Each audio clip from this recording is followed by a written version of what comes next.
Base carpet and bedding appears in good shape, your buying decision is being influenced by the photos you see, and not all of those photos are real. Be a detective when you're shopping online. If a business would use fake photos, what else would they do that isn't on the level? More tips to make you a smarter traveler, Saturdays at 11 a.m., right here on Sactown Sports 1140. Thinking about heading to the mountains this weekend in a new Toyota truck? Let's go! Bringing the bikes? Let's go! Maybe towing the boat, too?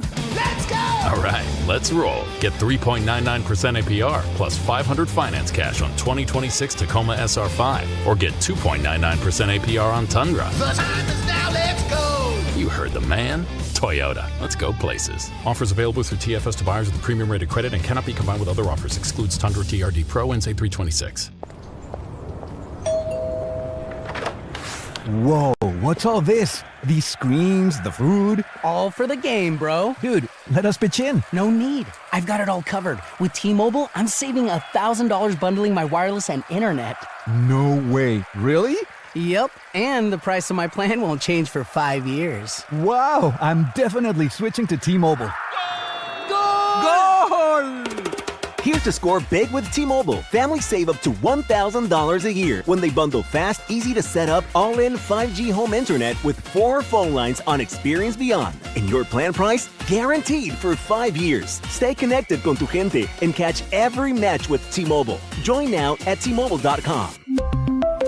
Price guarantee on talk, text, and 5G data. Exclusions like taxes and fees apply. Savings based on third line free via monthly bill credits. Internet discount with $15 in monthly bill credits and auto-pay discount. Qualifying credit required. Credits may take up to 2 bill cycles and will stop if you cancel any lines or change plans. Hi, I'm Justin Gingery from the law firm of Gingery, Hammer, and Associates. When you have been injured by the fault of another, you will want advice you can trust. If you know an attorney you can trust, I hope you call that person. But if you don't, please call me. I promise I will be the attorney you can trust. Along with my partner and associates, I have been helping accident survivors recover for their injuries for over 25 years. And we can help you. There's no charge for calling, so please call us today. When you get an injury, just call Gingery. KHD1 Sacramento, KYMX HD3 Sacramento. Sactown Sports 1140, your local sports leader. It's Matt George and Kayla Anderson. Online at SactownSports.com or on the app. Kings, Niners, and Sacramento. The Matt and Kayla Show starts now. What is going on? It is a beautiful Tuesday morning here in the Sacramento area. Maybe you're listening from somewhere else on the app. You can also check us out, watch us, chime in on the YouTube channel. Go ahead and subscribe while you're at it and give us a like. We'd truly appreciate it. I don't know how many things I can get to on the text line today, but you can always text us at 1-800-920-1140 or give us a call, especially during the lunch hour. We're going to have a fun discussion on NFL stadiums that maybe you've been to, you've really liked, or you really have not liked. 916-339-1140. And I say that because I am doing like 40 things at once today. So just bear with me, people. It is the Kayla Show today, along with Anthony. Matt was golfing yesterday. I promised I would bring a golf report back, but I'm sorry, I have failed to do that. Matt lost his voice, and so you got me and Anthony today, folks. I missed a lot of the crosstalk. Did he get sunscreen in his eyes? Oh, you were. I wasn't there for that. Were you back there? Okay. I wasn't. I didn't get to hear that. Is that actually why he called out? That's a different thing. That's an old story, I guess. That Chris Verlaud. You know, he keeps pictures, he keeps audio. Like Verlaud is like an encyclopedia of got blackmail 1140. on everyone. Yeah. So this was something I believe when he was doing the board back in the day, when Matt was doing the board, Chris had to come in one day and fill in for him because he got sunscreen in his eyes. And the picture is of him laying down with tubes in his eyes, like flushing out the sunscreen. Oh.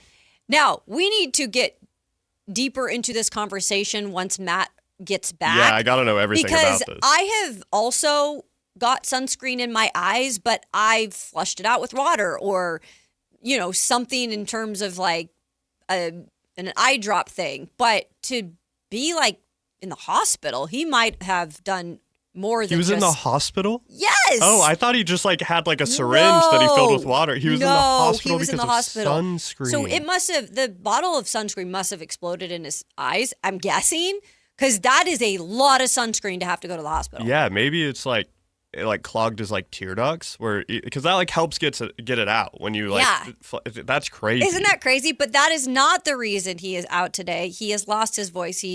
If you did join Crosstalk, Dave, of course, gave Matt a call. And I said, do not call him. I'm supposed to go down to Santa Clara tomorrow and go to training camp. And Matt needs to conserve his voice. I said, Dave, do not call him. So he did answer, though. Did he? Yeah. Could you hear him? Yeah, it was very raspy, like he had smoked 20 packs of cigarettes. Okay. So hopefully he rests his voice today. Drink some tea and some lemon and some honey, Matt. That's what I would recommend. But yeah, you got Anthony and myself today. This is a first. I am not a solo kind of gal. I like to have a person with me and, you know, kind of just like a little teammate to bounce ideas off of and talk. But I have Anthony today. But Anthony is also a producer, so he's going to be doing things on his own as well. So we're going to do our best to give you the best show today. And the good thing is we have plenty to talk about. We're going to start off with Niners news in just a minute. We've got the latest on Kyle Shanahan, just a brief update on that. But a new defensive prospect that could be on the eyes of the 49ers. Could this really make a difference if they could get one of these guys? We'll bring that to you in just a moment. Plus, Sacramento Kings have waived two-way guard Isaiah Stevens. Who could they give that other two-way contract to? Maybe Jonathan Mobo decides, or I guess deserves to get a actual full contract. We'll discuss that. And then coming up in the lunch hour, guys, a fun little thing that we decided to do, because if anything, we're going to have fun on this show today. And ESPN Radio put out their 5 worst NFL stadiums. So that brought me to an idea of, we'll go through those, but I've been to a lot of NFL stadiums, and I've got a lot of opinions on them. So we'll have a conversation about some of my takeaways from that, and then we'd love for you to call in. Have you been to a stadium you really like or you really don't like? Anthony said he's only been to what? I've only been to the Coliseum and to Levi's. Okay. And the Coliseum was for a concert. I've never been to a football game or a baseball game at the Coliseum. Okay, so you'll have some questions for sure when it comes to some of these stadiums. And then we got, 2-minute drill. And then at 1 o'clock, we've got Kevin John, our good friend from ABC 10 here in Sacramento. He is down at training camp, and he will give us a full report. That's coming up at 1. Really looking forward to hearing from him. But we start with just that, training camp, and they are on day 3 today. They'll be getting started probably in about an hour or so. But the biggest news to come out of there yesterday, Kyle Shanahan, the latest on him, we've talked about that horrible accident that he was in earlier in July, Anthony. The latest is he almost lost an eye. Now there's some information also coming out that he had his phone in his lap, but he is still not being charged with like the one who is at fault for the collision. It is still the woman who I guess took a unsafe turn is what they're calling it. I'm not quite sure on all the details, but there's just a lot of back and forth about like maybe there's not all the information that's out there, but I think this is as much as you can get when it comes to, it's a public file. Yeah, and if it's an ongoing investigation, right, it's kind of hard to get anything. If someone's being put at fault, then it becomes criminal, right? If I'm correct, then they're not going to tell you anything until it's over. Right. And honestly, at this point, it obviously we would like to know if he was getting a DUI, but that's not happening here. That's not what happened. I know a lot of people want to dig to make something of it, and maybe he was, on his phone, but it doesn't sound like he's at fault. But you should not be texting and driving, period. Yeah. We all know that. And I know not a lot saying of people, he was, but I know a lot of people who just keep their phone. They keep their phone in their lap. Yeah. Like under the seat, sit on it kind of thing. Like It's not that weird No. to me. I don't think that has anything to do with it, but I didn't know that he almost lost an eye. Almost lost an eye. Crazy. Speaking of eyes, we were just talking about Matt George getting sunscreen in his eye. That's kind of crazy in terms of almost losing your eye. I guess he had like a big laceration, and I think sometimes if it hits the wrong nerve, that's how you can lose your eye. Wow. So kind of crazy situation, but he was there yesterday again.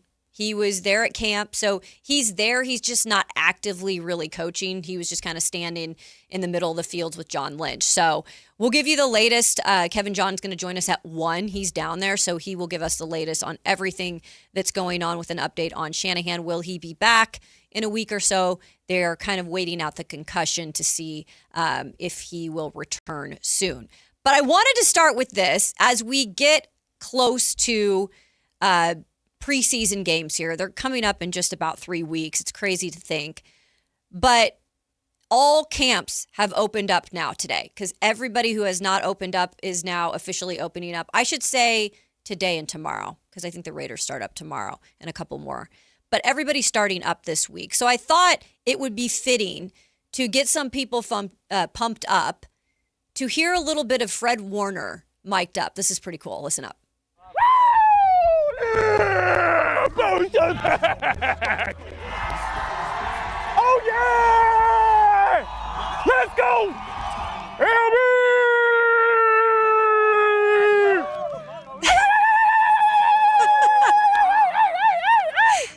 Yes, sir! LB lead the way, all the way. LB lead the way, all the way. Go! Go! Go! Go! Go! Go! Go! Block! Block! Block! Get a block! Get a block! Get a block! Go Biggie! Go Scoop it! Ooh! Ah! Ball! Go! Go! Go! Go! Go! Boy, he back! Boy, he back! Boy, he back!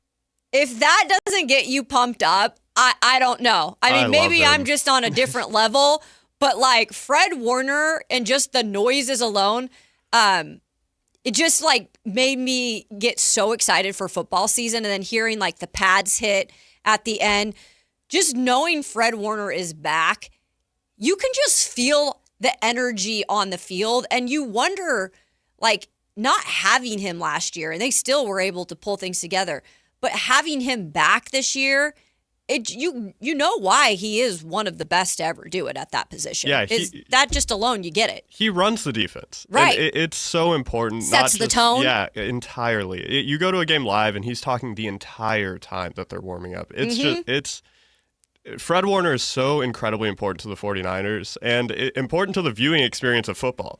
Like you said, that just got me hyped up just to watch. Right. It's so Fred Warner is one of my favorite 49ers of all time. He's like, I have a Fred Warner jersey. I'm a huge fan. Really? I'm a huge fan Nice. of Fred Warner. And I'm so glad he's back. I'm glad that we just got that clip. It was unintelligible, just him yelling, but there's a lot of fun clips there if you want to go check it out on Twitter. That's public stuff. He's just tackling and yelling at people, and that's what football's all about, honestly. I love it. It gets you going. And maybe this news is going to get some 49ers fans going. So last night, the news came down that the Tampa Bay Bucks 2-time Pro Bowl defensive tackle, Vita Vea, is requesting a trade from the Buccaneers. That's right. The Athletics' Ted Wynn, who we've had on this very show, the Matt and Kayla Show, chimed in and says he has a source that is telling him that Vea wants to be sent to a California team or to the Las Vegas Raiders. He is from the California area, and it seems he wants to come back home, obviously, as he's kind of on the later part of his career. He's, I believe, 31 years old. So he is, probably in the last few years of it, but he's still got plenty left in the tank. Just to give you some of the stats, well, I did have them, but our rundown got jacked up right before the show started.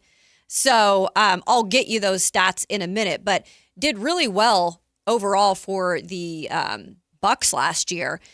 Spot Track, by the way, is saying that, because you always wonder about numbers. Like, how would they make it work in terms of the 49ers? Well, first of all, they have the most room in terms of salary cap in the NFL right now. It's like them and the Tennessee Titans. So they've got plenty of money to work with. It's just a matter of how do they want to spend it and win. So Spot Track is saying that the new team, let's say it was the 49ers that would acquire him in a trade, it would be 1 year, $18 million. That is the amount that the 49ers would acquire. And then the Bucks, they would have like dead cap, but it's $4 million here in 2026 and about $2 million in 2027. So not a ton of dead cap that the Bucks would take on. So it is still, I mean, it's a doable trade for sure.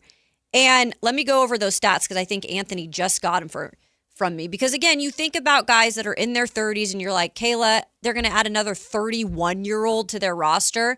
Well, yeah, if it can help them win now, he's a pretty productive player. Of course, he was the first round pick, number 12 overall by the Bucks back in 2018 out of the University of Washington. Boo, I hate the Huskies, but that's okay. I like Vita Vea. Last year, guys, played in 17 games, so all games, 16 solo tackles, 34 overall, 4.5 sacks, still a productive player. And I believe you add him to that line, and now you've got a little more to work with, Anthony. And I feel like, if anything, this guy fits the culture to a T. Yeah, and to your point about it, the 49ers obviously have the worst injury bug that everyone has ever seen. Yep. The last time he missed 3 games was 2022. That's it. Isn't that wild? It's so impressive, especially at that position. I feel like it's very common for as long as he's been playing. It's very common to at least... He did have one season where he only played 5 games. But that was in 2020, and that's probably because it was a 2020 season. Exactly. So, I think that hopefully him coming to the 49ers doesn't change that if that were to happen. But that's something that they need. Mm-hmm. Like, that is a very necessary thing. Just some kind of stability in a defense that has changed so much in the last 3 years from coordinators and schemes. And now it's Raheem Morris that will be the coordinator. And they just need something to be a little bit stable there, given the amount of injuries and uncertainty that going into the season. And then they'd have a little more, I mean, you add somebody like that, a veteran, because there's some of these young guys that they are relying on to step up, but it gives you a little more time throughout the season for them to get to that point. And I thought this was interesting. Emmanuel Acho, look, I don't like everything he says, but some of the stuff I feel he explains well. And he is really all on board for Vita Vea, specifically coming to the 49ers. And this is why. The Niners get Vita Vea, it's time to usher them back into the conversations. We've ushered the Rams into, the Seahawks as reigning champs, into the Philadelphia Eagles. They always stay in those conversations. Because you got to think about what the Niners are building this offseason. And I would suggest the Niners have had quietly maybe the best offseason in all of football. You bring Dre Greenlaw back. I love the Niners linebacking core greater than any other linebacking core now. Fred Warner, Dre Greenlaw. You go get Oso Digizua. I believe that he is perfectly situated now to start at defensive tackle. Alfred Collins continuing to ascend. You forgot about Michael Williams, first-round pick from last year because of the injury. Nick Bosa looks as good as ever. Now, if you can get Vita Vea, now think about the depth. Now you're rotating 3 defensive tackles. You cannot play a defensive tackle 80 snaps. Mm-hmm. Only time I've ever seen that, Aaron Donald and Fletcher Cox in his heyday. More often than not, defensive tackles are playing like 65 or so snaps. You bring in Vita Vea, plus you have Alfred Collins, plus you have Oso Digizua. I haven't even talked about Romello Height, who everybody is raving about at the camp. I think if you bring in Vita Vea, now that run defense, which was so porous last year, instantly becomes a strong suit. I think the secondary has questions. Outside of Demo, everybody's got questions about that secondary. Is it Jair Brown? Is it Mustafa? But if you get somebody as stout as Vita Vea up front, playing next to Alfred Collins with Oso Digizua rotating in, plus Nick Bosa on the outside, plus you got Michael Williams on the outside, plus you got Romello Height, I just think that is an incredible, formidable front in that front seven. That's why I like how he laid it out, because that's how I envision just having a little bit more ability to have some of these young guys get to the point like a Romello Height, which, by the way, it was confirmed that it was cramps yesterday. We had the news that came down that he was carted off, but it was cramps, so he should be fine. The 3rd round pick this year. Great to hear. Out of Texas Tech. Yeah, he should be fine. So fingers crossed that he's all good because he looks like he is off to a great start at camp, and he could be very valuable, especially as he gets worked in throughout the season. But yeah, being able to rotate some of these defensive tackles. He mentioned Osa Uzigidua, who I have just absolutely praised in terms of one of their offseason moves. But Vita Vea, you get that one piece, you just feel so much more comfortable about the front because it starts up front with that defense in terms of how is the back end then going to play, or how can they play? And you're right, the secondary does have questions. There's work to be done. But if you get your front shirt up, that back end can come along. So I do really like the ad, and they can do it. I would not be surprised if they did this. Do you think it's more likely that the 49ers take a swing and try and make a better offer than what the Raiders would do, since those are his two targets? That's a great question, because he's obviously brought up the Raiders if he can't go to a California team. Oh, I thought he brought up specifically Niners or Raiders. So he brought up California teams, okay, right? So you could put the Rams in there, but Sean McVay, Kay Adams of Up and Adams broke the news to Sean McVay at camp yesterday that Vita Vea was requesting a trade and asked Sean McVay on the show live, would you be interested? Sean McVay said, I think he's a great player, but I think we're good. So I think Sean McVay and the Rams would pass. I think they are good. Yeah, I don't think the Chargers are really in the mix. I think it's between the Niners and Raiders if there were going to be teams that he'd be truly interested in going to. Yeah, the Raiders, absolutely. They are still in the mix, but I think they're trying to figure out, too, like what exactly is going to happen with Max Crosby. They don't have as much cap space.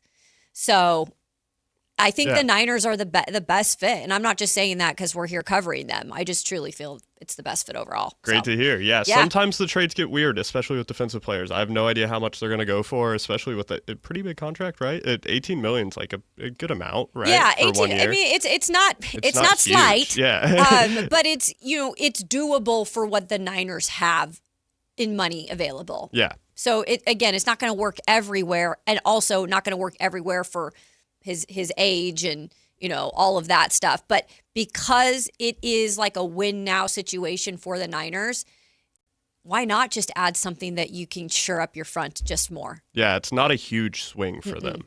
No. So we'll see how that goes and how it unfolds. We'll be following that closely. Plus, I'll pick Kevin John from ABC 10's bragging about it if it's been brought up at all down there in Santa Clara, as he is down at training camp. He's going to join us at 1 p.m. So we heard Fred Warner. He was mic'd up. The energy is back. It's a big part of how this defense will roll. But how the defense is going to roll under new defensive coordinator Raheem Morris, that is yet to be seen. He's coming over from the Atlanta Falcons, where he was the head coach and did not succeed as a head coach.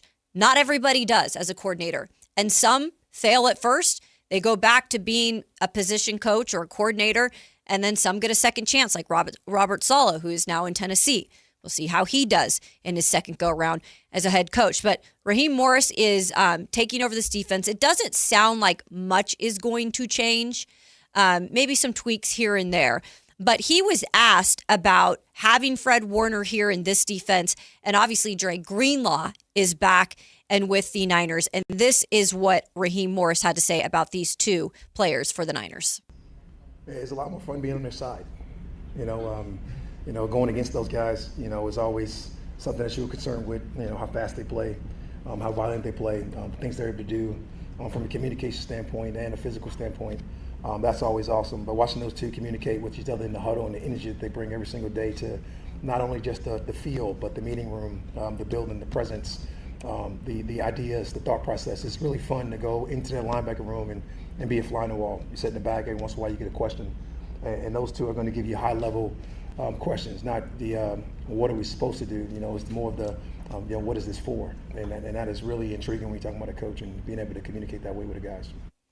Yeah, I love when he kind of said you're always going to be hearing those guys, and it's so important, especially for some of these young guys that are now a part of the San Francisco defense, to have veterans like that in the room. Where I've talked with so many young players on the offense and defensive side of the ball, and sometimes it's intimidating, like coming in as a rookie, and you want to ask questions and you want to pick the brains of some of these vets. Sometimes, though, it's intimidating, right?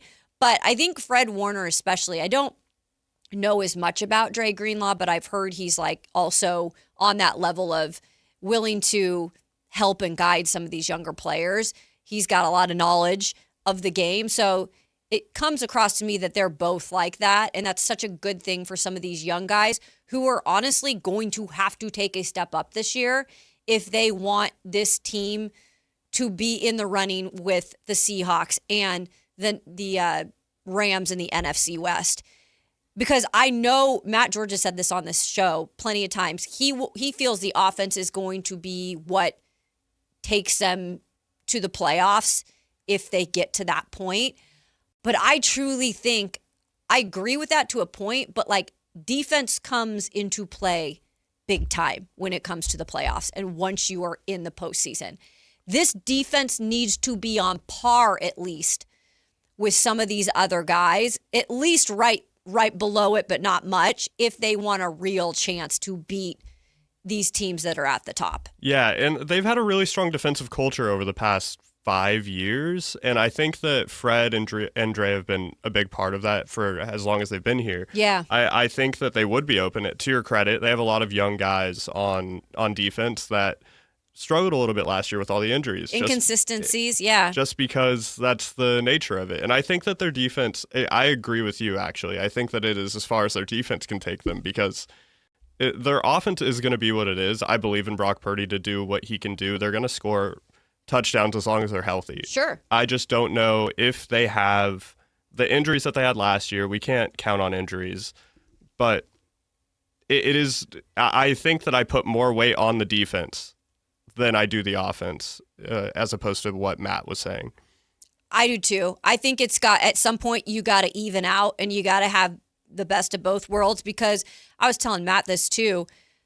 I covered a team in Tennessee that the defense was always doing so much to hold the stuff together because the offense just couldn't score points.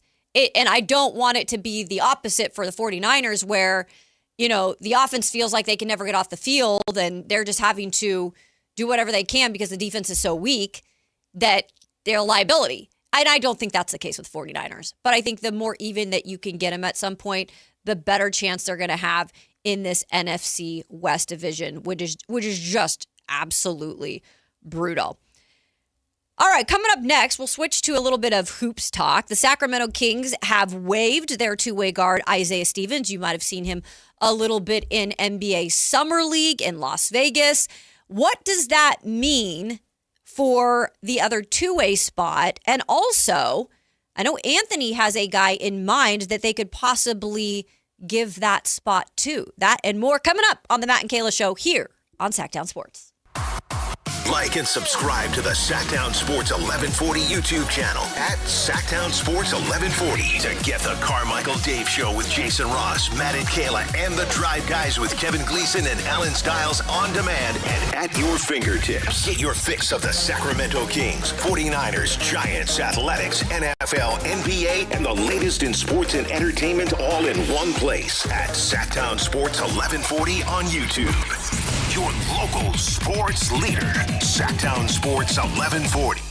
Meet Lee Platz, a renter whose possessions fill not only her apartment, but also the darkest corners of a mini storage unit.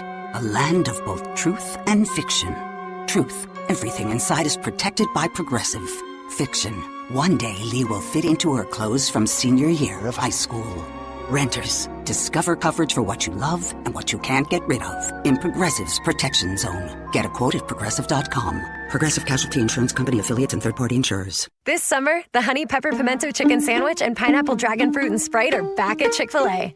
Girl, it's back. We've been waiting. I love that honey pepper pimento sandwich. And that pineapple dragon fruit and Sprite is everything. It's got that razzle-dazzle that makes you stop and say, okay, wait a minute. I love the creaminess of the pimento cheese. It's savory, it's bold, it's flavorful. Our faves are back. High five, girl.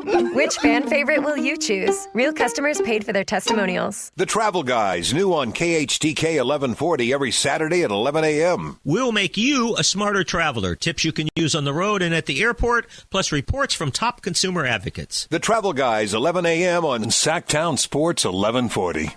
Hi, this is Adam Johnson, owner of Golf Fitness Solutions. Exercise and golf have been two important activities in my life. I opened Golf Fitness Solutions in 2013 to help my fellow golf enthusiasts improve their posture, relieve their pain, gain strength and endurance, and most importantly, hit the ball farther. From beginners to professionals, I've had success working with all ages and all skill levels, and I can help you too. Located in Carmichael, call us at 916-802-5175 or go to golffitnesssolutions.com. There's the hard way to buy a car, and then there's the Hoblet way. Transparent prices, fast paperwork, and a team that's there to help, not hover. We've spent 77 years refining this process so you can get in, get out, and get driving with zero drama. Car buying doesn't have to be stressful. At least, not when you do it the Hoblet way. Experience the difference at HobletDodge.com. The easy way to buy.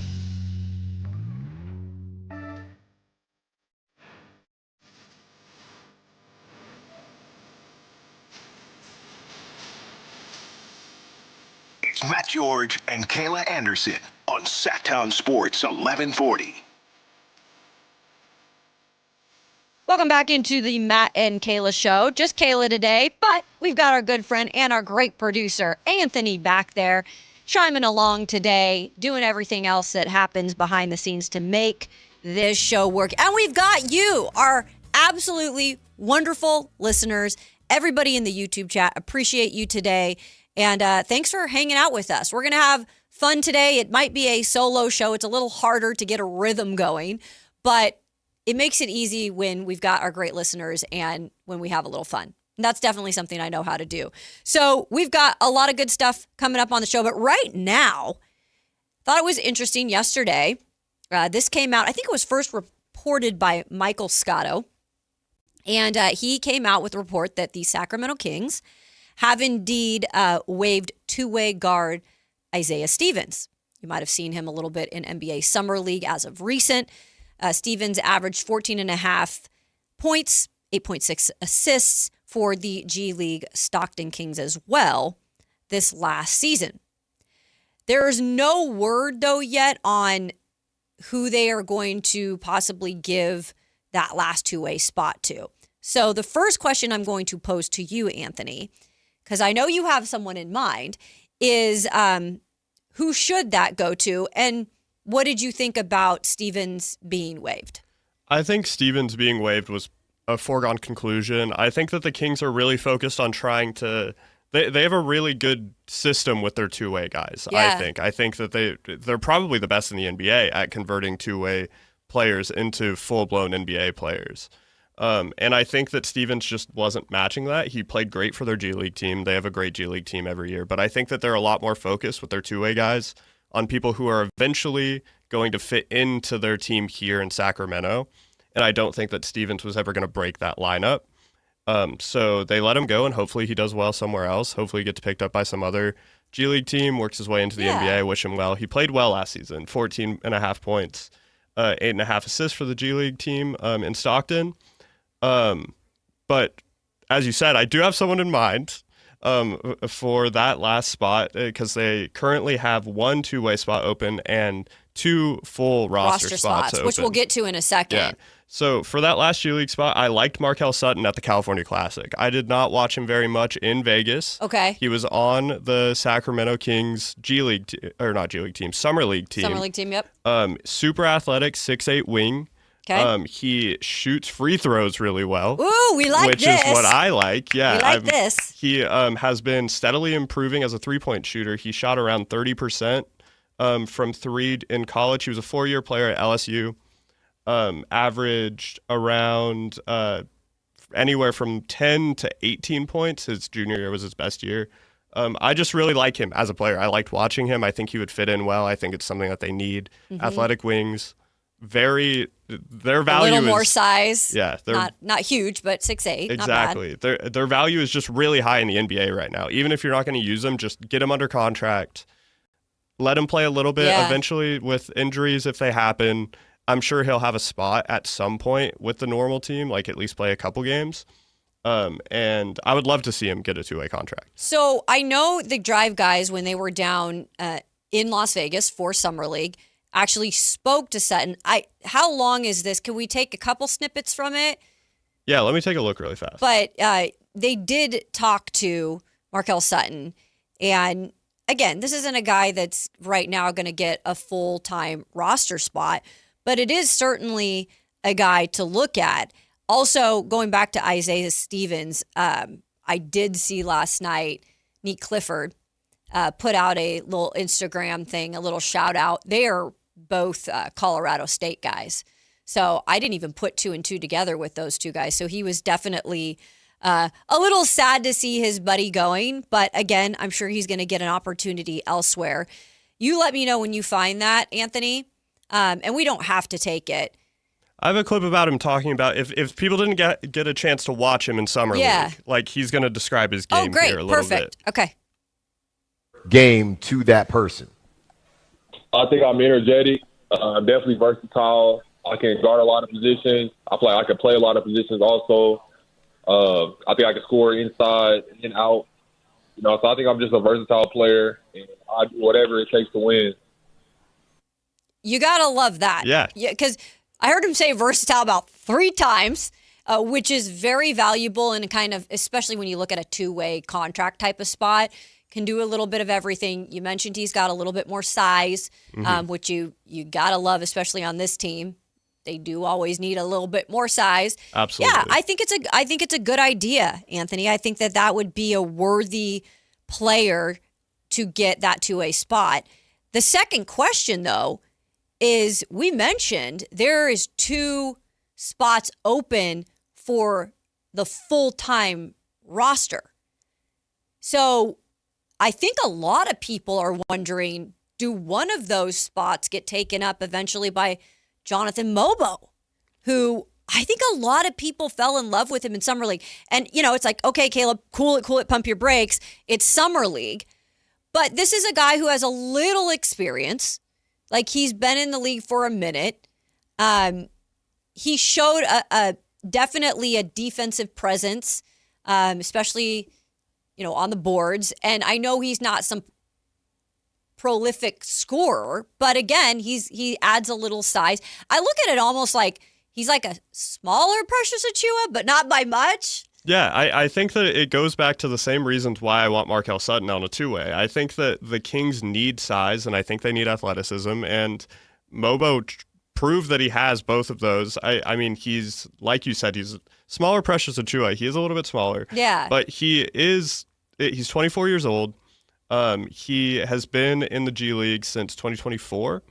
Okay. And he played great in Vegas. He had 11.5 points, 8.8 rebounds, 2.8 assists, 1.5 blocks. It's amazing. He's 6'9". I'm not sure how tall Precious is, but if you ever need anyone just to be like a utility guy, I think that he's proven that he can do that. And it makes perfect sense to elevate him to a normal roster spot after his performance in Summer League. Prove that he's able to help this team. Yeah. He might not make it on a different team, but with the Sacramento Kings, I think that it makes perfect sense for him to be there. I think they're in a spot right now, Anthony, where there is time to experiment a little bit. I mean, I'm not saying they're going to experiment with the starting lineup by any means. And by the way, we're going to get to that starting lineup coming up at 11, where the Bleacher Report ranks the Kings starting lineup. And I will say this, it's not dead last. So you got a little bit of hope, Sacramento Kings fans. There we go. It's not dead last. We'll get to that, though. So I'm not saying they're going to experiment with the starting lineup per se, which they might at times. But they have a chance to experiment with depth players or players that might fit what they're looking for their culture. So might as well give a shot to someone. Again, unless you've got some other plan for these 2 spots. I don't know where the other one goes. If they bring Mobo to a full-time spot, I don't know where the other one goes. Do they still look up maybe a backup type of point guard position that can be a veteran presence for Darius Acuff, or are they truly just looking at that to be like a Malik Monk thing? but they've got some things to work with. I'm curious as how do they fill those spots? Yeah, they have a lot of time for that last spot. I think it's smart to leave the final roster spot open just in case you want to make any moves if someone randomly becomes available. They still have a lot of time to look at summer league tape. I know it takes a while to go through that because a lot of those guys just aren't on teams.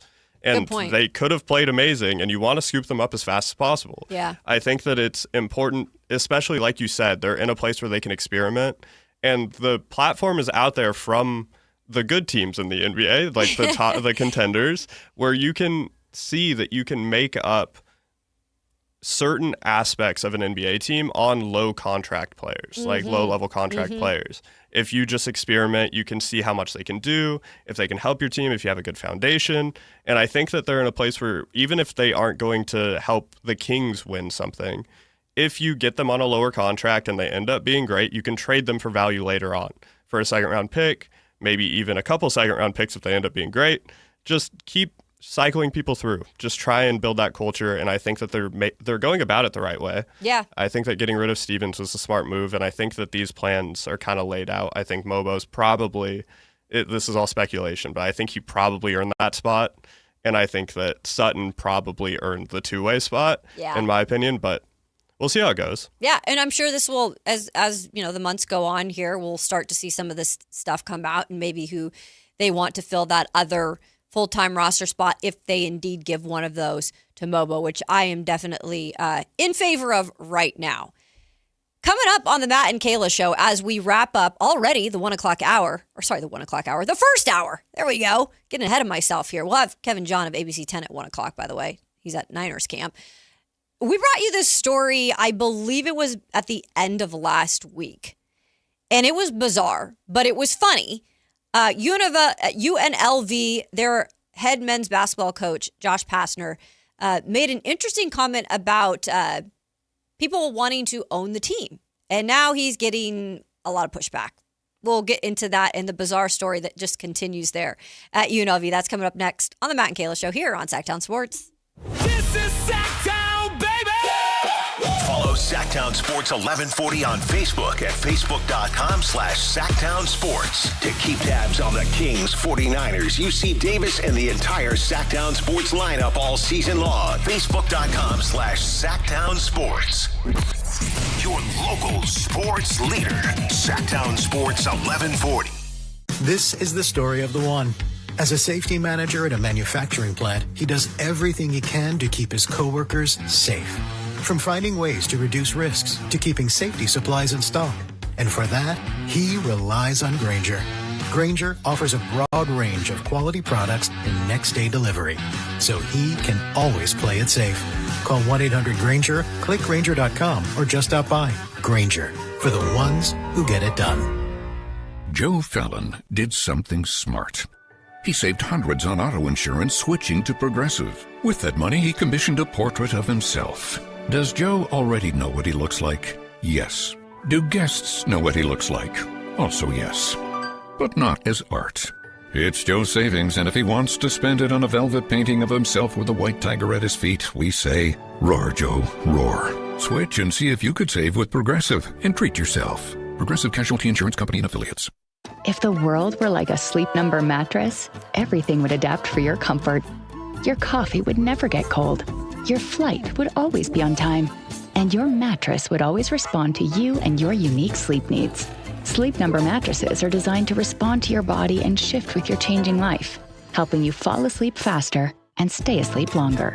To experience a whole new world of comfort, visit a Sleep Number store or go to sleepnumber.com. Sleep Number, to a good life sleep. Capital Casino is conveniently located in downtown, 411 16th Street, and has been a part of the greater Sacramento area for over 20 years.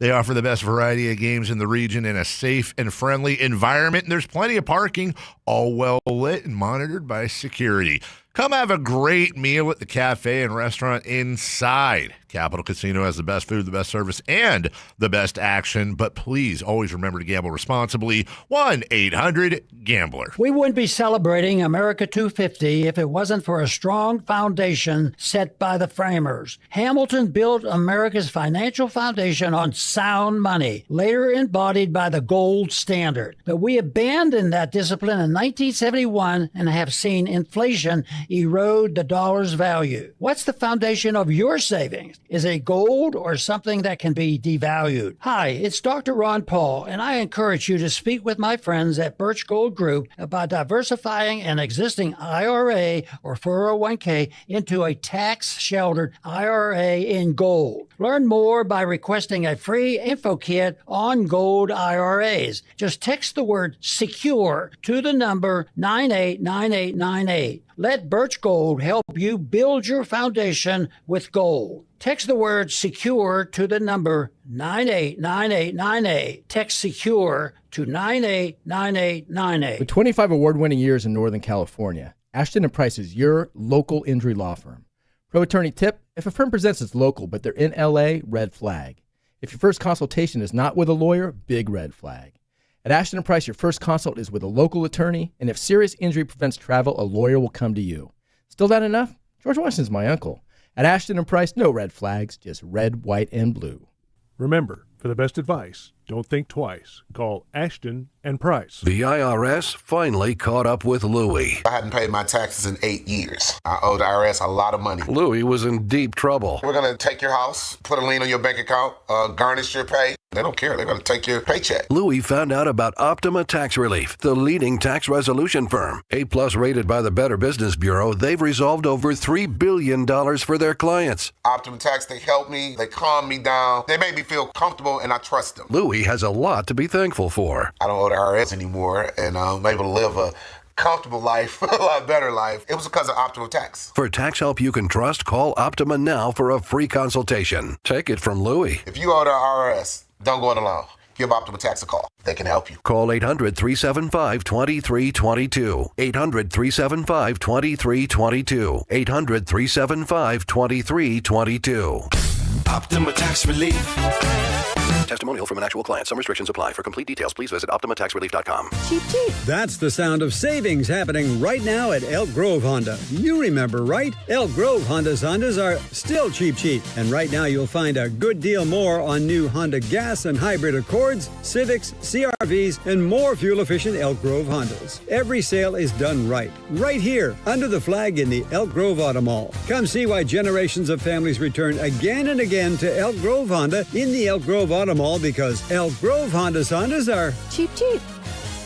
Want the best movie experience in town? Join Sactown Sports IMAX Pass by visiting SactownSports.com. Sign up today. You can win tickets to see this week's films at the Esquire IMAX Theater.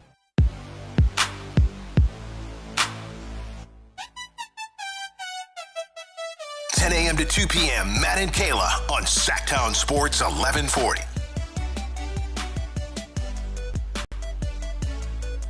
Welcome back into the Matt and Kayla Show as we wrap up hour one.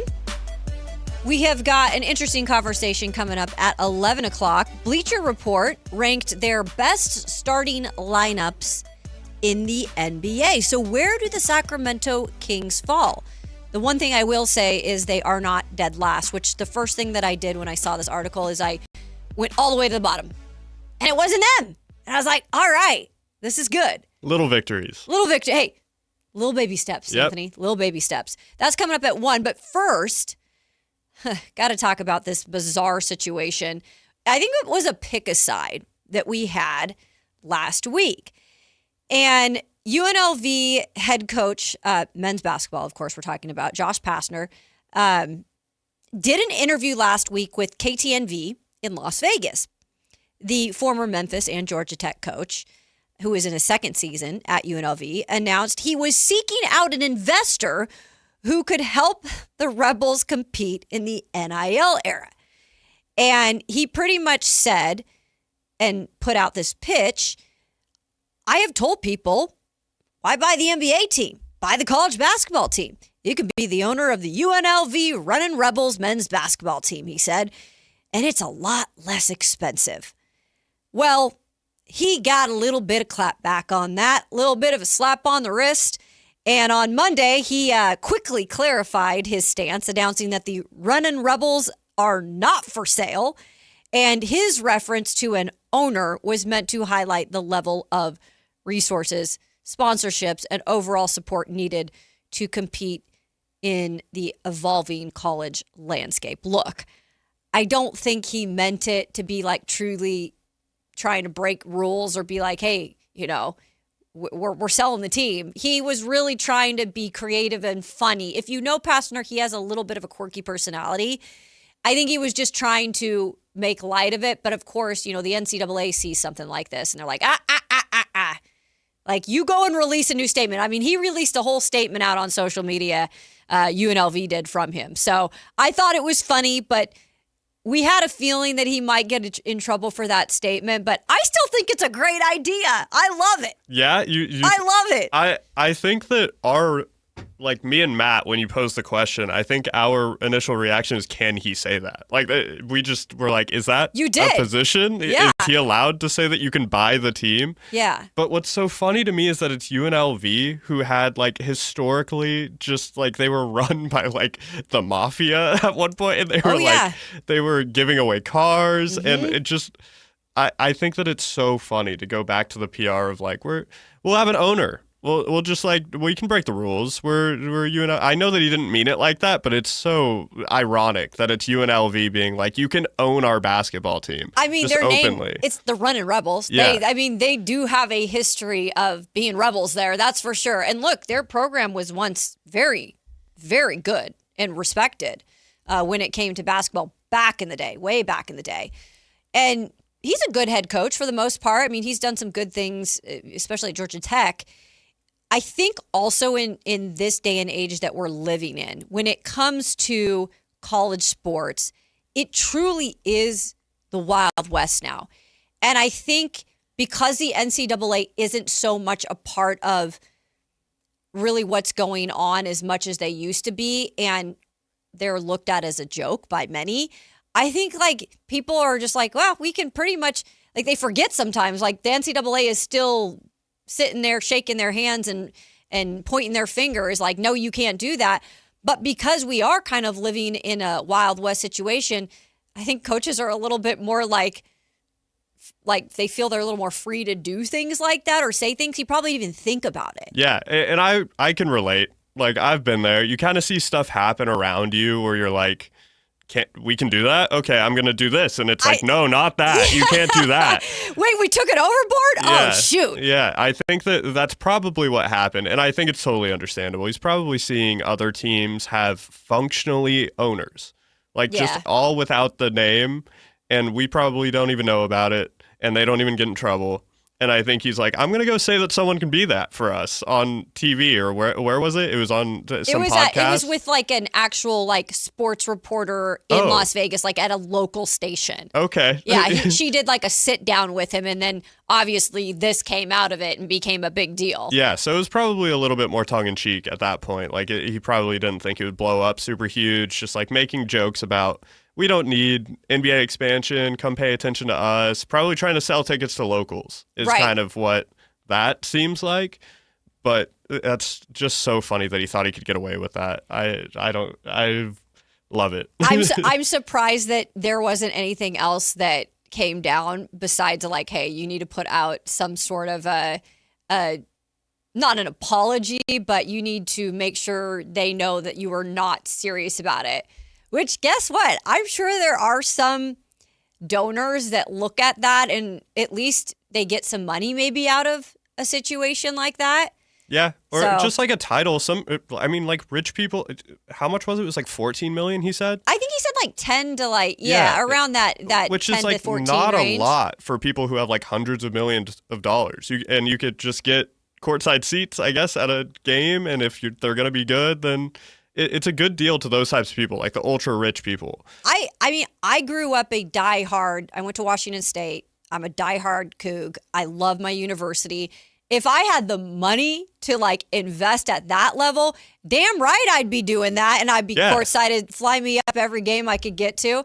Unfortunately, I do what I can. You know, when they ask you for money, they're like, "Hey, support the Athletic." I'm like, "Well, let me see what pennies I can dump out of my pocket today." But if I had that money, I would definitely be interested in doing something like that. So a fun little story that obviously got a little out of hand, but I still think it's kind of a cool idea. So. And I'm sure that UNLV has people like that.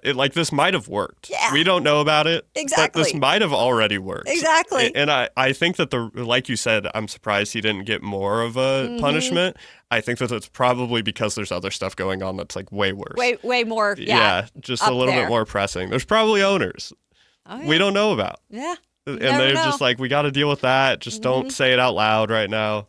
I'm very conspiratorial when it comes to college sports. I could go on and on about it because it leaves the door open to do it right now. That's for sure.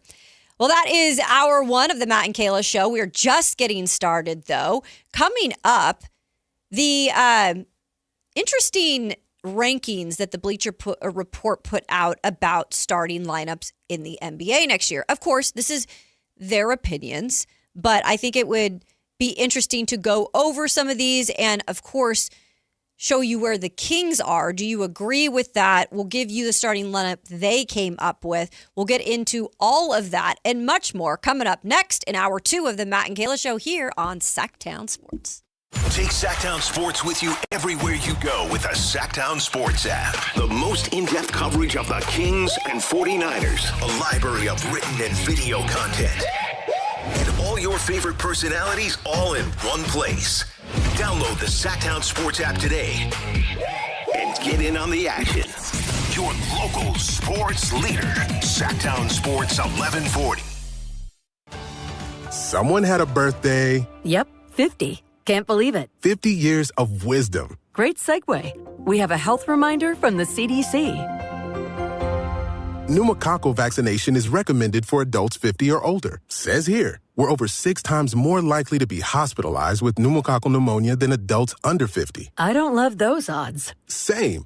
Look what I found. Pfizer's Prevnar 20 is proven to help protect adults against pneumococcal pneumonia and invasive pneumococcal disease in just 1 dose. And millions have already gotten it. Continued approval may depend on a supportive study. Don't get Prevnar 20 if you have a severe allergy to its ingredients. A weakened immune system may lower your response. Common side effects include injection site pain and swelling, fatigue, headache, muscle, and joint pain. For full prescribing information, please call 1-855-213-2138. Visit Prevnar20.com or talk to your doctor or pharmacist.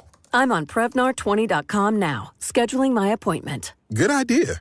And happy 50th. Dawn or dusk, I'm on the hunt. Skeeter here, Sacramento Yellow Mosquito and Vector Control District, and I'm wearing Skeeter Vision, night vision goggles that light up skeeters at dawn or dusk like the 4th of July. Mosquito, 12 o'clock. Got him. So fight the bite by wearing long sleeves and pants at dawn or dusk when they're most active. Apply insect repellent and drain stagnant water. It's a breeding ground. Dawn or dusk, the Sacramento Yellow Mosquito and Vector Control District reminds you to fight the bite. For more information or to report problems, go to fightthebite.net. Jane Dawson did something smart. She saved hundreds on auto insurance switching to Progressive. With the money she saved, she got herself a pricey bird feeder with an ultra-high-def camera. Should Jane have just bought a regular bird feeder? Yes. Is it hard for her to admire nature when the camera doubles as the bird's potty? Also, yes. But it's Jane's savings, and if she wants to spend her time watching the digestive habits of the white-breasted nuthatch, we say you go, girl. Switch and see if you could save with Progressive and treat yourself. Progressive Casualty Insurance Company and Affiliates. Tired of hearing scary radio ads about the IRS? Tax Relief Advocates is different. TRA is here to tell you that if you owe money to the IRS, whether it's $5,000 or $500,000, we have a solution. TRA can eliminate or reduce what you owe to the IRS with zero risk to you. We have over 1,000 5-star reviews on Google and an A+ with a BBB. End your tax nightmare today by visiting TRA.com. Or call 800-583-6681. That's 800-583-6681. Follow Sactown Sports 1140 on Instagram and X at Sactown 1140 to see the best moments from all your favorite shows and up-to-the-minute live reactions and updates on the Kings, 49ers, and more. That's at Sactown 1140 on Instagram and X. Your local sports leader, Sactown Sports 1140. This Green and Gold Injury Report is brought to you by the law firm of Gingery, Hammer, and Associates. If you get in an injury, just call Gingery. Nick Kurtz is starting to participate in range of motion and strengthening exercises as he recovers from a right thumb strain. Zach Geloff has also started range of motion exercises and will have stitches removed from his right knee laceration this week. Brent Rooker underwent successful left knee arthroscopic surgery last Friday and is expected to be ready for spring training come next year. Hi, I'm Justin Gingery. One of the most common questions I receive is, what makes us different from other law firms? At Gingery, Hammer & Associates, we handle your case from beginning to the end. Whether your case reaches a settlement, whether it must go into litigation, or whether it has to go all the way to trial, we will be with you along the entire way. And because we are committed to your case, we are as invested as you are in making sure you get the outcome you deserve. When you get an injury, just call Gingery. It's summertime, and Aleve is here to keep you on the go. Whether it's planes, trains, or automobiles, Aleve's got your back with up to 12 hours of back pain relief. With just one dose, you'll get to your destination and be ready for your next adventure. So pack your sunscreen, your shades, and your Aleve. No matter where your final stop, Aleve will keep you moving. From sunup to sundown, Aleve's got your back this summer. Feel Aleve. Use as directed for minor aches and pains. Back to school starts now. Get long-lasting battery life on the Dell XPS laptop powered by Series 3 Intel Core so you can work from anywhere. Now starting at $699 with exclusive student pricing starting at $599. Complete your setup with savings on select monitors and must-have electronics and accessories. Limited time deals and free shipping on PCs and more await you at Dell.com/deals. That's Dell.com/deals. KHD HD1 Sacramento, KYMX HD3 Sacramento. Sactown Sports 1140, your local sports leader.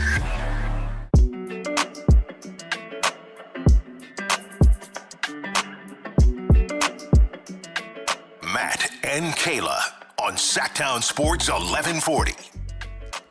Welcome into hour 2 of the Matt and Kayla Show. Kayla Anderson and our great producer, Anthony, helping me out today, also making everything happen behind the scenes. But we couldn't do it without the great listeners. We appreciate you every single day. Some of our loyal listeners as well that are on our YouTube chat. If you've never been there, it's a fun place, a fun community. You can talk to us in there. I get a chance to chime in as much as I can. It's harder on days like this that I'm doing everything solo, but usually days I like to conversate with everybody in there. It's really fun. And you can subscribe, go and give us a like as well. That always helps us out. Give us a call, of course, on the phone lines, 916-339-1140, or text at 1-800-920-1140. So we start this hour with a little bit of basketball and Kings to be exact. So I was looking at this Bleacher Report article last night, Anthony, and they put it out because clearly we know where LeBron James has landed with the Philadelphia 76ers. So they did an updated starting roster ranking with LeBron now being in Philadelphia. So the first thing that I did was, this is just habit. I'm already here. I've almost been here a year, and this has happened already.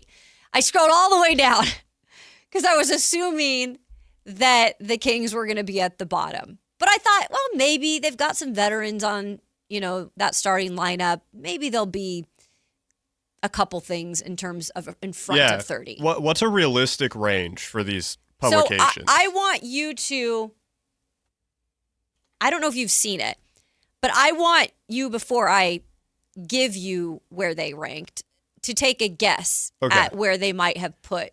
I opened it, so I know they're not. I know they're not last. Okay. Because it goes in reverse order. Yes. On here. Yesterday we talked about what teams we think are worse than them. So I think that it's the Pelicans, the Bucks, and the Grizzlies. Okay.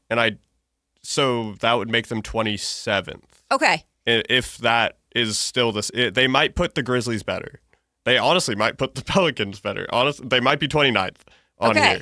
I think 29th. I'm going 29th because it's Bleacher Report and they might not like us. You're going, I know. We're just assuming that about every publication too, right? It's like, oh, they're Yahoo. They probably don't like us. They're, ESPN. They probably don't like us. Yeah. But it's kind of true.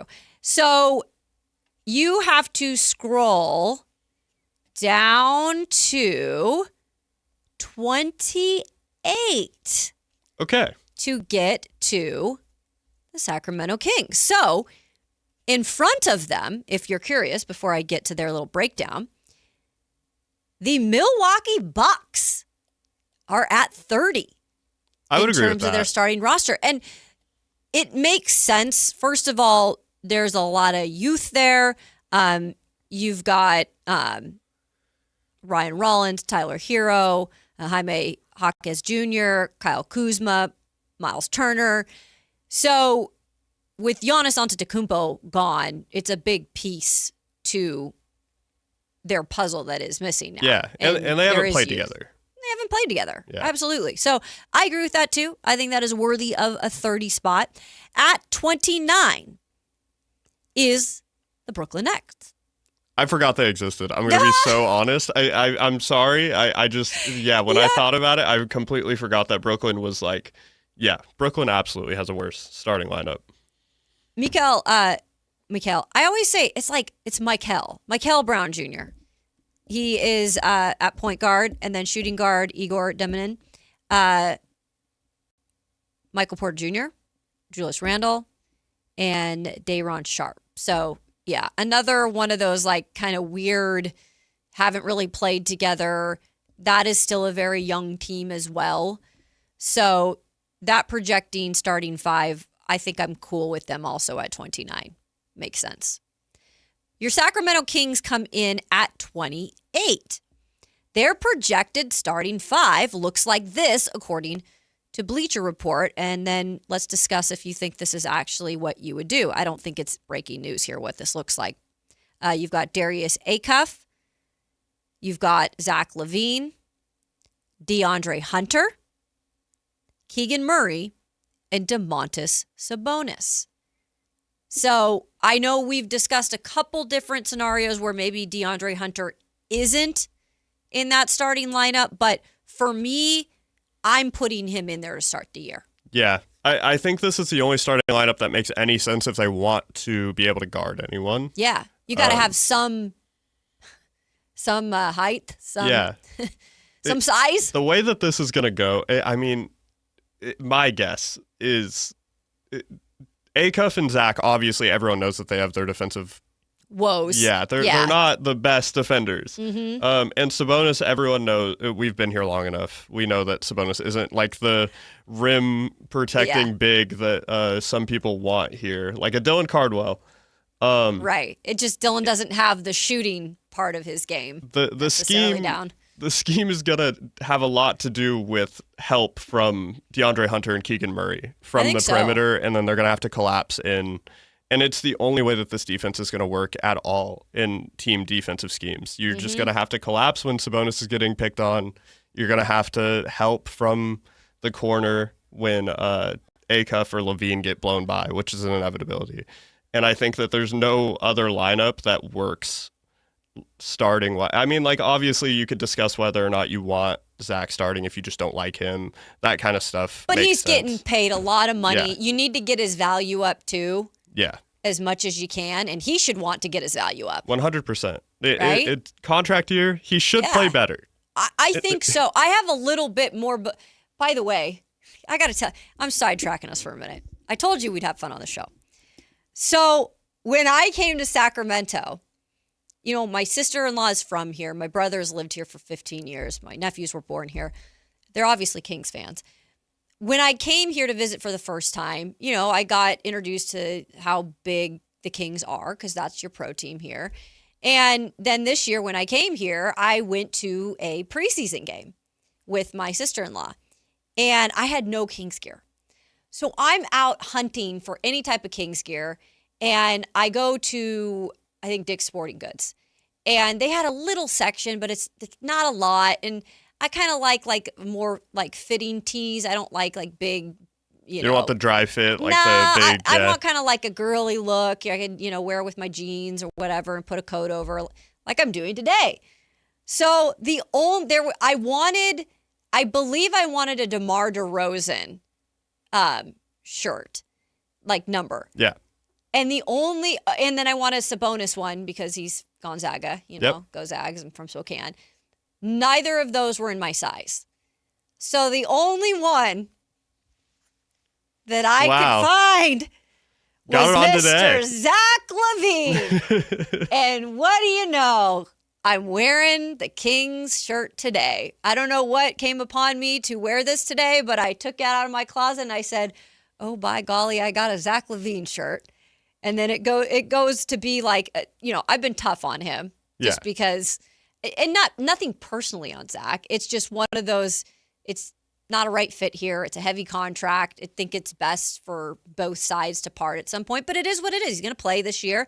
And I want him to play well because the more he plays at that level, the better the Kings are going to be and stay out of the relegation zone, and he'll get his value up. Yeah. They could get something for him. Yeah. Yeah. So it all comes back around, but I thought that was funny. I was sidetracking for a second, but I did realize I was wearing the Zach LaVine shirt today. 5 years from now, that's going to be a fun one. It is going to be a fun one. There's so many. A Westbrook one is going to be, whoever got Westbrook merch, that's so cool. You can tell a great story, though, about that. Yeah. I love it. All of these, like the post Beam Team jerseys of the people, like, did anyone buy Schroeder stuff?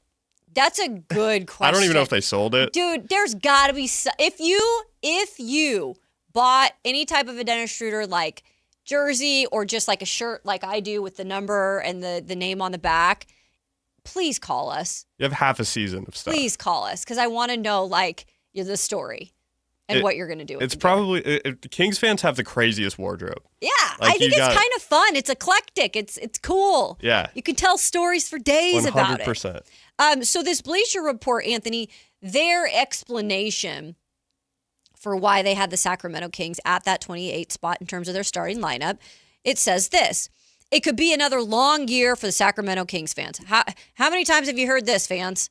How many times?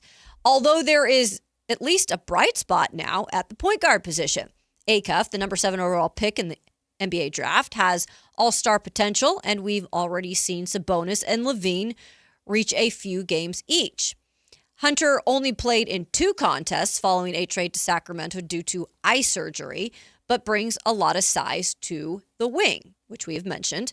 Murray will be 26 next month and battled injuries last season, which I still think, by the way, is kind of a freak injury season for him. But there's still plenty of upside for the number 4 overall pick in the 2022 draft. The Kings will need his defense and return to the three-point shooting Murray showcased as a rookie, who, by the way, in his rookie season, 41.1% from beyond the arc. There are a lot of injury and defensive concerns for the starting 5, a weird blend of young players and veterans who don't necessarily fit, which, by the way, I feel like we were saying last year. Yeah, we've been saying it for a while. The fit is just not quite there. They've just been an in-between team. They were built as an in-between team, which is a weird thing for an NBA team to be. Like the DeMar stuff, and then the post-Beam Team Kings just didn't really have a way feasibly to trade to make their identity what they wanted it. Mm-hmm. And I think that it's just we're getting the culmination of that right now. And I think we're actually past the worst of it, in my opinion. I don't know. You're starting to dig. Like, you're starting to get some dirt that's like, when you're digging a hole and you're starting the process of it. You haven't gone deep yet. Yeah. But you are getting some of those upper level dirt pebbles out. We've talked about it so much, but last year was just so rough to watch. Mm-hmm. There was nothing to really like stick your claim to. You're like, we're really watching Nick Clifford and we're really watching Max Reynaud, and they're playing great, but they're not like a star. And now we have Acuff, and now we can scrutinize what he's doing or whatever we're going to end up doing. We could pick on his defense for a while. By the way, you remember that whole thing he said in the interview?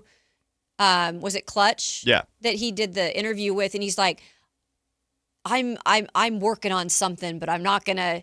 I told you that man gets in the lab. I'm telling you, I said this. I said he gets in the lab. He's got something up his sleeve. I don't know what it is. I can't tell you how much better his defense will be if it's even that he's working on. But the man's in the lab and he's doing something. He's cooking up something. Have you ever heard of an NBA player say, "I'm not going to tell you what I'm working on"? Not really. It's kind of I don't know what that means. I don't either. But I think it's like he is built with a damn boulder on his shoulder. Yeah. And like not a chip, a boulder. I like to say I've been built with a boulder on my shoulder too in life. And so I relate to these types of players. Yeah. Can you tell? And so when you get like challenged to do something because you know you're not doing it well enough or someone doubts you, he's the type of player who's going to get in that lab and he's going to work. I don't know what he's working on, but hopefully we'll see the, fruits of the labor in a minute. I hope so as well. I don't know what he could be working on that we don't already know he does outside of defense. I'm very interested to hear what that is. I feel like you just didn't want to answer a question.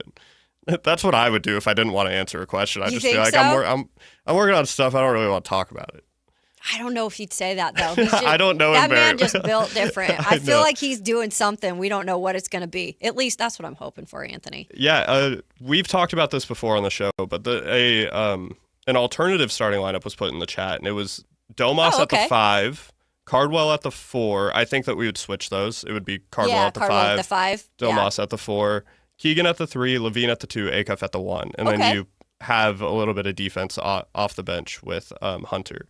I think that a lot of people have been saying that. I don't know what your thoughts are on that. You said that you agree with the Bleacher Report one. I do. I don't know. And that's, again, appreciate Russ Dog putting in some input because nobody's input's wrong. It's good to have options out there. And who's to say that they won't toy with the starting lineup at some point? If it doesn't work coming out of the gate, I'm sure they're going to toy with it. And there's no saying that Dylan Cardwell absolutely would at some point never be in that. I think he's still, in terms of the offensive side of his game, I think when you put him and Hunter against each other, like Hunter, I think can give you that 3-point shot. Yeah. Which I know in Cleveland this past year, it wasn't meeting the mark that he had previously hit. I believe what was in Atlanta.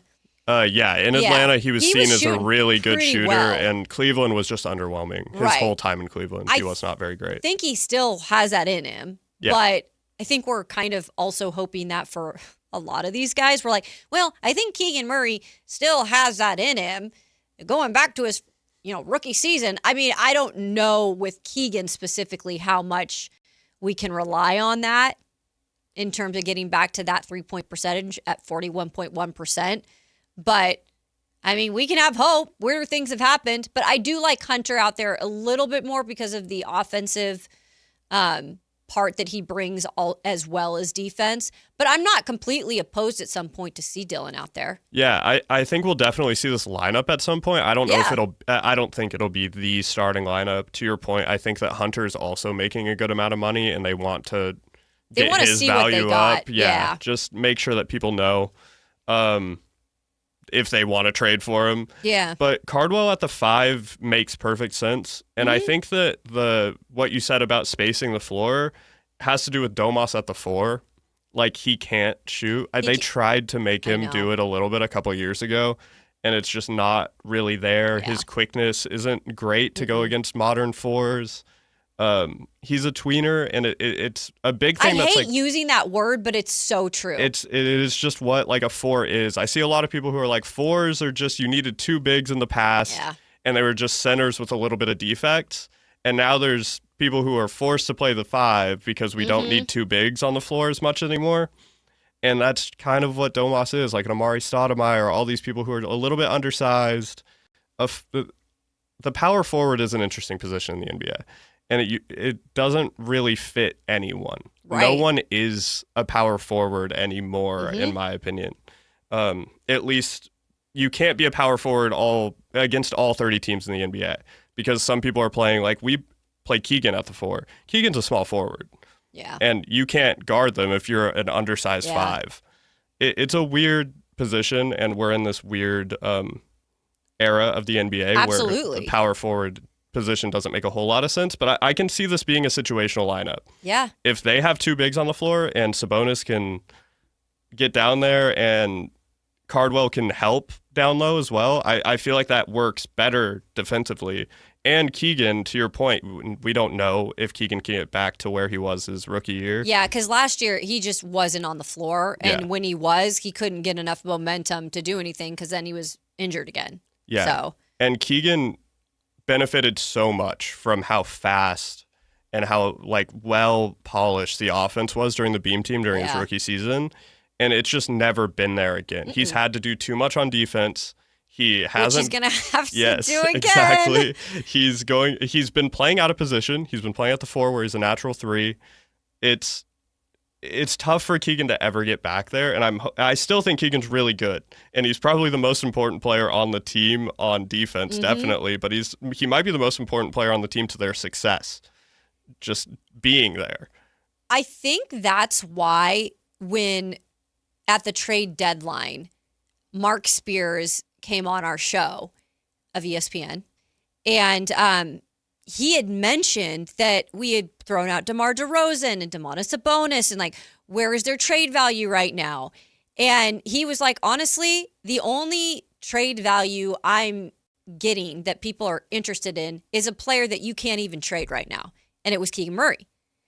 And I think a reason why is while he hasn't reached that potential yet or hasn't, hit that part of the ceiling yet, there's still room to do that. But I think he's just been in a weird situation here, playing out of position, and it's not been the right roster around. So I think there's teams that do look at him still, and the size is definitely beneficial, and they look at certain things and are like, there's still value in this guy that it could work where we are, or it could fit better where we are. So I think that's why he still has a lot of value around the league. I'm not saying the Kings are doing anything with him.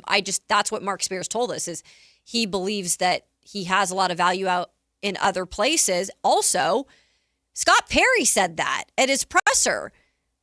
When he was doing the presser, I don't remember which one, but the recent one. Yeah. He pretty much came out and said, teams like Keegan Murray. He has value. Yeah, I'm sure he's getting calls about Keegan. I know sure. Keegan could help a lot of the other team, probably 20 other teams. He would fit perfectly in there. But I think that a big reason why there haven't been more Keegan trade rumors is because of the contract. When they signed him to that extension, a lot of people at the station, and I think accurately, they said Keegan was the most valuable to the Sacramento Kings. He got that contract not because of what he would get anywhere else, just because for the Kings, they needed him to be that good. So it is a rough thing. I don't want them to trade Keegan, obviously. I don't think that they can. But it is important just to see what they have moving forward. We've had rookies here who have been good their first season, and then they just weren't good anymore. Gave them up for peanuts. I'm talking about Tyreek Evans, but... We're hoping that is not the case. Yes. Before, I wanted to go over some of these other teams before we wrap up the segment. So who do you think is right above the, let's see here. Let me go back here a little bit. Who do you think is right? Is it above or below? What am I saying here? Okay, so the Kings are 28th. So who do you think comes in at 27th with the roster? I think when we did the tier list yesterday, I think that Memphis and them, it's probably Memphis. Yeah, so Memphis is at 27 in terms of where their starting roster ranks. I tend to agree with Whitey a little bit. Whitey came on Crosstalk yesterday, and when we said that the Memphis Grizzlies were one of the teams we think are below the Sacramento Kings, and I believe you had them right. Yeah, they're pretty close to me. Yeah, and I would probably say that's right. I do like some of their young players. They're very intriguing. I mean, you got Ty Jerome at the point. My guy, Jalen Wells, also from right here in Sacramento. Also my guy, Cedric Coward, who went to Washington State as well. There you go. I'm a little partial here. Cameron Boozer, though. I mean, and then you got Zach Edey. Look, there's a lot of young talent on that starting roster. It's just unproven. Yeah. But it is intriguing to me. I'm kind of interested to watch him play this year. Zach Edey, by the way, has to stay healthy.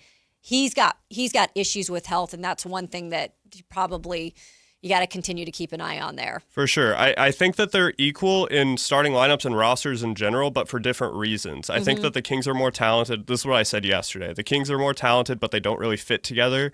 And the Grizzlies have younger pieces that could be better. Yeah. We just don't know what they're going to look like. So it's the unknown that makes me keep them even.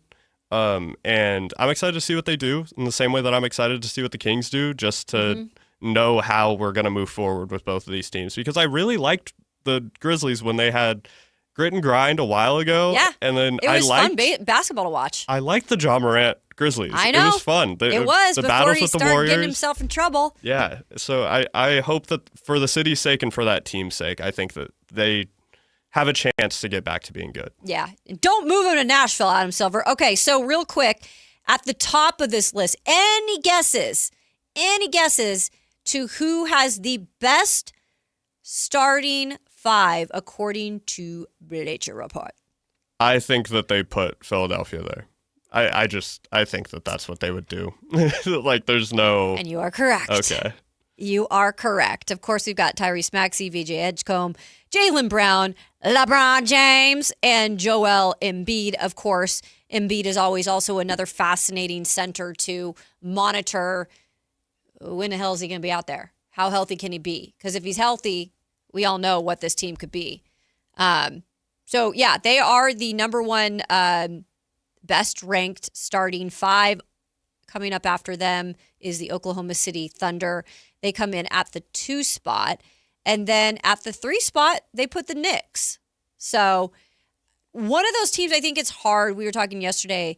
It's hard just in terms of going back-to-back, winning a championship in any sport. Yeah. In the NBA, it's absolutely just as tough as any other sport. But their starting lineup doesn't change, really. I mean, they've lost a little bit with some depth, but...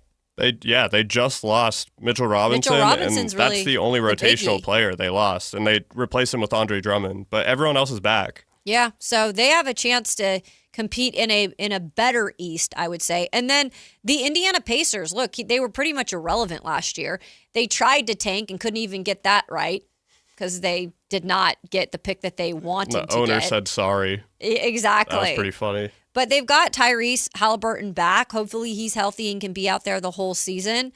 So, yeah, they've got a projected 5 that is a top 5. And then at number 5, you got the Denver Nuggets, which I think the key here is health, and health of Aaron Gordon in particular. I think at that power forward position, Aaron when he's out there, Aaron when he's in the postseason with them, a big difference maker. And without him, like you saw again last year, unfortunately, it just wasn't enough. Yeah, with definitely. That roster. Their defense as well. They need to figure something out. They need help. Yeah. All right. Coming up next, we'll stay on the note of the NBA. And speaking of the Philadelphia 76ers, they made it official. How did they do that? We're going to show you what I think was a little bit of a cheesy social media post, but you guys can give me your opinion on that. Also, what Shams Charania is saying about LeBron James and being the primary ball handler for next season. That and much more coming up on the Matt and Kayla Show here on Sactown Sports. Sactownsports.com is your online home for sports in Sacramento. Dive deep into the Kings, 49ers, Raiders, Giants, Athletics, and more with your favorite local personalities and some of the most trusted sports voices in the community. Stream Sactown Sports 1140. Watch original video content and read in-depth analysis all in one location. Sactownsports.com. Your local sports leader. Sactown Sports 1140.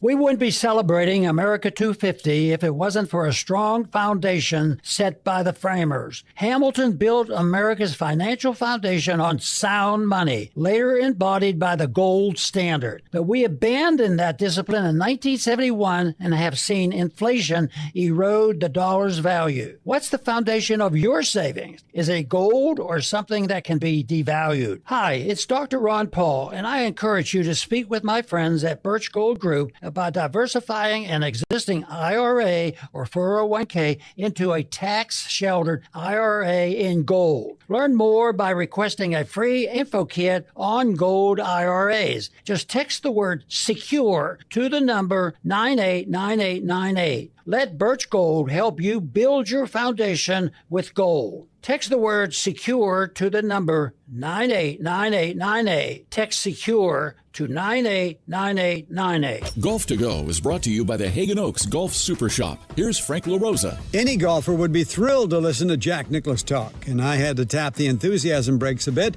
when I had a chance to interview him. But over the course of 40-plus years, Nicklaus wrote enduring words in Golf Digest magazine. Max Adler compiles some of the best. Nicklaus says, "When I putt, I hold my breath before initiating the stroke to keep my head and body still."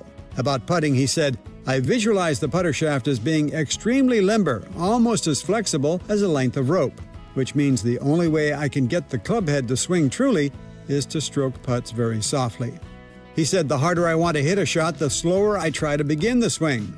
About the game, he said, "The key to playing well is to understand who you are as a person and then manage that.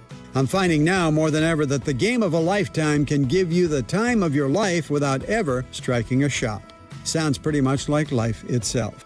That's your Golf to Go. I'm Frank LaRosa. This is Sactown Sports 1140. Hey, it's Carmichael Dave. What's up? It's Matt George. What's good? It's Alan Stiles. With the most trusted voices in the community. This is Jason Ross. Hey, it's Kayla Anderson. It's Whitey Gleason. Ready to help promote your business, both as partners and customers. All you have to do is ask. Pick up the phone, dial pound 250 and say, "Grow my business" to get connected with a team member today. That's pound 250 and say, "Grow my business." Our team will review your product, quickly pair you with a perfect endorser, and create video and audio samples, all at no cost or obligation to you. With the most live and local on-air lineup, a dynamic content-driven website, and a state-of-the-art mobile app, Sactown Sports 1140 is tailor-made to help you connect with a sports audience in Sacramento. So why wait? Dial pound 250 today. Say, "Grow my business," and let us help take you to the next level.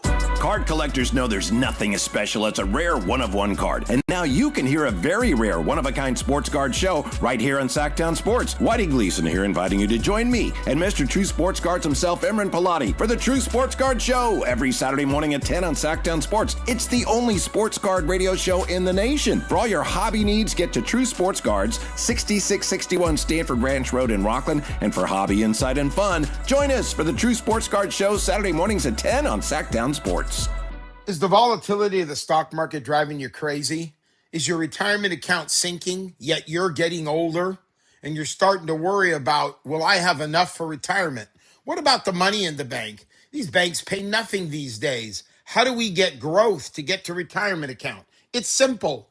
Move into gold and silver. Want to know how to do it?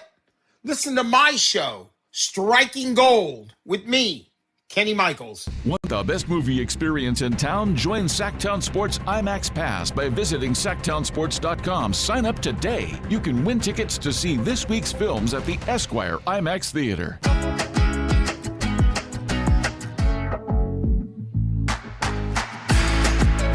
It's Matt George and Kayla Anderson on Sactown Sports 1140.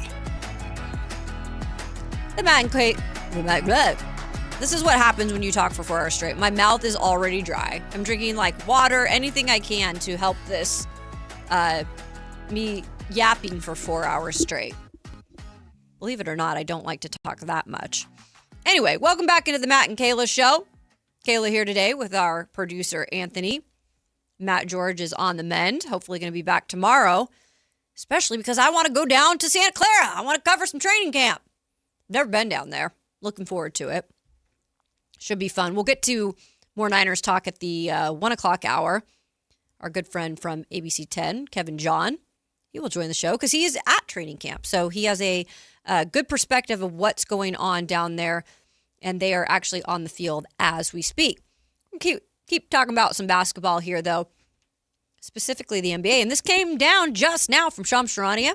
Draymond Green has agreed to return to the Golden State Warriors on a 1-year, $27.7 million deal. Clutch Sports CEO Rich Paul, of course, telling ESPN that the contract is the same Green opted out of. Of course, that was to give the Warriors flexibility to pursue LeBron James, but obviously he landed elsewhere. So I'm sure while it was kind of a bummer to not be able to land LeBron James and get to play with Draymond Green, which I believe Draymond really wanted to play with LeBron, he gets some money now. Yeah. Back to his original contract. They were also pursuing Giannis. I think that's what it was for. Any free agent, honestly. But the pay not being cut anymore signals the end of the offseason for the Warriors, which I'm sure for all the hopeful Warriors fans, they've gotten a little delusional at this point. I'm sure it was a gut punch. They just need anything to happen, and their roster is just not gotten better in the way that they want it to. For the sake of Steph. That's the way they always frame it, is like, please put someone next to Steph Curry. Please put someone next to Steph Curry. I know. And I don't feel bad. I'm sorry. You had 10 years of being really, really, really good. And now they're just trying to, like, keep it somewhat going because Steph's still there and Steph's still playing. Yeah, the way that the contracts work in the NBA right now makes it really hard for you to do the thing that like the Lakers did when Kobe was getting older, especially because Kobe's last years were worse than Steph's current years. Steph is still and of course he had the injury height. last year. Yeah, exactly. So we'll see what the Warriors end up doing, but they are in a tough spot just as far as their contracts go. Yeah. So I teased this, and it's pulling up on my computer here. My Wi-Fi just went out for a second, so bear with me as this loads here. So the 76ers celebrate LeBron James' arrival with a coronation fit for a king. Loved the title there. So they put out on their social media platform, I think it was X is what they did. They put a jersey with James, like 23, hanging. And then they put a crown next to it. So, I mean, I know I called it cheesy. It's not that cheesy, but I'm just like, are you kidding me, man? Social media team. It's just, okay. I'm done with, let's just see what he does. Let's see what he does in Philly. He's found his destination. He says it's his final decision. I know Philly's going to milk it for all it's worth. But I'm more interested in when is the time where fans turn and where the city of brotherly love, what they are known for to be in Philadelphia, soon turns that other direction. But I'm really serious, Anthony. I mean, he does not live up to expectations. He does not get them a championship. He does not stay healthy. Those fans will turn, and it will be quick. Yeah, how quickly do you think? If everything goes terrible, like if every game is bad from him from the start, like 5 games? I mean, I would never put it past a Philly fan base. I think 5 games is a good bet. If it's really bad for 5 games, they might boo him that quick. And if he gets hurt, well, again, it's never your fault that you get hurt. I mean, your body at some point is going to give up, or if you're older, you have a better chance of getting hurt.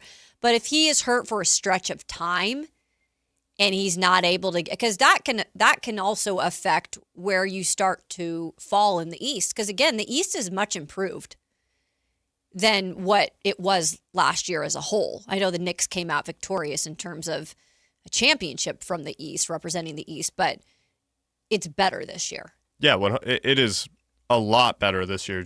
Not just with the injuries coming back, but because LeBron's there. All the movement over there, Giannis moving to Miami made Miami better, and Miami was already okay. I think that they've all gotten a little bit better, other than like Detroit, and I think Detroit is as good as they were before.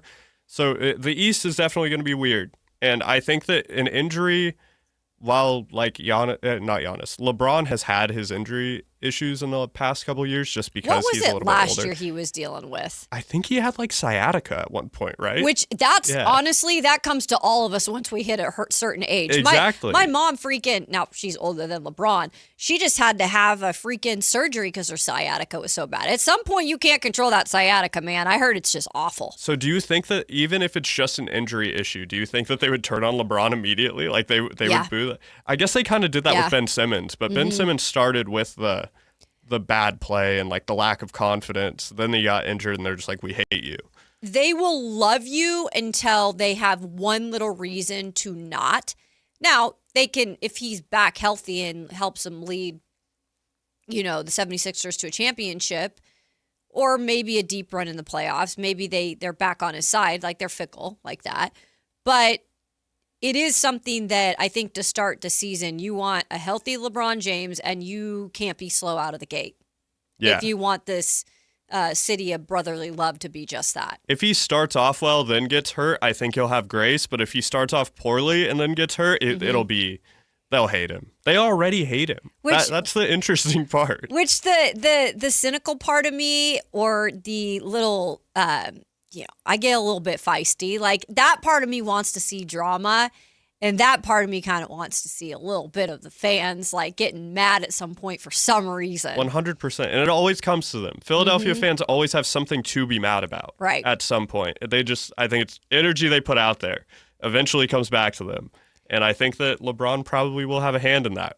So, also, to add to the LeBron James conversation, he is expected to take on the primary ball handling duties for the 76ers. That's per Shams.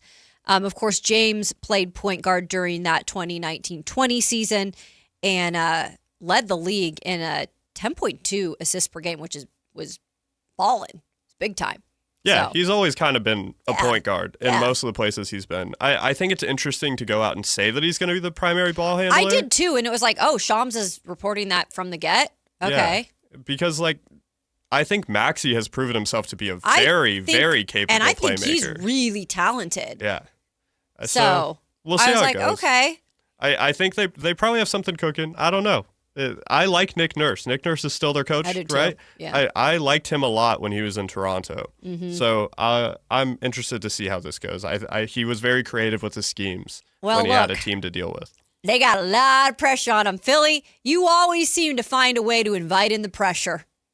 And you're the first ones, though, in terms of fan base to cook them, too. Real 100%. quick. 100%. Real quick. Coming up on the Matt and Kayla Show, it is time for Pick a Side. And we've got everything from Mac Hollins of the Patriots, barefoot now in restaurants, to the Patriots wide receiver A.J. Brown. Already not happy in camp. What does that mean? We'll get to all of it coming up next and Pick a Side on Matt and Kayla here on Sactown Sports.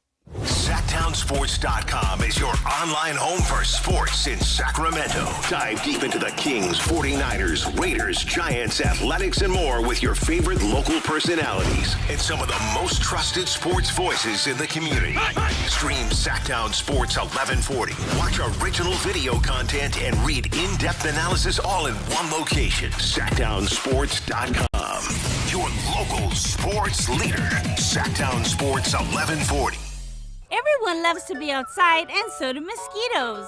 Protect yourself against mosquitoes and West Nile virus by following these simple tips. At least once a week, look around your yard and drain stagnant water from any containers where mosquitoes can breed. Remember to use an effective mosquito repellent, especially at dawn and dusk when mosquitoes are most active. Close all doors and be sure screens are in good working condition. At the Mosquito and Vector Control District, we're here to help. Visit us at fightthebite.net. Only one radio program captures the excitement of hunting and fishing as it happens. The award-winning California Sportsman with Sep Hendrickson. Only California Sportsman takes you where the action is. Live on the water, live in the blind, and live with the top pros and experts in outdoor sports. California Sportsman with Fishing Hall of Famer Sep Hendrickson is your premier destination for all things outdoors. Sep's Saturday Morning Outdoors. Ultimate Bass and California Sportsman, 5 a.m. to 8 a.m. Saturdays on Sactown Sports 1140.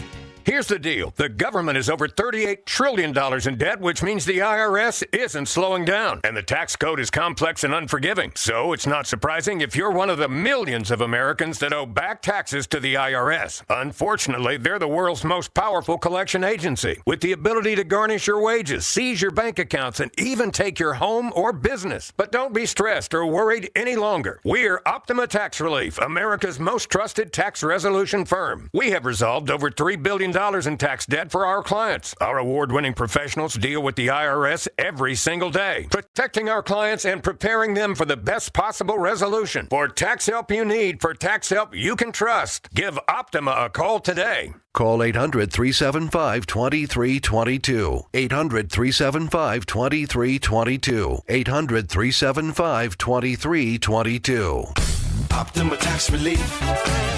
Some restrictions apply. For complete details, please visit OptimaTaxRelief.com. Capital Casino is conveniently located in downtown 411 16th Street and has been a part of the greater Sacramento area for over 20 years. They offer the best variety of games in the region in a safe and friendly environment, and there's plenty of parking, all well lit and monitored by security.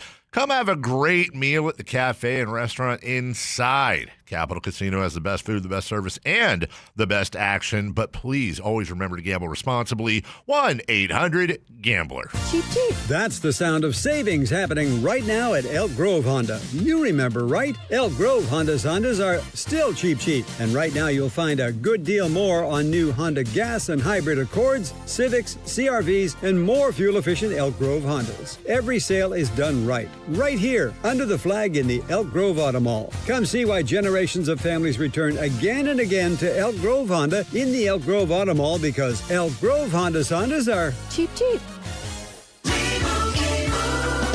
And Doug. Limu and I created a trick to help you remember that you can customize your car insurance and save with Liberty Mutual. You see, the shirts Limu and I wear are yellow, and yellow is the color of lemons, and lemons grow on trees, and trees provide oxygen, and oxygen helps us breathe, and breathing is how you live, and you can live more life when you save money by customizing your car insurance. I agree, Limu. It's really quite simple. Only pay for what you need at libertymutual.com. Liberty, liberty, liberty, liberty. Tired of hearing scary radio ads about the IRS? Tax Relief Advocates is different. TRA is here to tell you that if you owe money to the IRS, whether it's $5,000 or $500,000, we have a solution. TRA can eliminate or reduce what you owe to the IRS with zero risk to you. We have over 1,000 5-star reviews on Google and an A+ with a BBB. End your tax nightmare today by visiting TRA.com or call 800-583-6681. That's 800-583-6681. Pick a side, any side. It's time for Pick a Side on Matt and Kayla. It is time for Pick a Side, and we got some fun ones in here today.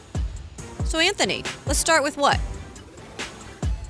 Patriots wide receiver Mac Hollins says the biggest change heading into year 2 in New England is that local restaurants let him walk in barefoot now. Is this cool or just weird? Dude, it's weird and it's sick. Mac Hollins, I love you. You are a weird one, and I don't judge because I'm a weird one myself. However, while you do a lot of things barefoot at the facility, and, going on the field before a game barefoot, I've covered plenty of guys who do that. When you say the biggest thing in the offseason that has changed is that you are going to restaurants now and they're allowing you to come in barefoot? No, sir. I will not have that. Yeah. That is disgusting. I do not want open feet. Now, look, sandals, whatever, but barefoot at a restaurant? Nah, brother. Is it a nice restaurant? Like, I'm imagining he's an NFL player. Yeah, he's spending money at steakhouses, at Italian spot. It's Boston. There's some good eateries around there. Yeah, it just doesn't fit like Boston. I want to be as benefit of the doubt as possible. Like, my girlfriend's from Hawaii, and we would go to places there, and everyone's just barefoot around at town. Yeah, you're just going around but it's not that in Boston. It's too cold to have your feet out, by the way. Yeah. Most of the time. I don't know. And even when it's not too cold, it's too humid, and then your feet are sweaty. Yep. Well. So, what are we doing here, Mac? I love you, but Mac, no. Abuse of power. That's what I call that. You're using your position of power to make everyone smell your sweaty feet. You know the whole, like, no shirt, no shoes, no service. I think it's a Kenny Chesney song. Yep. Like, this is what he needs to be telling himself. Yeah. I mean, like, good for him, I guess. I'm trying to be It's as, like, funny. yeah. It's funny when it comes down to it, but I don't want you next to me at a restaurant. Yeah, I don't want to be near it. All right, what do we got next? CBS Sports announced their addition of Brian Kelly and Doug Peterson as analysts. Are these networks wasting money on former coaches? Yes. Yes, yes, and yes. Look, they can't figure out, first of all, what they want to do. These networks are circulating through talent like I circulate from my socks every day. And I go through plenty of socks because I'm OCD, and if they're somewhat dirty on the bottoms, I change them again. So they can't figure out what they want, who they want to hire, how long they want them there.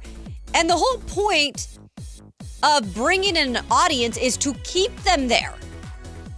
It's not to just bring in new experiments every single year and see who fits and who doesn't. Like, do your research ahead of time, keep some of those guys or gals, and then, hopefully you can keep an audience with some of these people that bring a personality. But no offense, Doug Peterson is not bringing anything to the table that I'm going to be tuning in to watch him break down anything. No offense, Doug.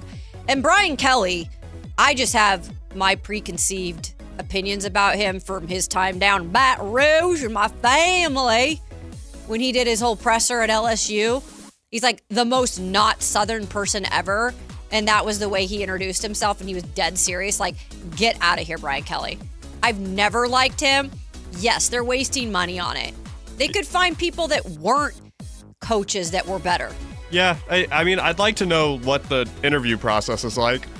I mean, it is... Same here. I don't think there is one, Anthony. That's the problem. I think that the wasting money part is like, all they do is waste money, in my opinion. Like, all of these stations. But they pay them so much money when they could really... I think they could truly find people that if they hired the right people, brought them in, and let these people build a fan base, and then you're paying them less than any of these coaches who are demanding in the millions. 100%. And you could get a team of people who really know what they're talking about. You can let them specialize in things, and you can really get into the nitty-gritty, like someone who's only going to do a specific sport. I agree. I know that they're going to be talking about football. Yeah. But like people who really, this is their like livelihood.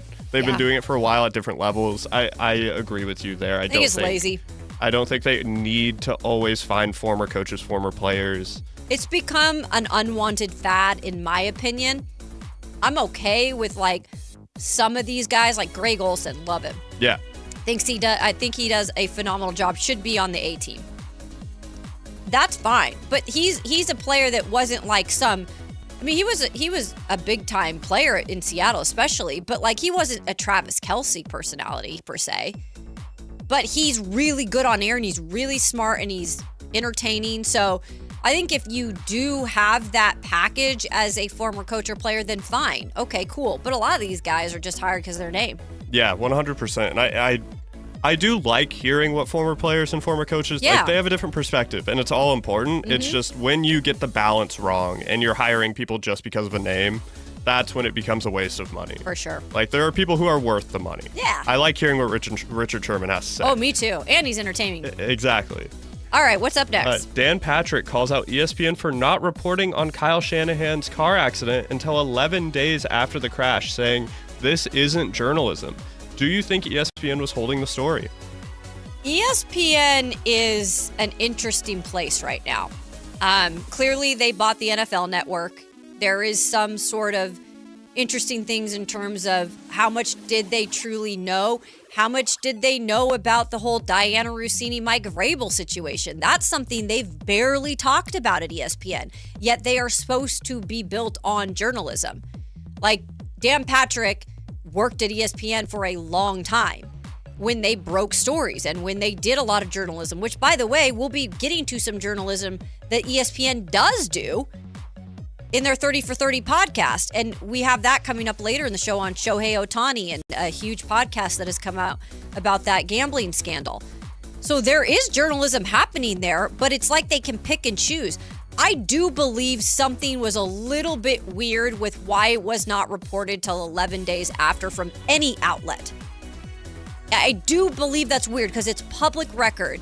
And I know as myself as a journalist who went to school and got my degree in that, when I was in local TV, this kind of stuff was had like this, snap of a finger. You could imagine the things we'd get on a daily basis from former players or players. So there's somebody had this story and somebody did sit on it. Yeah, and I don't really know the inner workings like you might know just from being in the world longer than I've been here. I don't know if a car crash is like that important to like care about for me. Like that goes into the line of like, where do you need to not report on people's personal lives? But then it goes to, if it was a player, probably would have been reported immediately. And then it's like the relationship thing, and then you get into conspiratorial, like why wouldn't you do it if it was Kyle Shanahan? Why would you do it if it was some other player? Because we get those immediately. If a player's like speeding, gets into a bad car accident, but I guess, I don't know. It is weird that it didn't come out, but I don't know any of these people personally, and I don't know exactly what was going on there. I imagine it's a lot like people don't want to mess with their sources.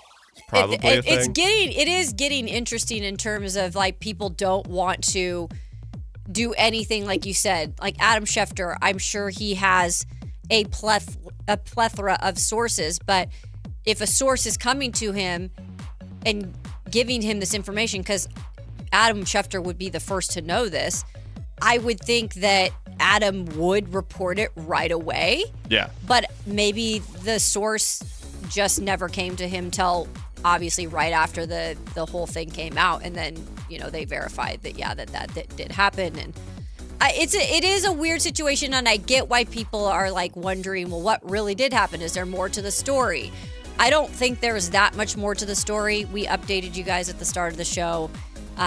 He had his phone in his lap, but he was not, at least right now, it's not being said that he was the one that caused the accident. It was the other woman who took like an unsafe turn. So yeah, I think this is something where people want to make it into something bigger than what it is. I don't think there's much to it, but I hope that Shanahan, is safe and healthy and can get back on the field. I think a big reason why people want to make it a bigger deal is because it didn't get reported for 11 days. So you want to make something. You want to make something of it. And that makes total sense. Yeah. But I'm sure we'll learn more as the days pass. We will. And what is our final one on Pick a Side today, Anthony? Patriots wide receiver A.J. Brown isn't content with the amount of passing QB Drake May has done at training camp thus far and indicates that he'd like more targets. Are we already seeing the drama AJ. being in New England? AJ. What a guy. My friend.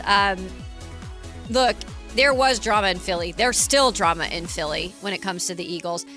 I do think A.J. Brown, and I covered him for a couple years in Tennessee, straight out of Ole Miss. I do think there is a diva in A.J. Brown. He is one of those wide receivers who is very, very boisterous when it comes to wanting to be the guy that gets the ball. He didn't have enough, targets down the stretch there in Philly. I think it's a reason why maybe some of the, prior friendship between him and Jalen Hurts dissolved. I truly do think it's petty stuff like that. But this is the last thing he needs to do 3 days into training camp, saying there's not getting enough targets. I think that's so funny. AJ, I don't think it will be a thing up here. He's back with Mike Vrabel. Mike knows how to handle him. AJ's a little bit of a head case sometimes in the best way possible. I don't think it's going to be a thing, but you sure don't want it to be the first thing you're talking about in training camp. Yeah, do you think that it's a coaching thing? Like that's why it got so out of hand in Philadelphia? I do. You just think that Nick Sirianni just couldn't really handle the personality? I do. And as much as this sounds funny saying this in the same sentence, the Mike Vrabel culture in the locker room at least, and when I was at Tennessee, is legit. And people talked about it being really a family and a culture that was a good culture. I don't think Philadelphia is like that. I think the Eagles are not a great place for maybe a guy like Brown when it comes to it. I think it will be good in New England, though, for him. Yeah, good for him. Yeah. I mean, it's funny that he's doing this already, but part of it's the diva in him. We'll see how it goes. These wide receivers, I tell you. Yeah. All right, that does it for Pick a Side. Coming up next, we have already reached the lunch break. And if you are listening or you're in the YouTube chat, I would love to hear your opinions. We're going to have a little fun. It's a little bit of a story time, a little bit of a comparison on what, the stadiums are out there. We got the NFL launching training camp for all 32 teams this week. If you want to call in, 916-339-1140, we encourage you to do so. ESPN Radio ranked their worst stadiums in the NFL. There's 5 of them to be exact. We'll go over those, and then I'm going to have some fun with Anthony. I'm going to rank the top stadiums environments I've been to in the NFL and see what you guys have to say. Have you had a favorite spot that you've gone to, or really a spot that you absolutely don't like? You can chime in. It is your hour, the lunch hour, coming up here on the Matt and Kayla Show, Sactown Sports. Follow Sactown Sports 1140 on Instagram and X at Sactown 1140 to see the best moments from all your favorite shows and up-to-the-minute live reactions and updates on the Kings, 49ers, and more. That's at Sactown 1140 on Instagram and X. Your local sports leader, Sactown Sports 1140. This is the story of the one. As a safety manager at a manufacturing plant, he does everything he can to keep his coworkers safe. From finding ways to reduce risks to keeping safety supplies in stock. And for that, he relies on Grainger. Grainger offers a broad range of quality products and next-day delivery, so he can always play it safe. Call 1-800-GRAINGER, click Grainger.com, or just stop by. Grainger, for the ones who get it done. Someone had a birthday. Yep, 50. Can't believe it. 50 years of wisdom. Great segue. We have a health reminder from the CDC. Pneumococcal vaccination is recommended for adults 50 or older. Says here, we're over 6 times more likely to be hospitalized with pneumococcal pneumonia than adults under 50. I don't love those odds. Same. Look what I found. Pfizer's Prevnar 20 is proven to help protect adults against pneumococcal pneumonia and invasive pneumococcal disease in just 1 dose. And millions have already gotten it. Continued approval may depend on a supportive study. Don't get Prevnar 20 if you have a severe allergy to its ingredients. A weakened immune system may lower your response. Common side effects include injection site pain and swelling, fatigue, headache, muscle, and joint pain. For full prescribing information, please call 1-855-213-2138. Visit Prevnar20.com or talk to your doctor or pharmacist. I'm on Prevnar20.com now, scheduling my appointment. Good idea. And happy 50th. What's up? We're talking to Chad Hoblet of Hoblet Dodge, Chrysler, Jeep, Ram, and Woodland. Chad, a little birdie told me you're extending the 4th of July sales event because those deals are so good. They were the best deals of the year, and we wanted to keep the savings going. Right now, you can save up to $10,000 off MSRP on new 2026 Jeep Gladiator Sport S. If you're looking for a truck for everyday life that you can still take off-road, the Jeep Gladiator is for you. Well, my brother had one of those, and he loved it. They are really cool trucks for sure. But Hoblet is so much more than Jeeps. Whatever you're looking for, you can find it at Hoblet with our Hoblet Certified Pre-Owned Supercenter with 200 vehicles and over 50 under $30,000. Search, select, and save at HobletDodge.com. Unbeatable prices, unbeatable selection. Nobody beats Hoblet, period. 10,000 total net savings on select new 2026 Jeep Gladiator Sport S after $36.20 Hoblet discount and factory incentives. Incentives may include 10% below MSRP incentive, 500 military or first responder bonus cash for eligible members, 1,000 Hoblet trade-in assistance with eligible trade, 3th net savings, simple VIN 175877. See dealer for details.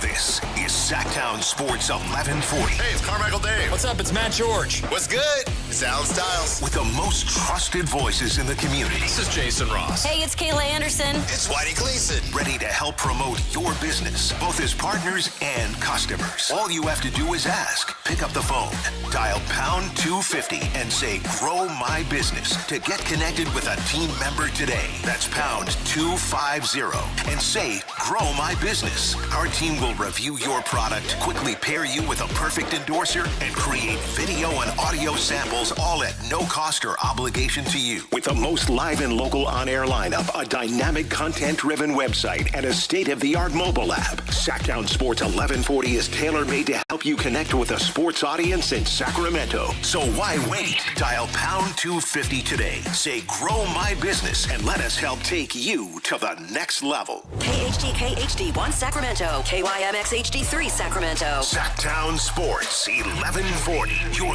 local sports leader. It's time for the lunch break. Your calls, your thoughts, your segment. Call or text us at 916-339-1140. It's the lunch break on Matt and Kayla.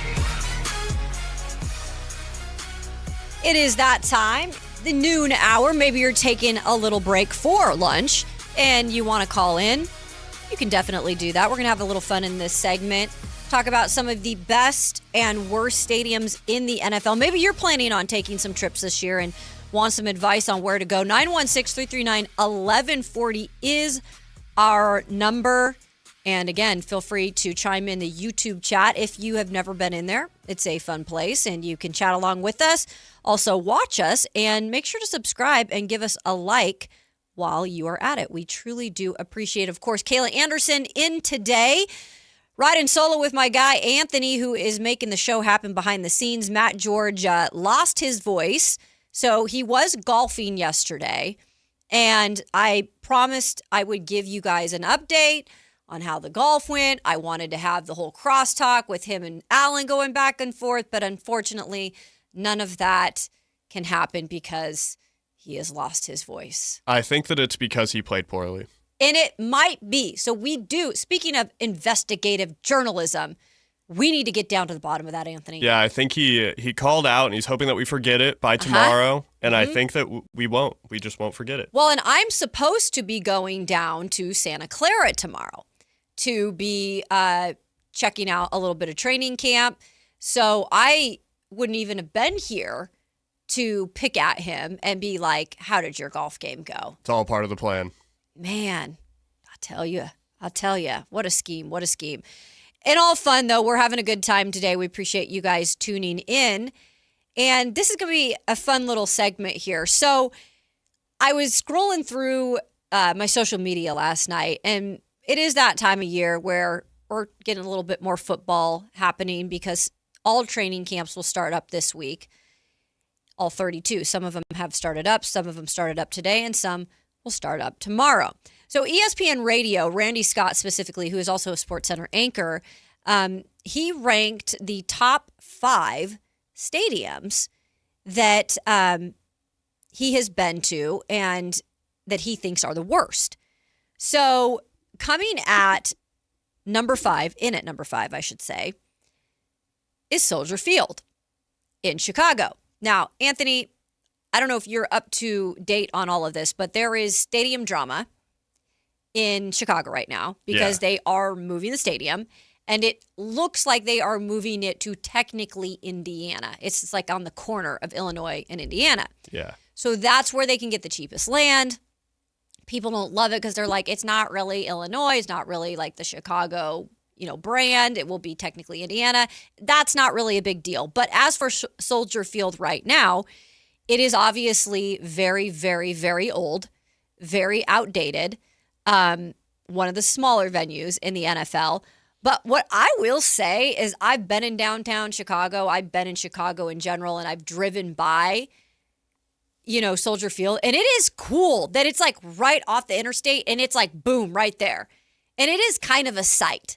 Like it looks like an old Coliseum or something, but it is kind of cool to drive by it and be like, oh, there's Soldier Field, but they think it's the 5th worst stadium out there. My brother-in-law is from South Bend, Indiana. Oh, he is? So he's a huge Bears fan, and like all of his friends are like calling him and being like, we just stole the Bears. Like we did it, man. Like because they might be moving to Indiana. But he went to Soldier Field for the first time just last year. Okay. And now he's like had a whole change of heart. He's like, I love the stadium. Really? It was so much fun. I think it's just like a lot of people are nostalgic about Candlestick because they had such a good time there. Like I know my mom is like a big they should have nostalgia. Yeah, involved. they should have kept the stadium there, even though it was super windy by all accounts. And where was it exactly located? It's in the it's like right on the edge.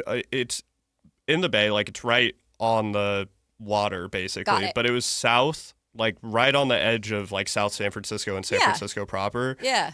It was kind of out of the way. It was a nice but place. closer than Santa Clara. Oh, everywhere's closer than Santa Clara. And technically properly more in San Francisco. Yeah, right? it was in San Francisco. Yeah. So it worked. It's just, I don't know why exactly they moved. It was probably a money thing. Same exact reason why the Bears are discussing it. But I've always heard good things. I think that all of those really like rowdy fan bases always make for a good stadium experience, no matter how old the stadium is. Sure, it kind of makes up for it. And by the way, JR, we'll get to you in just a second. He is waiting on the phone lines, but let me get to these worst ranked NFL stadiums, and then I'll grab you on the phone line.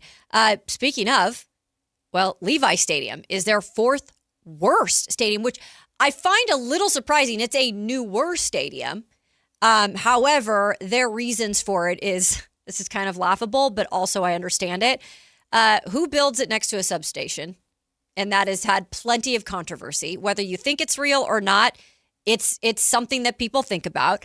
45 minutes from San Francisco. Obviously, it's a long trek out there. I think it's just more so like where it's located, kind of the controversy that comes with it. And so that was their fourth worst. I kind of agree. Okay. It's one of the only ones I've been to. I've only, like I said earlier in the show, I've only been to the Coliseum for a concert, and I've only been to Levi's for a football game. And going to the Coliseum I lived in San Francisco, so I took BART to the Coliseum. It drops you off right there. Right, easy access. You go right in.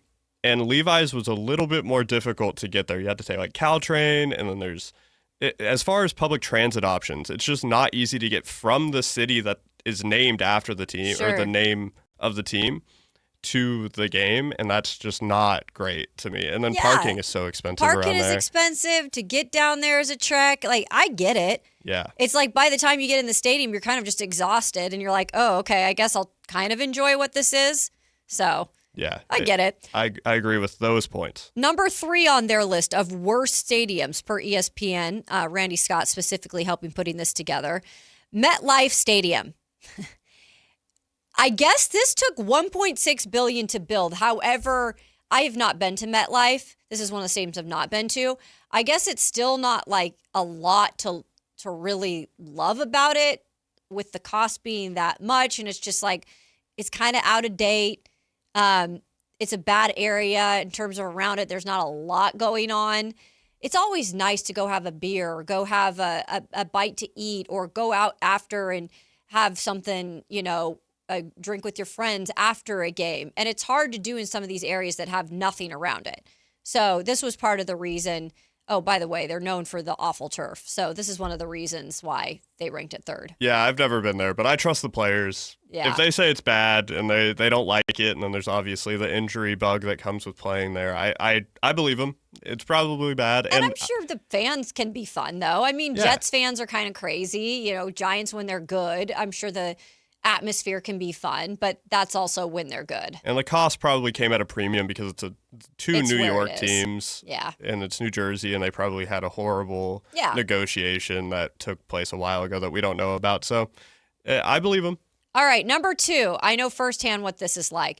Now, I will say, y'all, if you are somebody who, I've ran into a lot of people in Northern California who love country music. I am not a country music person per se. I like some of it. But if you have not been to Nashville, Tennessee, it is a great place to visit. And if you want to plan a trip, maybe you plan a trip to go watch your team play at Nissan Stadium. Unfortunately, the stadium is ranked the second worst stadium in this list. I would concur. The good thing is they're getting a new stadium next year, and it's going to be absolutely amazing. So maybe you plan your trip after a year. Since you have experience there, I want to hear what specifically, why do you think that it is one of the worst? Location, prime. You're never going to get anything better than the sports locations in Nashville because Broadway's right there. You walk over the pedestrian bridge. There's Nissan Stadium. It's right on the river. The stadium itself, though, all concrete. Concrete structure that's pretty much having big-time issues, a reason why they really had to, go with this new stadium and bulldoze this one down eventually. There's actual structure issues. It's just a cement block. It's ugly. It's outdated. There's a lot to do around it outside of Nissan Stadium that's within walkable distance, but the actual stadium is just, there's no ambiance, there's no atmosphere. it's just a rough place. So they're going to rebuild one right on that plot of land. Yeah, they're almost done right next to it. And then they're going to bulldoze that and make that parking. And then also they're building brand new restaurants and entertainment right there. So it'll probably go from one of the worst to one of the best, just because the location. It's a newer stadium. Okay, yeah. Cool. So plan your trip in about 2 years there if you want to go watch your team play. And at number 1, the worst stadium. It is now called the Northwest Stadium. It is the Washington Commanders.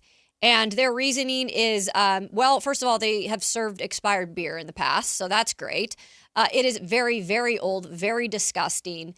You probably just don't even want to be sitting in your seat because you're like, has this been cleaned? It's just not a great experience. And they are also, though, going to be getting a new stadium in the future. So there is a bright side to it. Sounds like a Coliseum end of the Coliseum experience. I think just so. Like you don't really know what's around. They're purposefully not keeping up with it, kind of. They're just like, it's not worth the money. It's going to go at some point, right? Makes sense. All right, let's go out to the phone lines. JR on the phone lines. I don't know what the heck he's going to ask, but we love taking your call. What's up, JR? I was born in Candlestick Park. What? So ask Whitey. Whitey will tell you the truth underneath the right field fence. But here's the thing. It's Hunter's Point, Candlestick, and I think you had it right on. It's all based on the rowdy crowd. But Candlestick was one of the greatest. Actually, Kezar, if you really want to go some Niner history, Kezar was even better, but that's the one before Candlestick, yeah. Correct. They moved over in 70, and they were good in the 70s. I hate when people say they weren't good in the 70s. But, yeah, Candlestick Point is on the Hunter's Square, which is not a good area of town. Okay. Third, you leave that stadium and you go the wrong way on Third, and you're not going to an area that you want to be past midnight. Anyway, easily to me is the best. And then Levi to me, not bad because of the NFC Championship games. Greatest venue, of course, is when they beat Seattle, which they do that often. Oh, yeah, JR. La, la, la, la, la. Who beat them last year? Who won the Super Bowl, I will JR? say that place up there in Seattle. Yes, watch Lumen the game, Field. watch the Niners. That's pretty awesome. It's place spectacular. to watch a freaking game. Real quick, it is pretty cool. I wanted to ask you: is there any other spot you've been to in terms of a stadium that you would give like 2 thumbs up or 2 thumbs down to? I hate to say it, but SoFi down there. I hate to say the Ram. Give them credit. That new stadium is pretty badass. I haven't been yet, but I want to check it out. Oh, damn it. Yeah. Damn it, it has to be so nice. Yeah, there. I mean, and then Arizona's not bad. I mean, they bring in the grass, they pull it out, all that. They call it the toaster, I think, University of Phoenix, whatever. Yep. Not a bad venue either.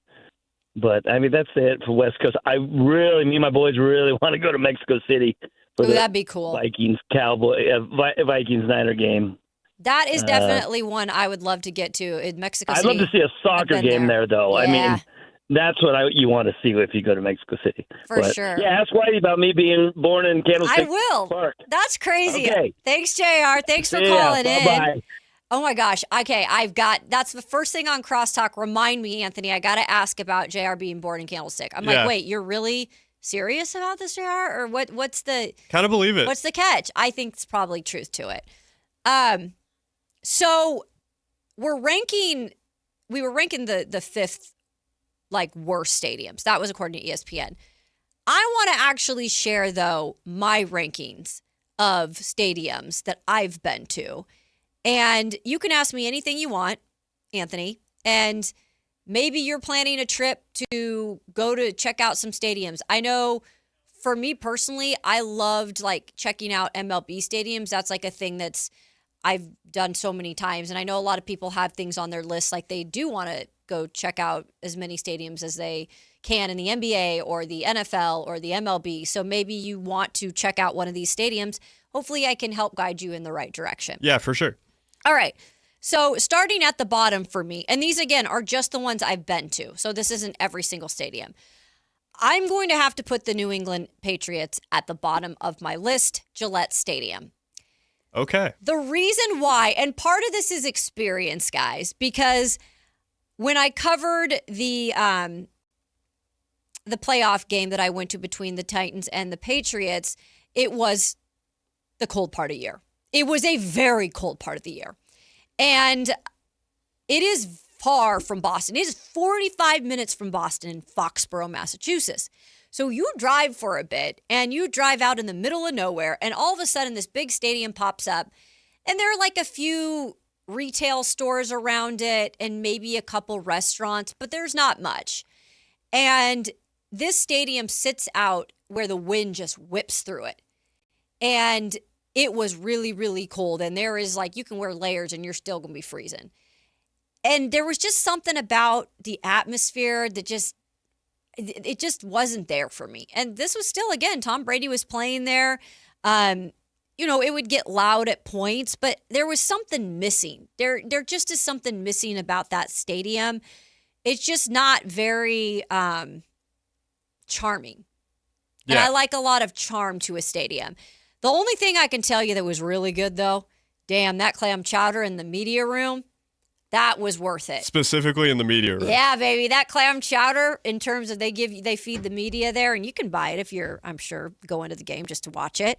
Clam chowder, worth it. So, New England, sorry, but you're at the bottom of my list. It sounds similar to, not the cold part, but it sounds similar to Levi's. I think that there's nothing around Levi's, and there's just only parking lots, and it's so far away from the city itself. Like, it's closer to San Jose than it is to San Francisco. Mm-hmm. And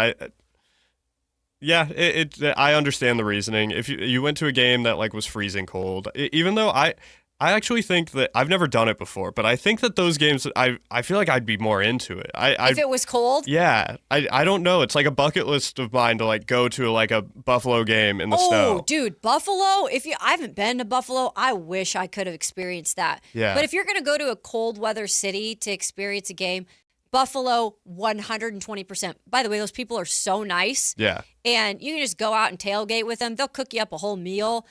Jump through a table. Yeah, they will. When Buffalo visited Tennessee, a guy fell through a table. Yeah. And, right outside Nissan Stadium. Like, they'll even do it when they travel. Good for them. They're what a great. fun fan base. They're fun. I would like, for their sake, to have them get a national championship, a Lombardi trophy, because they deserve it. Maybe as a California, I've romanticized cold in football. I've never been, fair. but That's I've romanticized it in my head. Y'all got heat out here year round, man. I'm not used to that. I grew up with 4 seasons in Spokane. So I get it if you romanticize about a little bit of a winter game once in a while. Nothing wrong with that. By the way, in the chat, we have got Dwayne saying he's been to the Coliseum, Candlestick, Lumen, Soldier, SoFi, Levi, and Allegiant, which I would love to go to Allegiant too. Speaking of the Raiders, that is on my list to do now that I'm back on the West Coast.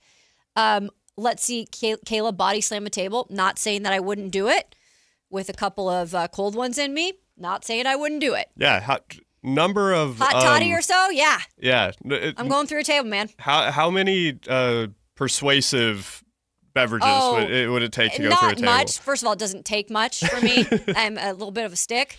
But I also am very competitive, and if someone wants to like test me, I'll just do something. That's why I've probably done stupid things in my past. Yeah. Because the competitive side of me just takes over. I'm there with you. I think like 1.5.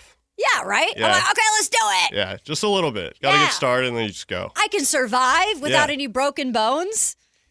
Okay, next up on my list, JR, he brought up Arizona.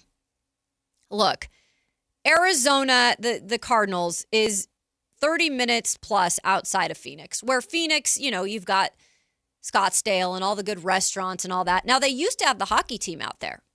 They used to have the Coyotes out there. So there was another team out there. They have a couple little things, restaurants, but it's not much. It's just, again, something built in the middle of Glendale with not a lot around it. Now, the stadium itself is nice. I think they've kept it in good shape. I think they call it like the saucer or whatever. They bring in that really nice natural grass. I've seen them roll it in because I used to cover Arizona sports. And that's all really nice and fine and dandy. But the environment, and maybe this is because they've been a losing team for a while, the environment just can be a little bit stale. But when they're good, those Cardinal fans are loud. Like, they do show up and all that red, like it's a little bit intimidating. But they've just not been a good team for so long. They need to get that hype back. And unfortunately not going to happen probably in the next couple of years. Yeah, I imagine that hype is few and far between. It's in those pretty games. stale over there, Glendale. But I'm happy that they do the grass thing. I'm sure that the players appreciate that. Yeah, it's quite the process too, you guys. Like, I watched them literally roll it in and out, and it takes a while. But it's worth it, especially for those players having that natural grass. I think that for me, everything about the stadium, from my experience, has to do with the vibe of the fans. And, like, I don't really care if, like, a seat's comfortable or anything, or the seats like that. I just am way more concerned about whether or not the players are comfortable playing the game. That way I can see the best product on the field. And that's so if I were to do my rankings, even though I've never been there, Arizona would probably be pretty high. Okay. Just because people like it. Yeah. Like, the players like it. I trust them more than me. No, it's not a bad stadium. And honestly, I added that later because I forgot. Like, I had covered Arizona in my career, and I've been to several games there. So I'm actually going to flip-flop it. I'm going to put them above my next one. And that is Jacksonville, baby. The Jacksonville Jaguars, Everbank Stadium, in the middle of nowhere. It is hot and humid. Jacksonville, I'm sorry if you're from Jacksonville. It is a hole. It just is a hole, man. I imagine it as a swamp. I've never been. It is a swamp. It's just a swamp. And there's just not a lot there. Not derogatory. Just like, it literally, the climate is swamp. But the people are so amusing and interesting. And for the sheer fact that I people watched the entire time I was covering the game at that stadium, for the sheer fact because they have pools.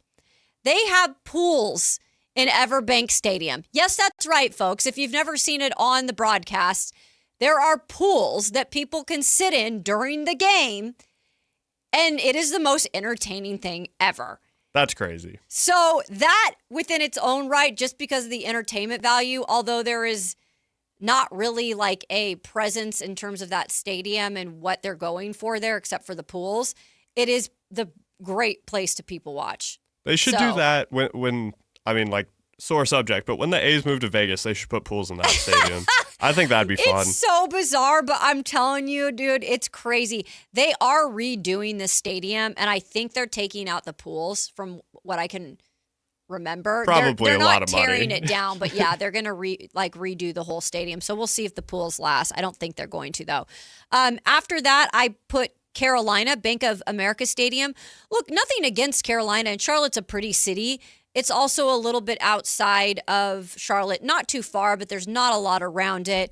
No character really to it. Needs a lot of fixing up, which they are doing. Their owner came out recently and said that they're pouring more money into it. So that's also getting renovated. After that, guys, Kansas City, Arrowhead Stadium. I think it's one of those like nostalgia things.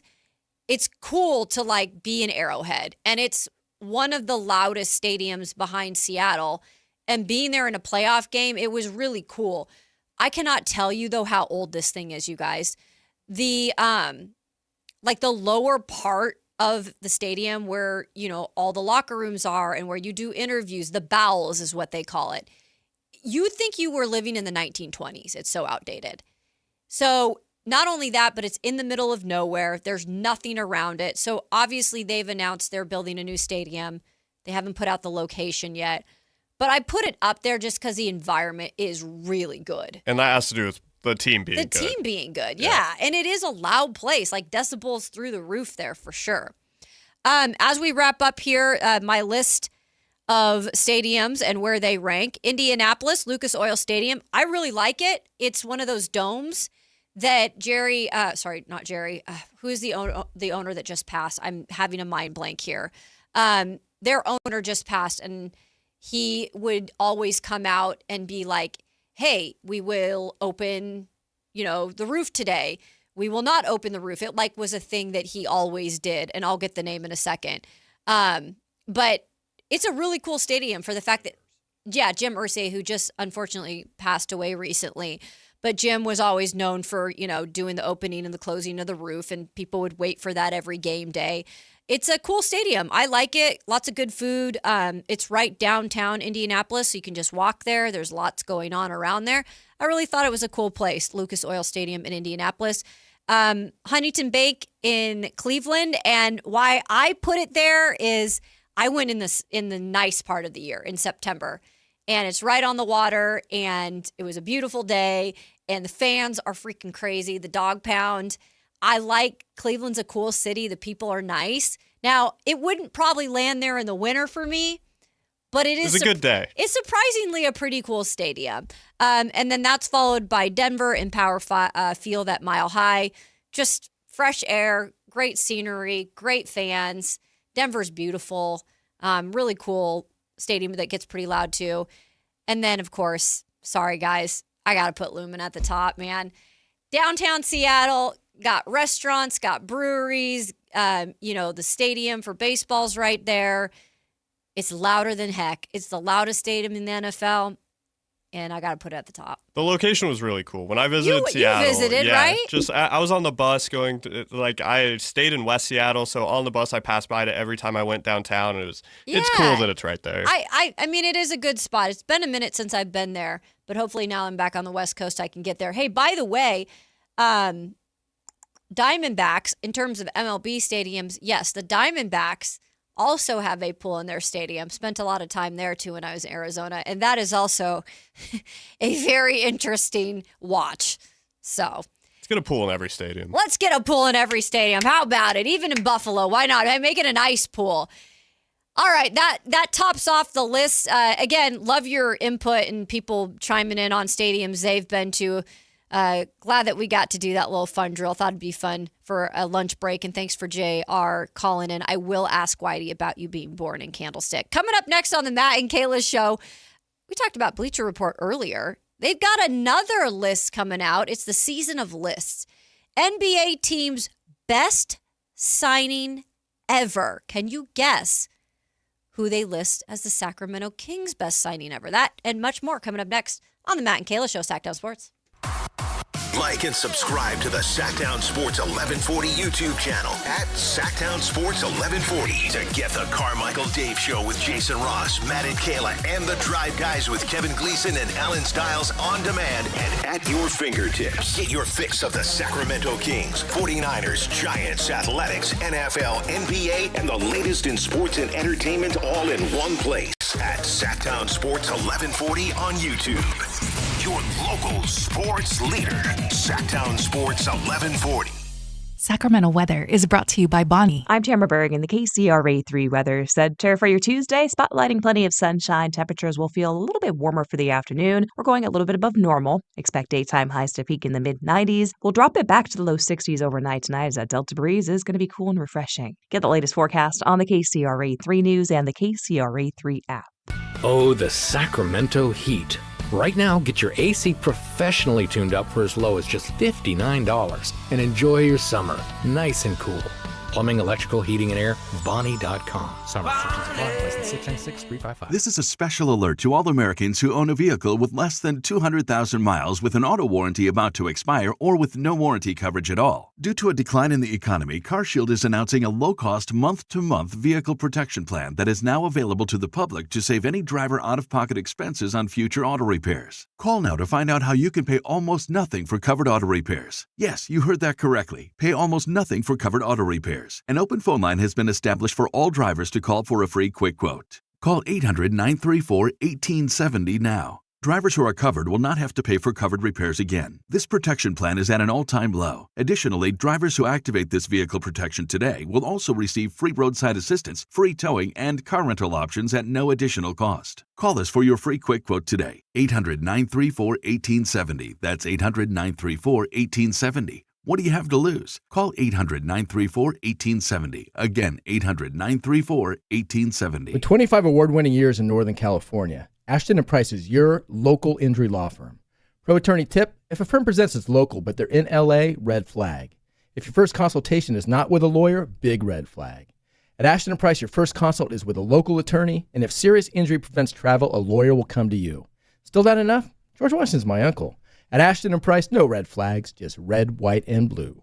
Remember, for the best advice, Don't think twice. Call Ashton and Price. Want the best movie experience in town? Join Sactown Sports IMAX Pass by visiting SactownSports.com. Sign up today. You can win tickets to see this week's films at the Esquire IMAX Theater. Skeeter here, my card. Field Tech, Sacramento Yellow Mosquito and Vector Control District. I never met a Culex terrasalis I didn't want to smack. That's Latin for mosquito. Hey, it's time again to fight the bite. Time to protect yourself from West Nile virus by applying insect repellent. Once a week, drain stagnant water and report dirty green swimming pools. Ew. They're breeding grounds. The Sacramento Yellow Mosquito and Vector Control District reminds you it's time to fight the bite. My card never gets old. For more information or to report problems, go to fightthebite.net. Cheap, cheap. That's the sound of savings happening right now at Elk Grove Honda. You remember, right? Elk Grove Hondas are still cheap, cheap. And right now you'll find a good deal more on new Honda gas and hybrid Accords, Civics, CRVs, and more fuel-efficient Elk Grove Hondas. Every sale is done right here, under the flag in the Elk Grove Auto Mall. Come see why generations of families return again and again to Elk Grove Honda in the Elk Grove Auto Mall, because Elk Grove Hondas are cheap, cheap. In celebration of 80 years of 49ers football, Sactown Sports is counting down 80 of the most memorable moments that have shaped the team's storied legacy and winning tradition. Here's today's faithful flashback. Number 32, Kaepernick's playoff record. Pardon the pun, but Colin Kaepernick's run with the 49ers was memorable. He really set his mark with his legs in the playoffs, as Kaepernick broke Michael Vick's mark of 119 yards with a 56-yard keeper on an option play in the third quarter of the playoff win against Green Bay. Takes the handoff, runs over the right tackle, comes to the 45, tucks it, got a block at the 50, on the numbers, the 40, a foot race to the 30, down the near sideline, the 20, chase to the 10, down the sideline, the 5, he'll gallop into the end zone for a San Francisco touchdown, a 56-yard touchdown by quarterback Colin Kaepernick. The run gave Kaepernick 163 yards on 12 carries, setting a 49ers franchise record for the postseason. Faithful flashbacks on Sactown Sports 1140.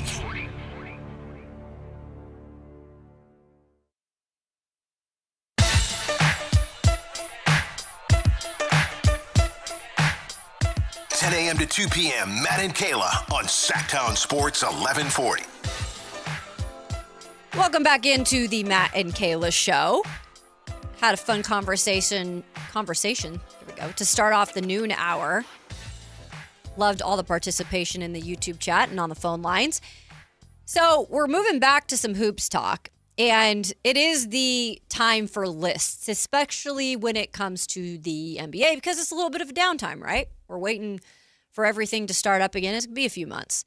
So Bleacher Report put out a list of all NBA teams' best signing ever.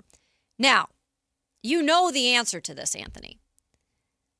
But knowing the answer, which I'm going to say in a minute, and I want to give people out there, especially people in the chat, a chance to give their guesses, because I think it's always a little fun game to see who people say. Who would you have guessed Bleacher Report lists as the Kings' best signing ever? I think what they put is there's not a lot. I think is where it comes down to, because a lot of their best acquisitions were either through the draft or through a trade. They've never been a free agent destination. Right. Yeah. So this is the most obvious one, in my opinion. I've looked at other lists since you put this in the rundown that have like the top 5, and it drops down pretty fast. It's like, damn, there's a gap. Yeah, and they're all great. Like the whole top 5 that I'm looking at are all great, but it is. I even put someone who like is recent above some of these in the top 5. Okay. And it's over the since the Beam Team year. Yeah. Which is kind of rough. That is kind of rough. Yep. All right. So C Webb is in the chat as a guest. Manazit says Mitch Richmond. Both of those are trades. Yep. So this is a free agent signing. And then we've got 2 correct answers. Dwayne and I'm not Marcus. Congratulations. You got it right. It is Vlade. It is Vlade Divac. That is the correct answer, at least when it comes to the Bleacher Report ranking the best free agent signing. They say around the turn of the century, it was clear that any team that wanted to be truly competitive in the Western Conference needed a big man who could stand his ground against the LA Lakers star center Shaquille O'Neal. You guys remember him? I'm sure you do. In 1998, the Sacramento Kings got their man by signing veteran 7'1" center Vlade Divac in free agency. Divac was incredibly dependable during his 6 seasons in Sac. Playing in all but 6 regular season games, he averaged 14.3 points, 10 rebounds, 4.3 assists in his first season with the Kings, establishing himself as a key scorer, glass cleaner, and uncannily great passer. Not just for his size, he also he made his only All-Star team, I should say, in 2001 as well. So that was just a little bit of a write-up. Honorable mentions, though. Bobby Jackson, Malik Monk, and John Salmons. Yeah, I saw Scott Pollard as well was mentioned on there. I think that Bobby Jackson is firmly second. Yeah. And I think I'd put Malik around there with Scott Pollard. Okay. And John Salmons was too long. I wasn't there. Sorry. Yeah, I definitely was not there as well. So Dwayne says traded Mitch for C-Webb. Yeah, traded C-Webb but signed Vladdy. So, and then I Am Not Marcus says, I do like the Malik Monk free agent signing too. I do too. I think it's going to be interesting what happens with Malik Monk now in this era of Sacramento Kings basketball and what role he truly plays this year. I mean, I believe he's going to be, at this point, it looks like taking backup point guard duties at times, coming off the bench, because it doesn't look like they're going to bring anyone in that spot. And I think he's enough of a veteran to be able to help Acuff out when it comes to that. I know he's not a true point guard or anything, but he's probably going to assume some sort of that role at times. I think that as far as the best free agent signings go, I think that Kings fans will have Malik Monk in the conversation just because of the Beam Team season. It wouldn't have gone the way that it did without Malik. He should have won 6th Man of the Year. It was incredible. The fact that he was able to bring the energy like he did, really give into the fan base, he really was electric to watch. And he still is. And he is a great mentor at this point. I think that he's a King for life. Like when I remember him after, I know I'm here, but like, people talk about Malik Monk later when he retires. I'm going to remember him as a King, not a Laker, not a Hornet, wherever he was before. Sure. I think that it is just, as far as culture goes, I think that he fit here. It kind of reminds me of, this is probably not great to compare him here, but like Rashawn Holmes really like was loved here. Yeah. And people will remember him here, even though he was shortly out of the league after that. Malik Monk is much better than Rashawn Holmes. I'm not comparing them as players. And he's the pizza guy. Yeah, exactly. Come on now. He is a pizza guy. I learned that. I'm a pizza guy. I'm a pizza guy. I learned that right when I moved here, Anthony. I was like, what's the pizza guy? And they're like, Kayla, come on now. You gotta know this. He's the pizza guy. So shortly after that, I did have a pizza. From Pizza Guys? There you go. Yeah. Everyone's been, there's so many pizza guys. You got to go back and do the laundry list of pizza guys. Doug was a pizza guy. He was? Yeah. I love that.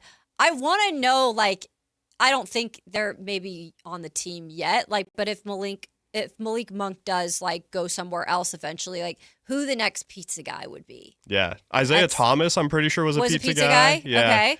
I'm trying to think of all the ones that I remember from my life. Is there, like, stipulations you have to have? I think it's just like they have to be, it's more of a like brand safe kind of thing. Like they have to be sure that you're going to be here. And it's probably not like the most expensive player on the team, but like you're still kind of, you're a king. You're walking that fine line of how long will they be there? Like they're not that expensive. Yeah, you're right. Yeah. Because then you got to pay those guys top dollars then. Also on here, which I think it's a fair shout out by Tortilla Jackson. We did sign Russ, who was an MVP. We just sucked. Look, Russ did a lot of good things here last year. It was just on a losing team that how much did it really mean? But I'm with him. Like, I mean, he ended up being the starting point guard. He might have been the biggest name. that they've ever signed. That I would say, if we were going to do biggest names, for sure. Yeah, which is moderately disappointing that it's like that's the way that we have to talk about it. But, I know. It's like, well, you did break some records here. Yeah. But it's like, is that what you want to be known for? I don't know, though. I think he helped develop some of the youth here, which, guess what? In the long term, maybe that pays dividends. And maybe that's what you think of Russ as.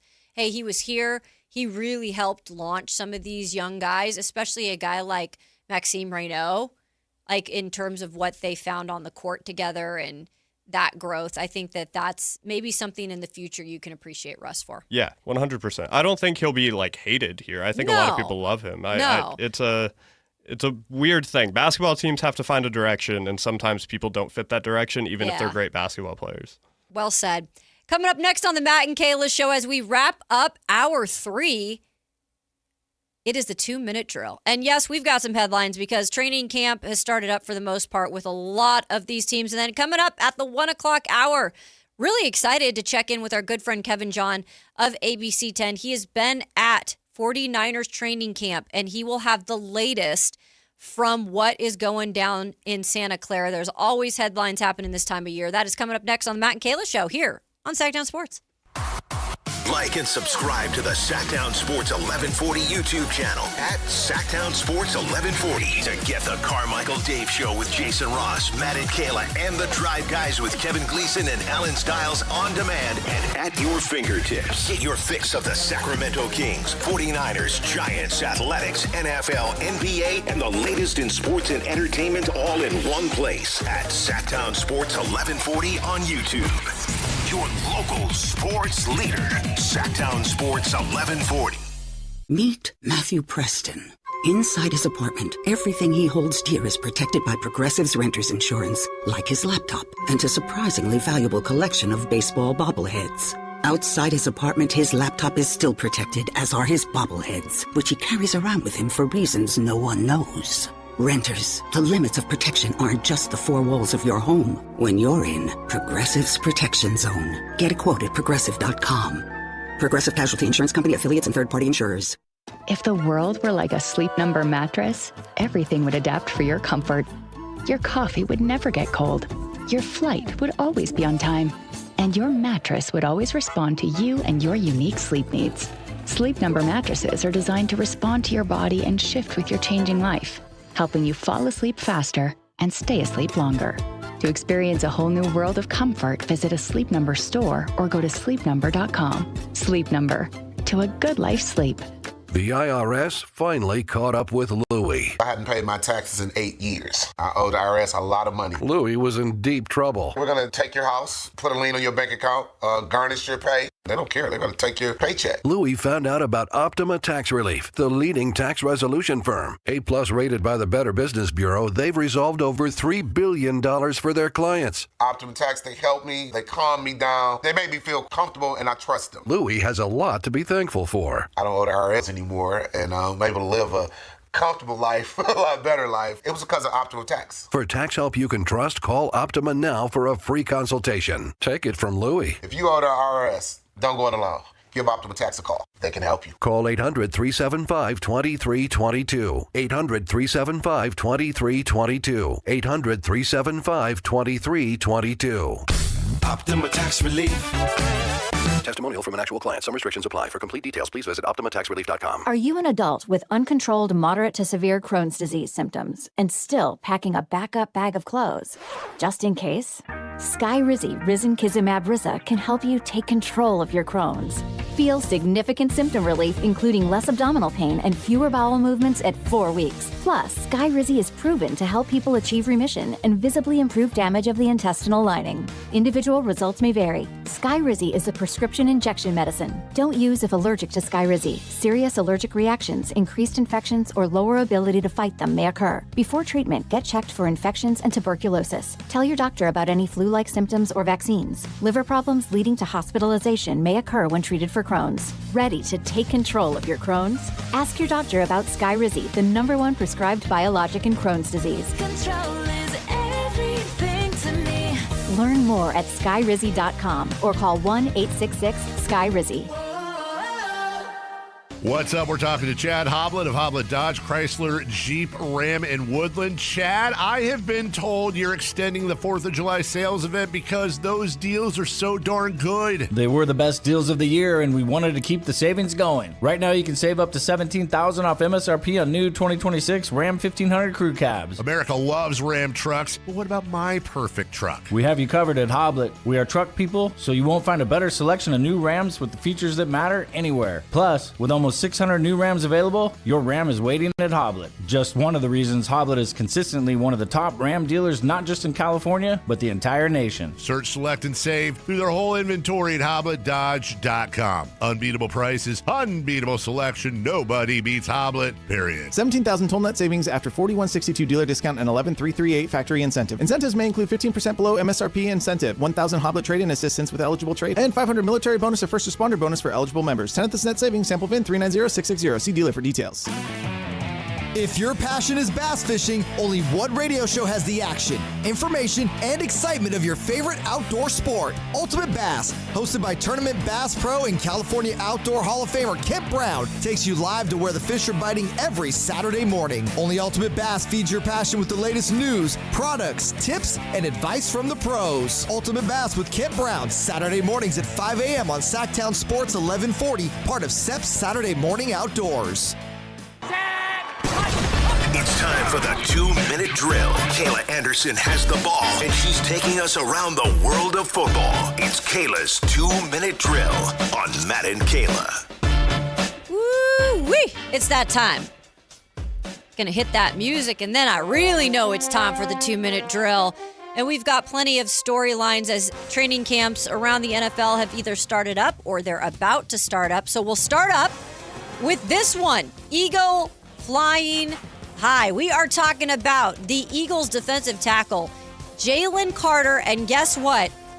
He is signing a deal that is resetting the market for defensive tackles. Of course, the two-time Pro Bowler selection is signing a 4-year, $152 million extension up to $160 million. Damn, Kayla. $160 million. He can reach that, obviously, in different incentives. His agent, one of the best to do it, Drew Rosenhaus. And like I said, this resets the whole market. Jeffrey Simmons had recently set that market of the Tennessee Titans. Now we've got Carter doing that as well. The biggest thing with Carter that's been so fascinating is, obviously, he's 25. And he's really put up some great numbers. He's been to 2 Pro Bowls. He is a player that coming out of Georgia, I think in a way they took a chance on. Georgia has had some things with driving and issues with all of the that. Personality issue. And all of them go to the Eagles, though. Like, they've taken a chance, I should say, on all these guys. And for the most part, I talk about weird culture there, but for the most part, that's worked out of everything. I would have never thought. But this is a guy, this is a guy that's proven he's doing, good for him. Yeah, I can't imagine it working like that, like what you said, just thinking about the Eagles culture. But if it works for them, it works for them, and it clearly has. And he's great. He deserves the money, I think. So he's a controversial player still. Yeah. And this is funny, and I love this. Holistic in the chat said, was Jalen Carter's deal a spit shake deal? Because y'all know, like, the whole thing with the spit in Dak's face. I think it was to start last year. That was great, by the way, Holistic. I like that one. Very funny. He is still a polarizing figure, but sometimes you got to have that little chip. You know, not saying you want to get in trouble anything more than that. But, yeah, he's one of those guys. So he resets the market. Then Jeffrey Simmons is the next highest paid, and then Chris Jones of the Kansas City Chiefs.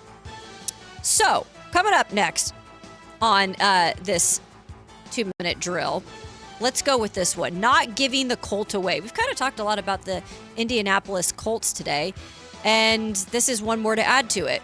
I've forgotten about this guy because he was once predicted to be a guy with an incredibly high ceiling that people fell in love with at the Combine.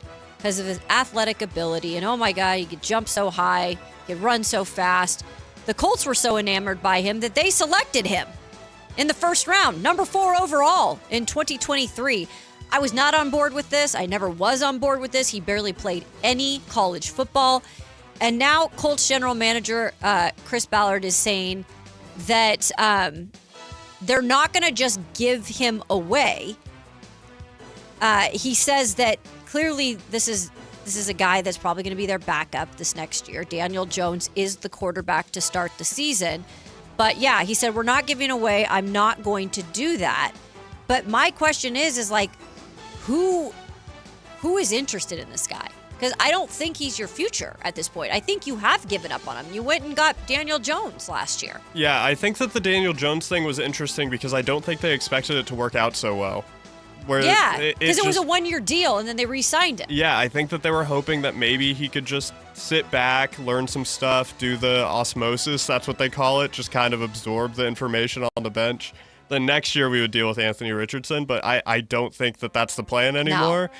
And I think that they are just trying to recuperate their losses. It's a 4th overall pick. You don't want to give it up for nothing. I know. But you've kind of set the market for him by not playing him at all. And he's also like you said, it was a reach to begin with. It was a reach, and they knew it was a gamble. And, I don't know how much Irsay, I think Irsay was part of that. Like, he was infatuated with him. Obviously, Irsay is no longer with us, and things have changed there with what they're doing.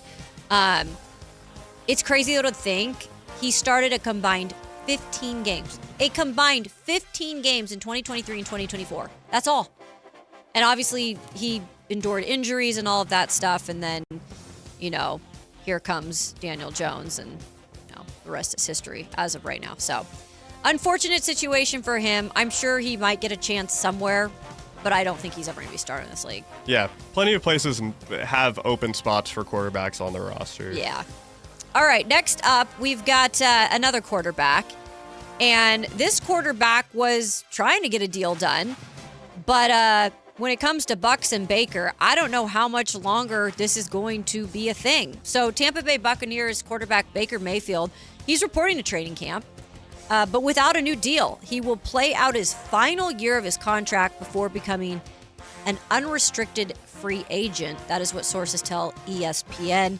Mayfield and Bucs, of course, have been engaged in contract talks after several months with, no progress happening. My big question is, he's probably losing Vita Vea. He's lost Mike Evans. He's found his most success down there recently. I don't know. I'm sure he could end up on another roster.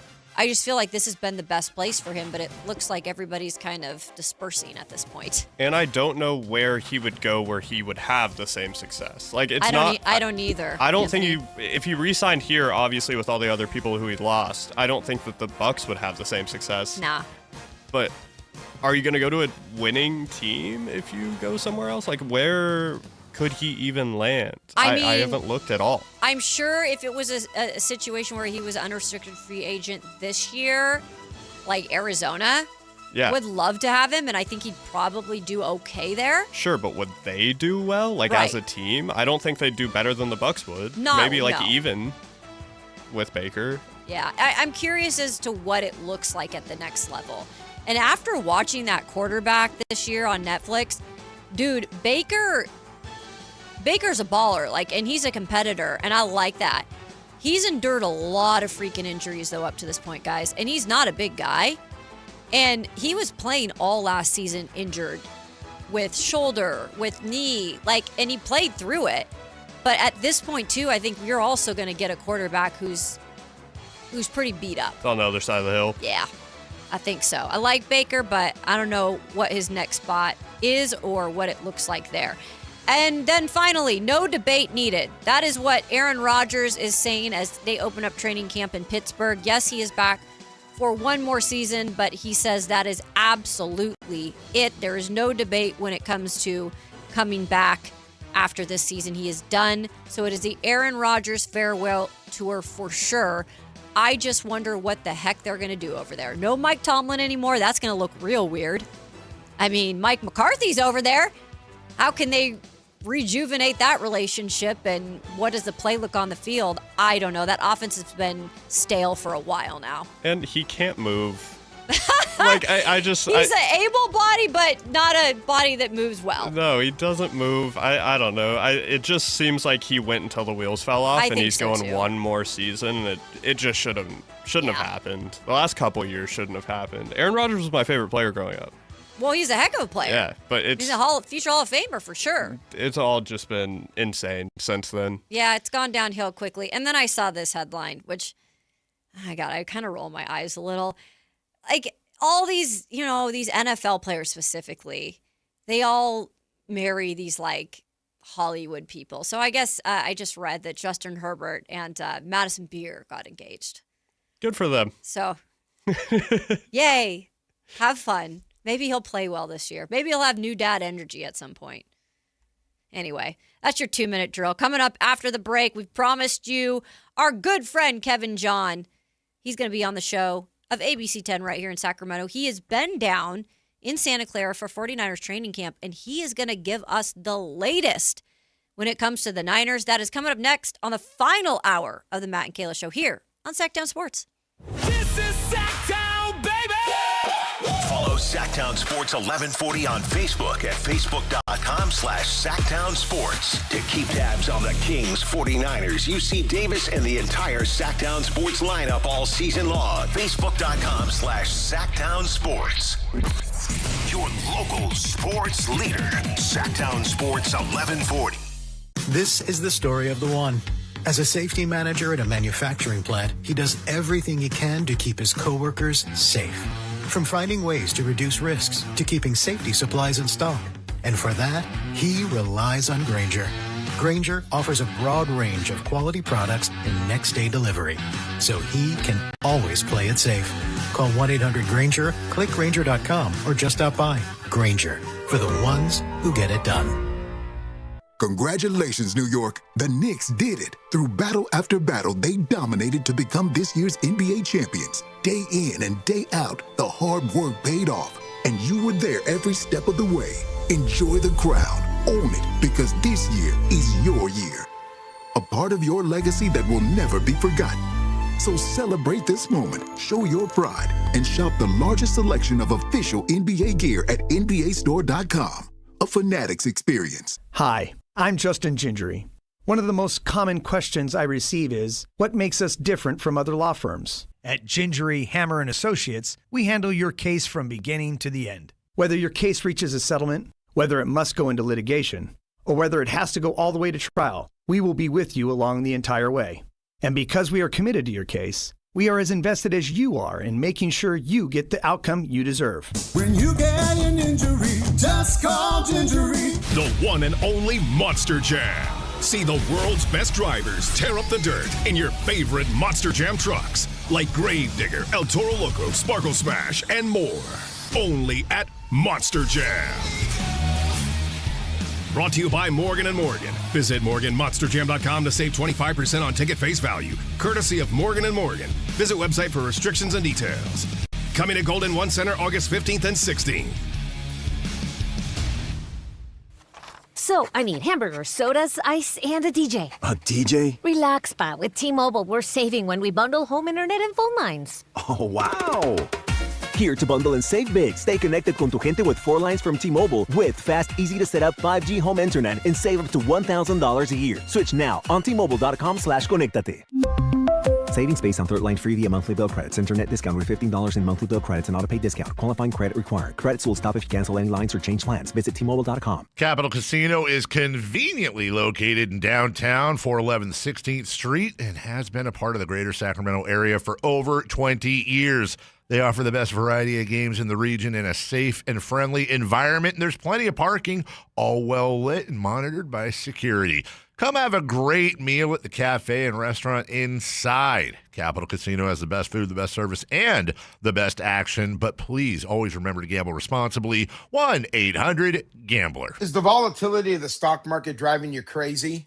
Is your retirement account sinking, yet you're getting older? And you're starting to worry about, will I have enough for retirement? What about the money in the bank? These banks pay nothing these days. How do we get growth to get to retirement account? It's simple. Move into gold and silver. Want to know how to do it? Listen to my show, Striking Gold, with me, Kenny Michaels. KHTK HD1 Sacramento, KYMX HD3 Sacramento. Sactown Sports 1140, your local sports leader.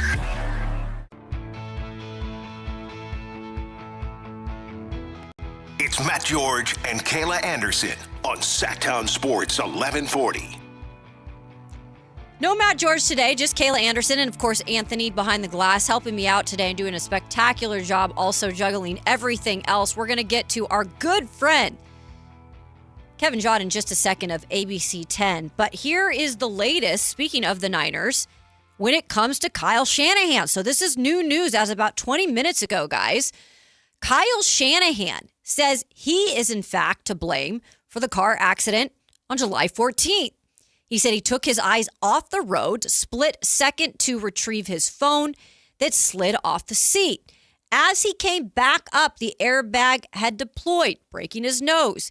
He said he remembered the crash clearly and never lost consciousness. He said he added that the clerical error is actually what led to the police database assigning the blame to the other driver, but it was not the other driver. So he is taking accountability. Interesting thing that just came out because we were thinking it was the other way around. But somebody who's been down in Santa Clara covering training camp, he knows all of the things that are going on. It is our good friend, Kevin John of ABC 10. What's up, my brother?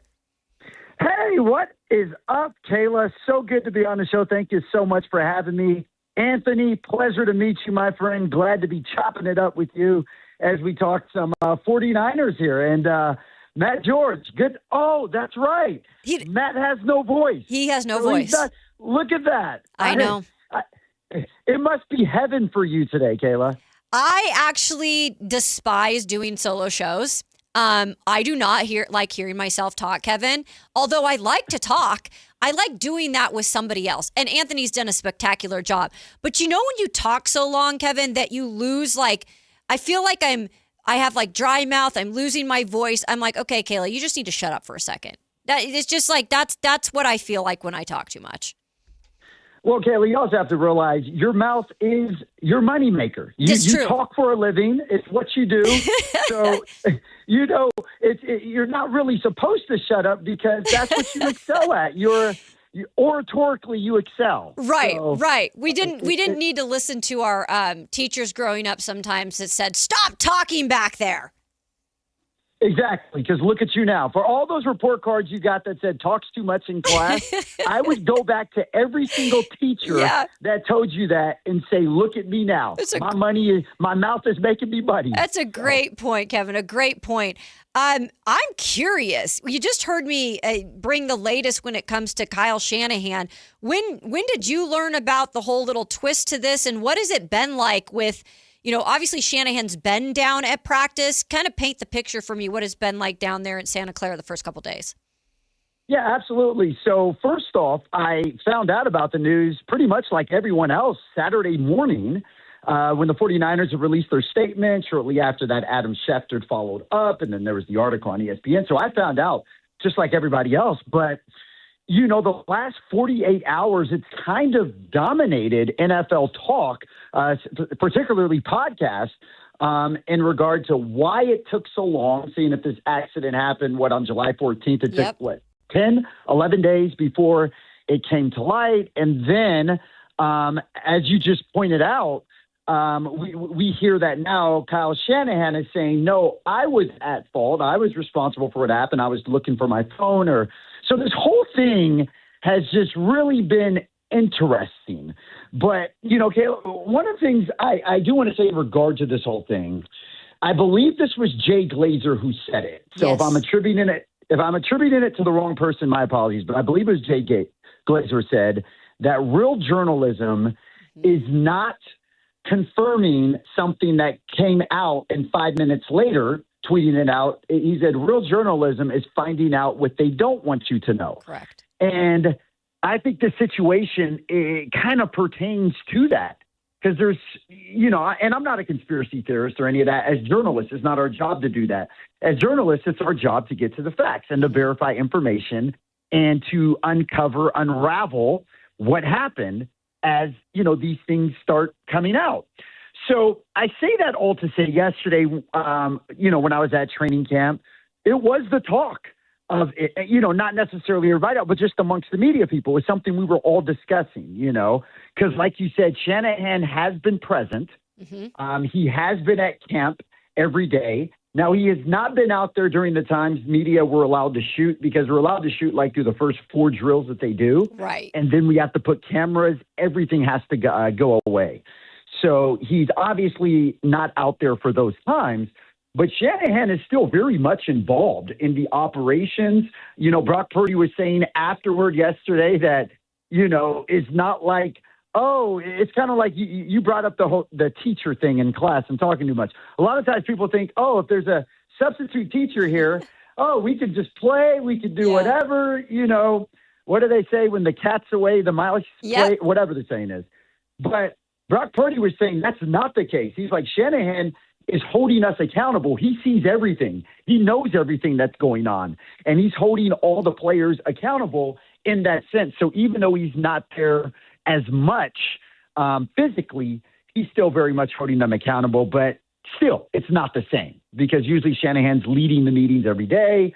He's been a fixture for training camp during the last, decade. He's been there. So there is that difference. But yeah, Kayla, it's something that us media members were definitely talking about yesterday. And it's something, especially given the news that just came out 20 minutes ago, I'm sure it's going to be a lot more people talking about it today. Yeah, it's been wild past couple of days down there. No shortness in terms of storylines. One of those storylines is it's a positive thing. And we played earlier on in the show, Kevin John, just to start the show to get us pumped up for the start of training camps, was Fred Warner mic'd up. And man, just to feel his presence back on the field, I'm sure when you guys get to watch, and I know you don't get to record much, but for little parts of it, but just getting to watch Warner, can you paint the picture of like what it means to have him back and maybe what it means for other teammates to kind of see that energy? It's really funny that you mentioned that, Kayla, because toward the end of practice, the team will do 11-on-11 drills. And that's when you have, the defense going against the offense. You have the 1s and the 2s. So it's funny. Fred Warner, there was around 2 or 3 different plays he had made yesterday toward the end of practice. And he runs right by the media section and does this little thing where he's like writing, kind of like, take note of that. Yeah. Write that down. Make sure you book that. So it was just, his energy is infectious.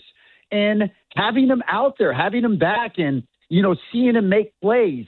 Keep in mind, Kayla, the 49ers are, the second oldest team, I want to say, in the league as far as age-wise, average age-wise. So, having a veteran like Fred Warner out there that still is playing with that youthful spirit and getting everybody engaged and excited has just been remarkable. And even Raheem Morris had talked about this after practice and was just attributing, Fred Warner and his leadership that he has, and being able to come in, obviously Raheem being a new defensive coordinator with the 49ers, but just being able to come in and seeing a leader like that could take over. And in addition to that, when Kyle Shanahan's injury had happened a couple of weeks ago, a few of the captains had a conversation. This was told to me yesterday. And Fred Warner, I believe it was Fred Warner, George Kittle, 2 of the other guys got together and they were like, Coach Shanahan, we got this. We got this while you're healing. We got this. In other words, saying that we could still lead this team. Mm-hmm. We could still, provide that guidance, that wisdom, and, other things that some of the younger players do need out there. So having Fred back, watching his energy at camp, seeing him fly to the ball, it literally did not look like this was a person who was injured last year. So just him being back out there does so much to energize this team. Yeah, it's crazy. And I love it for that Niners defense. And the Niners defensive unit also has to be excited about having Nick Bosa back. And according to a lot of the things that I'm reading down there, he looks like he hasn't skipped a beat after having that second ACL tear. So what have you seen or heard when it comes to Nick Bosa and how he's coming along? Because there are a lot of expectations on him as this season as well. Absolutely. By the way, when it comes to Nick Bosa, Matt George is the biggest fan of Nick Bosa's physique. Be sure to ask. He is enamored with Nick Bosa's physique. All right. I will ask him that, Kevin. Be sure to ask. There's context to that. To Matt's defense, Nick Bosa is definitely ripped. Yes. But yeah, it's interesting you brought him up. So at the toward the end of practice, I was walking. When I was walking from the practice field over to the press conference room, Nick Bosa was doing individual drills. And, it's interesting when you see him get in this three-point stance and blast off the end, it looks like the same. This looks like Defensive Player of the Year, Nick Bosa, that we just saw a few years ago. And he was in individual drills for a significant period of time.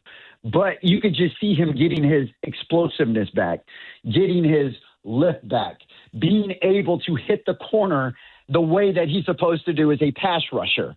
And watching him go through all of these individual drills with that same amount of explosiveness that we've seen from him in the past was remarkable to watch.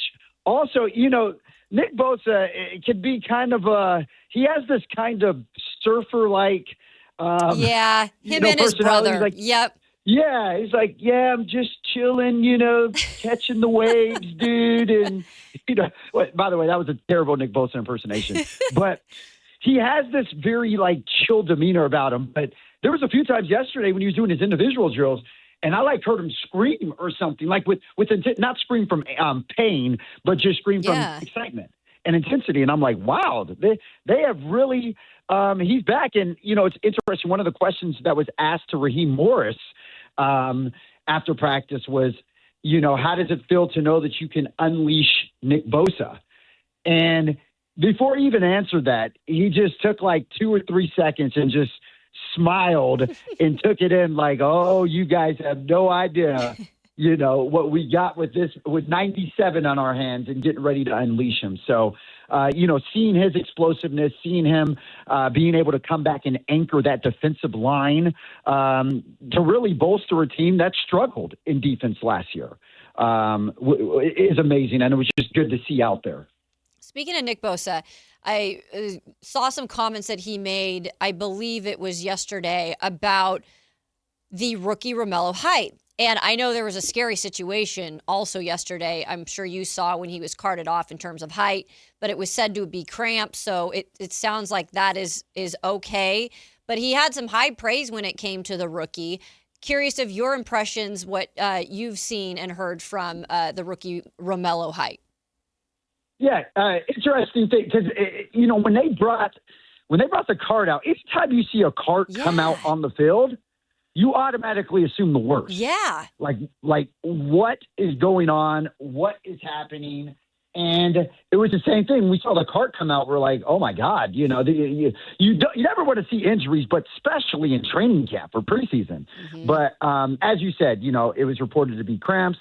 That was a lot better. When it comes to Romello, I would say, the thing with him, interesting, and like a lot of rookies, they kind of they come in a little green. Yeah. They come in a little, trying to understand, trying to learn various things. But even though Romello is green, remember this is a dude that played for 6 different colleges or 5 different colleges. Yeah, he has tread on his tires, man. Yeah, he was in the college level for 6-7 years. I lost track. He's I think 25 or 25-year-old rookie. Yeah. So, clearly this is not somebody who is, what do they call a spring chicken? Yeah. Yeah, he clearly has some experience. With that being said, he's still a little green because NFL speed is a lot different than college speed. But the fact of the matter is, you see why the 49ers took him in the third round when you look at his versatility and the things he's able to do. I mean, yes, he's a DN, but he is really fast, like really fast. I don't know what his 40 was during the NFL Combine, but when you look at this guy's electricity, when he gets off, you're like, okay, I understand. I see it now. And hence, that was the reason why Bosa had such high praise for him. And even though, like I said, he is a little green and still learning things, and you can see that, he's not as young as most rookies coming in.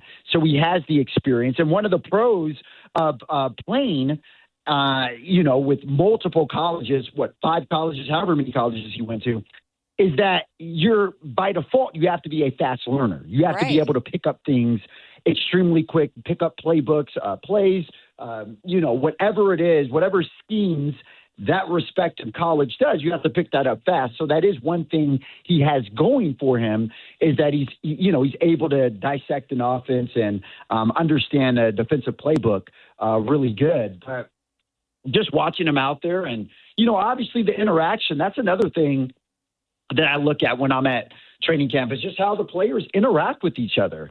Are they communicating? What are the vibes like?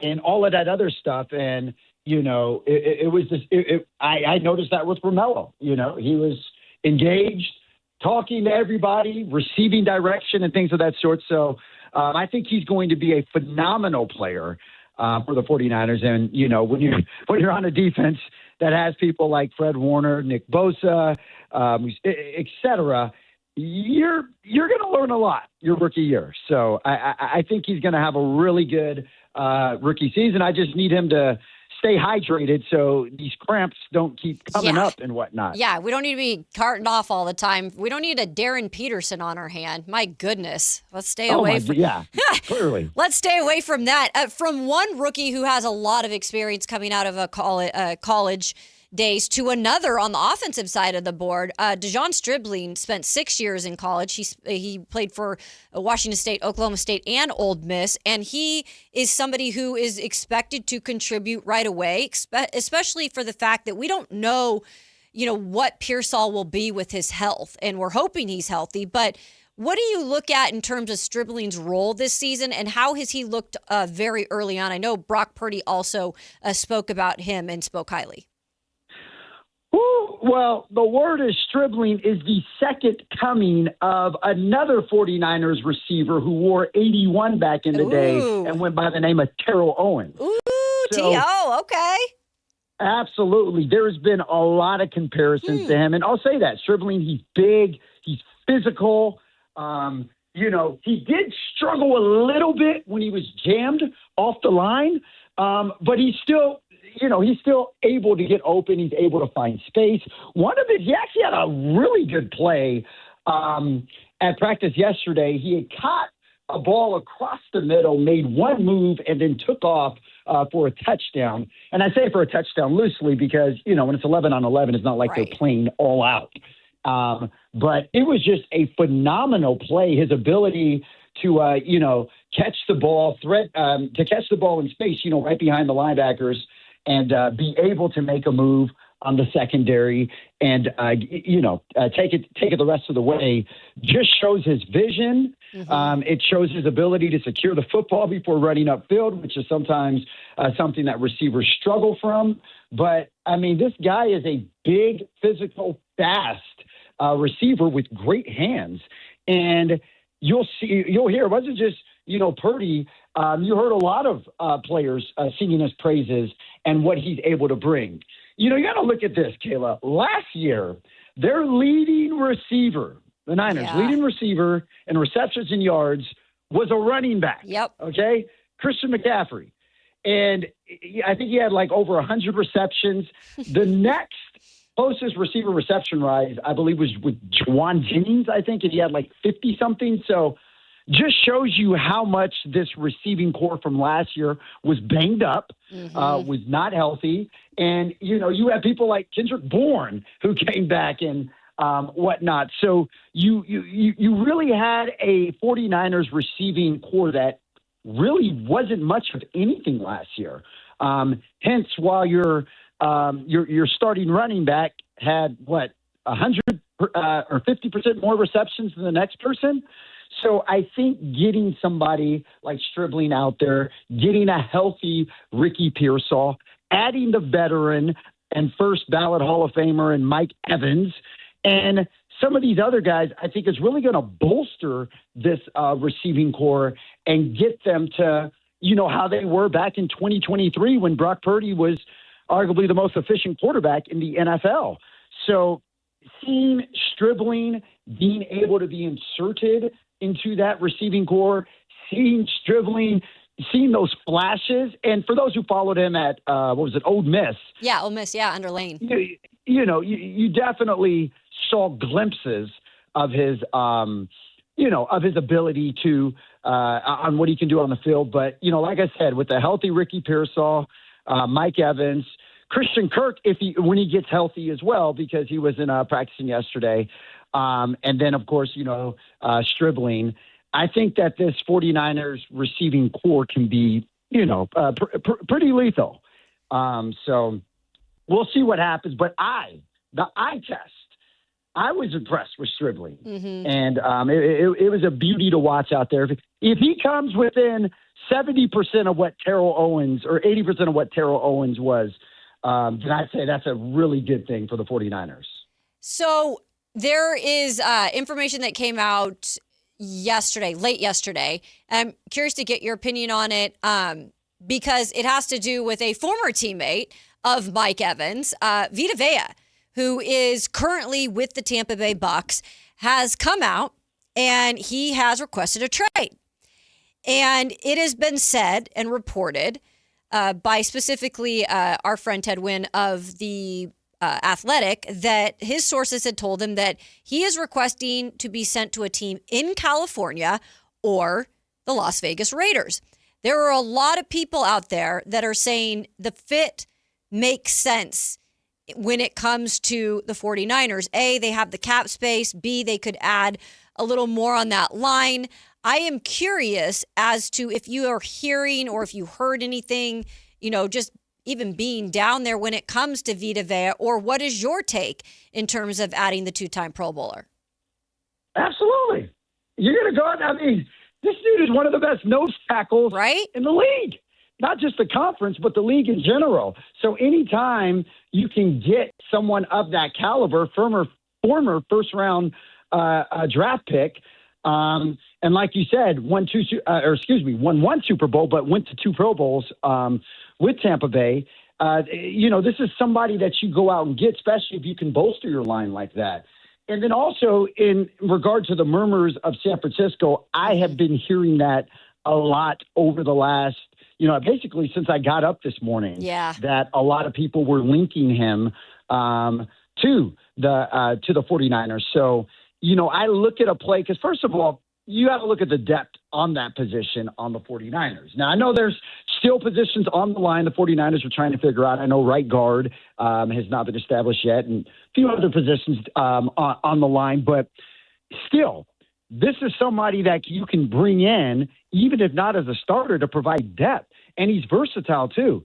Even though he's I think his predominant position is nose tackle, he's someone who can line up anywhere, on the right side, left side.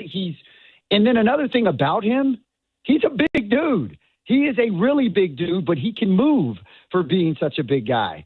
And it's rare to find that, particularly with nose tackles, people that can move as and be as agile. So I look at this as, okay, if they have the cap space, they have the room, if they can use it to bolster the position. He has history with his former teammate, Mike Evans. Why not make a move? I'm sure the Niners are definitely looking at this. I know they're definitely evaluating thing, as John Lynch would do with any player who is available on the free agency market or wants to be traded, excuse me.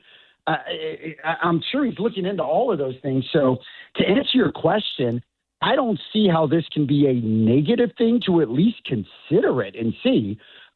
He's had a pretty impressive showing. He's been in the league, 7 years or something like that, 8 years? He's been solid too, man. The guy just does not miss games either for the most part. Yeah, he has durability, and that's something else that you can definitely use. And especially considering how banged up the 49ers were last year, durability should be like their strongest selling point, particularly for somebody who's able to come in and play. And he's, correct me if I'm wrong, but I believe he's from the Bay Area too. Yeah, he is. And then he went to University of Washington. So he's at this West Coast. It seems he wants to return, right, for the end of his career. Yeah, exactly. As he goes into this, his last stand, seeing he was drafted, back in 2018 or something. Yeah, so, 2018. Yeah. Jeez. But yeah, I think it's a good thing. It's a guy, he loves the Bay Area. Is from the Bay Area. Went to Milpitas. Why not bring him back home? Obviously, his camp is going to be listening to other offers as well, and he's going to eventually go to a place because there's a business side of this as well that goes into it. But I don't see any harm in that. Shoot. Especially if you can bolster that line. Why not bring him in? No, absolutely. Kevin John, you have been great. Kevin John of ABC 10, go check out his work. Does an incredible job. We really appreciate you taking the time. I know we're going to catch up with you again here soon. Enjoy the rest of the week, my friend. Absolutely. And thanks so much for having me on the show. I do appreciate it. Look forward to coming back on. Anthony, you were quiet the whole time I was here, but I appreciate you too, my friend. Good luck to you, brother. And Matt George, drink some tea, get well, and take care of yourself, pal. Thanks, KJ. We appreciate you. Kevin John, go check out his work at ABC 10. By the way, we might have to have a discussion, folks, because if Kyle Shanahan and John Lynch let Vita Vea get away and go to the Rams, there is going to be an issue. It is going to bite them in the rear end. They have got to make this happen. And I just read a report that the Rams are now interested and favored. What is going on? This cannot happen, folks. They got to get on this one. Holy smokes. All right, coming up next, of course, we got Crosstalk with Whitey and Alan Stiles. But first, some interesting new developments when it comes to the Shohei Ohtani whole situation with his former interpreter and the gambling thing. 30 for 30 did a 6-podcast special on this. We hear some new audio from investigative reporter Tisha Thompson. That's coming up next here on the Matt and Kayla Show, Sactown Sports. Take Sactown Sports with you everywhere you go with the Sactown Sports app. The most in-depth coverage of the Kings and 49ers. A library of written and video content. And all your favorite personalities all in one place. Download the Sactown Sports app today and get in on the action. Your local sports leader, Sactown Sports 1140. Download to see if you qualify. Not all customers will qualify. Transfer fees may apply. No Albert subscription required. Albert is not a bank. Albert Instant Loans are issued by FinWise Bank, member FDIC. Not an actual client. Terms apply. Kylie, what's wrong? I just got hit with a car repair bill. I'm behind on rent, and I feel like I can never save any money. Have you tried the Albert app? Albert is your financial assistant, helping you find ways to save and create custom budgets to actually grow your money. Plus, you can get up to $10,000 for big expenses, or advance up to $1,000 fast when you need cash right away. Albert can get me up to $10,000?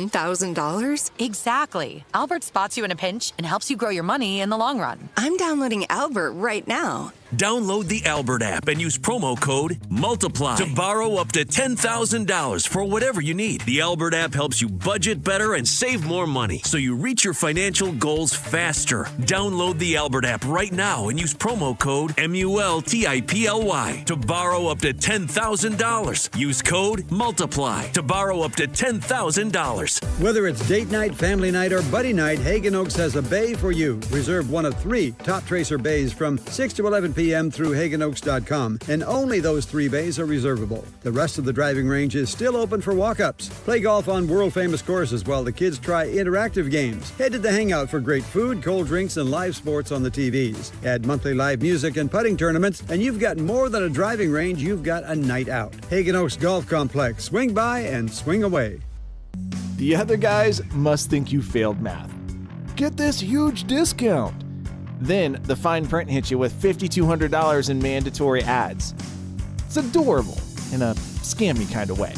At Hoblet, we skip the tricks. The price you see is the price you actually pay. What a wild concept, huh? Hoblet, family owned 77 years. Experience the difference online at hobletdodge.com. Hi, this is Adam Johnson, owner of Golf Fitness Solutions. Most golfers practice their swing, but ignore the body swing in the club. We help golfers move better, get stronger, reduce pain, build power, and play longer. Join us for a free trial week and see how golf-specific training can help you support your body and your game. Try a class, meet the team, and find a right program for your goals. Call 916-802-5175 or visit golffitnesssolutions.com. Golf Fitness Solutions. Move better, feel better, play better. This is Sactown Sports 1140. Hey, it's Carmichael Dave. What's up? It's Matt George. What's good? It's Alan Stiles. With the most trusted voices in the community. This is Jason Ross. Hey, it's Kayla Anderson. It's Whitey Gleason. Ready to help promote your business, both as partners and customers. All you have to do is ask. Pick up the phone, dial pound 250 and say, grow my business to get connected with a team member today. That's pound 250 and say, grow my business. Our team will review your product, quickly pair you with a perfect endorser, and create video and audio samples, all at no cost or obligation to you. With the most live and local on-air lineup, a dynamic content-driven website, and a state-of-the-art mobile app, Sactown Sports 1140 is tailor-made to help you connect with a sports audience in Sacramento. So why wait? Dial pound 250 today. Say, grow my business, and let us help take you to the next level.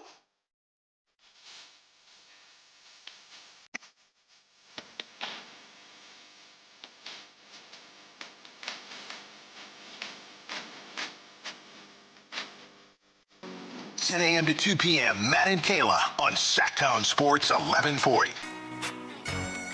And it is going down here on the Matt and Kayla Show. It has been all day. We appreciate all the great listeners, the loyal listeners, everybody in the YouTube chat helping out today. Loved your participation. It's always a little bit tougher to get that when you got a solo show going on, but Anthony's been stupendous as well, also holding it down back there, making everything happen. But we're not done yet. We've got crosstalk with Whitey Gleason and Alan Stiles. You know I've been talking too long. That's coming up at the end of the hour. But first, an interesting 30 for 30 coming out. They've got their 30 for 30 podcast that they do. We all know, you've maybe seen the 30 for 30s on ESPN, but they also have their podcast division. And it takes a really good investigative reporter to get down to the nitty-gritty of finding facts and little things that maybe you don't get on a regular sports center. And that's kind of what happens with this specific 30 for 30 when it comes to Shohei Ohtani and his former interpreter, Epi Mizuhara. So we all know Epi took the fall, and we don't know, he's the one that was found guilty. I'm not saying Shohei did anything, but there are a lot of things that are still unknown about this situation. And in this short audio clip, again, you can go check the 30 for 30 podcast out. I think it's a 6-part podcast. But in this little snippet, you just get a taste of what is really out there and how much information this investigative reporter for ESPN, Tisha Thompson, went through. And this one specifically talks about believing she finds a paper trail to Matt Boyer, who is, of course, the one who runs the largest illegal bookmaking business. So take a listen to this. It's very interesting, and then we'll chat about it. And I learned there is a paper trail that connects Shohei Ohtani to Matt Boyer. And I've tracked down a source who has that proof. But they're nervous, and it takes weeks before the source agrees to show it to me. And they're not going to make it easy. It's the middle of the night. I'm driving to meet my contact. I find them standing outside of a car in a parking lot waiting for me. I drop into the passenger seat. The contact hands me a cell phone and tells me the proof I want will appear on an encrypted app, and each image will disappear in 30 seconds. I can't take pictures, but I can take notes. I pull out my notebook, and I tell my contact, I'm ready. A document appears on the screen, September 14th, 2023, $500,000. I spot the word loan and scribble it down in my notebook, but I don't have time to ask questions because the second document appears, October 2nd, 2023, $500,000. Both documents include the same long list of numbers on the screen. Later, after I drive away, I will stare at the jumble of letters and numbers I scribbled into my notebook, and I'll realize it's routing information. I just saw wire transfers from a bank account at Bank of America, and there's a name attached to the account, Shohei Ohtani. According to the screenshots I just saw, Shohei Ohtani's bank account sent wire transfers to Matt Boyer's illegal bookmaking operation. I saw 2 of them, totaling $1 million. I've got it. The direct link between Shohei and the bookie's operation. But before I can even begin to wrap my head around what I've seen, a source reaches out with new information and a new name, Ippei Mizuhara, Shohei's interpreter for the past 6 years. The source tells me Ippei is prepared to say he was the one gambling and that Shohei was paying his debts. Ooh, if that doesn't catch you, I mean, I find this whole thing fascinating between Ippei and Shohei Ohtani and what really went on. And there is still belief in my mind that Ohtani was part of this. It's hard not to believe it. I think it is just, I would love to not think that, but I know, I'm there with you. But you sit here and this is a true journalist. Like, this is journalism at its finest. Like, these are what true journalists go through to really find out what happens. But then she quickly gets a source that tells her, well, Ippei's going to take the fall. Yeah. I mean, it's pretty incredible. I thought that was really interesting. I heard that. I've not listened to the whole podcast, but if you're interested in that kind of stuff or Shohei Ohtani or whatever, this might be a fun podcast to dive into. Can I just say that I don't like the way that it sounded. I don't know. It was off-putting to me. There was too much and then I found it. I don't know. It's not for me. This is not my style. I found it just intriguing of whoa, this is like a murder mystery. Who is really going to, be the one revealed in the end? The story's great. I'm very interested in the story. I just think that it was, the production of it was hilarious to me. That was so And I funny. think they clipped it up too to put together certain parts to make it more understandable. But yeah, always makes you think wow, this could have been one of the biggest scandals if it weren't for possibly, this Ippei character coming into play. And, the world may never know. Readily took the fall. Also, that audio clip was called The Betrayal of Shohei Ohtani. So they're kind of framing it. They're not even entertaining the notion that it was maybe him. They're just he was betrayed. He was betrayed, yeah. Which, maybe. Yeah. Maybe not. It's funky, man. It's an interesting one. Maybe not your cup of tea, like Anthony said, but I didn't even know they were doing these 30 for 30 podcasts. I knew they do the 30 for 30s once in a while, but I was new to the realm of the podcast part of it. So pretty entertaining. Well, coming up, it is time to wrap up the show. But before we do that, we've got Crosstalk with Whitey and Allen We'll get to what they're going to talk about today on the Drive Guys. And then I got to also ask how the whole golfing event went. And I guess we're just going to be able to get Al inside today. So that's that. That's coming up here to wrap up the show. Matt and Kayla, Sactown Sports. Take Sactown Sports with you everywhere you go with the Sactown Sports app. The most in-depth coverage of the Kings and 49ers. A library of written and video content. And all your favorite personalities all in one place. Download the Sactown Sports app today and get in on the action. Your local sports leader, Sactown Sports 1140.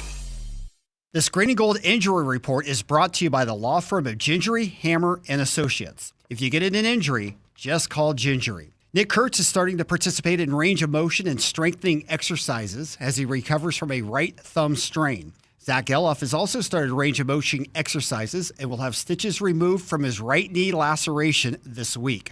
Brent Rooker underwent successful left knee arthroscopic surgery last Friday and is expected to be ready for spring training come next year. Hi, I'm Justin Gingery.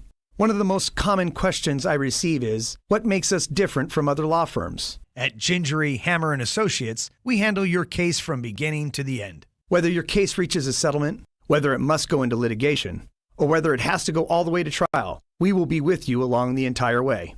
And because we are committed to your case, we are as invested as you are in making sure you get the outcome you deserve. When you get an injury, just call Gingery. Here's the deal. The government is over $38 trillion in debt, which means the IRS isn't slowing down. And the tax code is complex and unforgiving. So it's not surprising if you're one of the millions of Americans that owe back taxes to the IRS. Unfortunately, they're the world's most powerful collection agency, with the ability to garnish your wages, seize your bank accounts, and even take your home or business. But don't be stressed or worried any longer. We're Optima Tax Relief, America's most trusted tax resolution firm. We have resolved over $3 billion in tax debt for our clients. Our award-winning professionals deal with the IRS every single day, protecting our clients and preparing them for the best possible resolution. For tax help you need, for tax help you can trust, give Optima a call today. Call 800-343-6460. 800-343-6460. 800-343-6460. Optima Tax Relief. Some restrictions apply. For complete details, please visit OptimaTaxRelief.com. Country in the Park 2, presented by your California Army National Guard, October 23rd at Hart Health Park at Cal Expo with Bailey Zimmerman, Russell Dickerson, plus more. Enjoy line dancing, live DJs, mechanical bull, and food trucks. Tickets start at just $70. Country in the Park 2, October 23rd at Hart Health Park at Cal Expo. Brought to you by Hyatt Vacation Club and Raising Cane's Chicken Fingers. More info at CITPfest.com. If the world were like a Sleep Number mattress, everything would adapt for your comfort. Your coffee would never get cold. Your flight would always be on time. And your mattress would always respond to you and your unique sleep needs. Sleep Number mattresses are designed to respond to your body and shift with your changing life, helping you fall asleep faster and stay asleep longer. To experience a whole new world of comfort, visit a Sleep Number store or go to sleepnumber.com. Sleep Number. To a good life sleep. Everywhere you look, things are getting more expensive. But at Consumer Cellular, we're lowering the price for those 50 and up. Now you can get unlimited everything for just $35 a line. That's $35 a month for unlimited talk, text, and data. Switch to the carrier ranked #1 in network coverage and customer satisfaction and get unlimited everything for just $35 a month. Call 1-888-FREEDOM or visit Consumer Cellular online or in-store today. Price includes $5 credit for autopay and e-billing. Taxes and fees apply. Data speeds reduced after 35 gigabytes. Rankings done by 2025 ACSI survey. Want the best movie experience in town? Join Sactown Sports IMAX Pass by visiting SactownSports.com. Sign up today. You can win tickets to see this week's films at the Esquire IMAX Theater. Folsom Chevy's making it very easy to get into a new truck. 0% financing for 5 years. No payments for 90 days on all new Silverado half-ton trucks in stock sold in July. Get details at FolsomChevy.com or swing by the Folsom Auto Mall.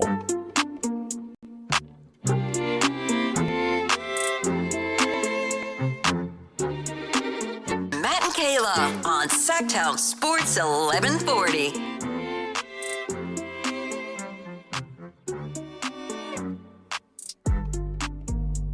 That is right. It's the Matt and Kayla Show minus Matt for the last 2 days. Just me. And Anthony. What a Ant-Man. gem. What a gem. But now I'm feeling more comfortable now. I'm feeling comfy and cozy. Because it's 70-something degrees in here, and Alan had to come It's directly. 70-some degrees and you have a leather I'm jacket still on. cold, man. I know. But he came in directly and turned down it. That is exactly what I come into, except for it is freezing, so I come in, jack up the heat when I walk into the Carmichael Dave Icebox. That reminds me, Alan and I used to work with a guy at another station who during COVID, he wore a leather jacket in because he said, I don't know, I thought it would protect me from COVID. From COVID? That's what he said. Wait, what? Yeah. I never Have you heard that? Oh, God. I don't So know. please tell me that you haven't caught whatever this thing is, because I sure as hell don't want to catch it. I don't know, but it's going to be tough to tell. You're going to end up straining your vocals doing that. Alan is fine. Alan does not have missing voice syndrome. Are you making fun of Matt or just having fun? I don't know what. I cannot with you. No, Get well soon. In all seriousness, he did say you guys could vouch for him that he was losing his voice during the match yesterday. Yeah, at first it was definitely slight at first. Right. And, there's a lot going on. There's music playing, but apparently, yeah, I did notice it. I didn't know if it was what it was from per se. And then I text Chris because I had left early, and Chris said that once I left, there was probably about 5 holes left. I guess it got even crazier. worse after I left. Yeah. This is what happens though. You've got kids, like you understand that the fun. I mean, bugs it's just come along with it. It's so. just they get something, and you're just sometimes they skip you, sometimes You never know. It's most like of the time it doesn't. playing roulette. But when it comes to the actual outing, did you talk about it yesterday? How did you guys do? Little bit. We talked about it yesterday. Yeah, we have Chris Biederman, who was in our group, coming on at 3 p.m., so that'll be fun. So we have Heard Chris he was at the best. 3. Yeah.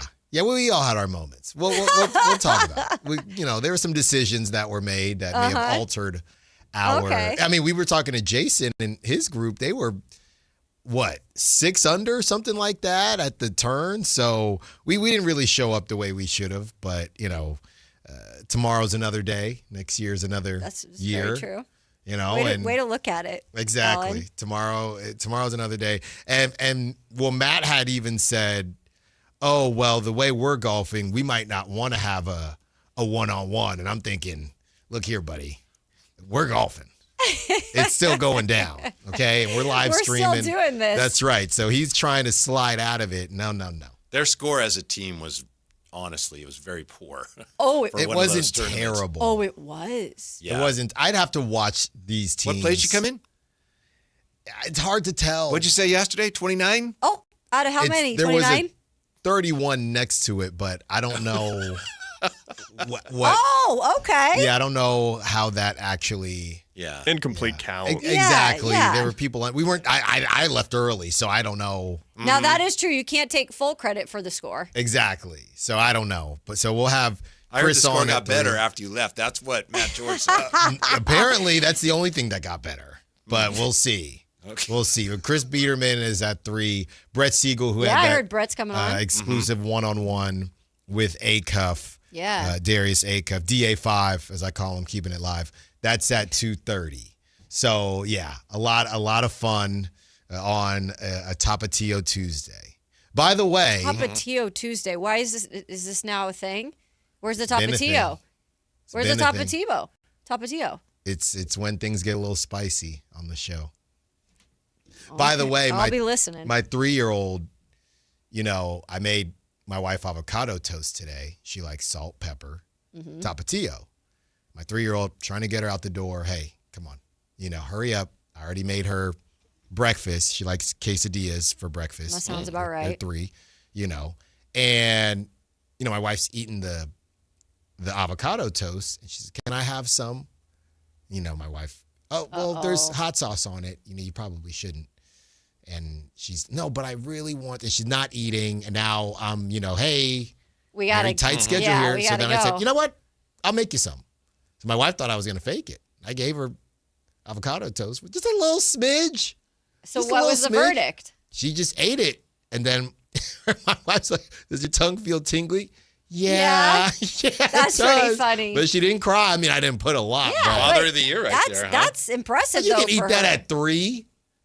You can eat that at 3. You looked at me like I had the answers. I know, right? Come on, Anthony, what does your kid say? I had your jorts back. I mean, like, Oh, I would give the Tapatio to a 3-year-old. I Thank don't know you. if you're allowed, but I would. I'm a baby when it comes to spicy, so I probably wouldn't jive She with was me at fine. 3, but...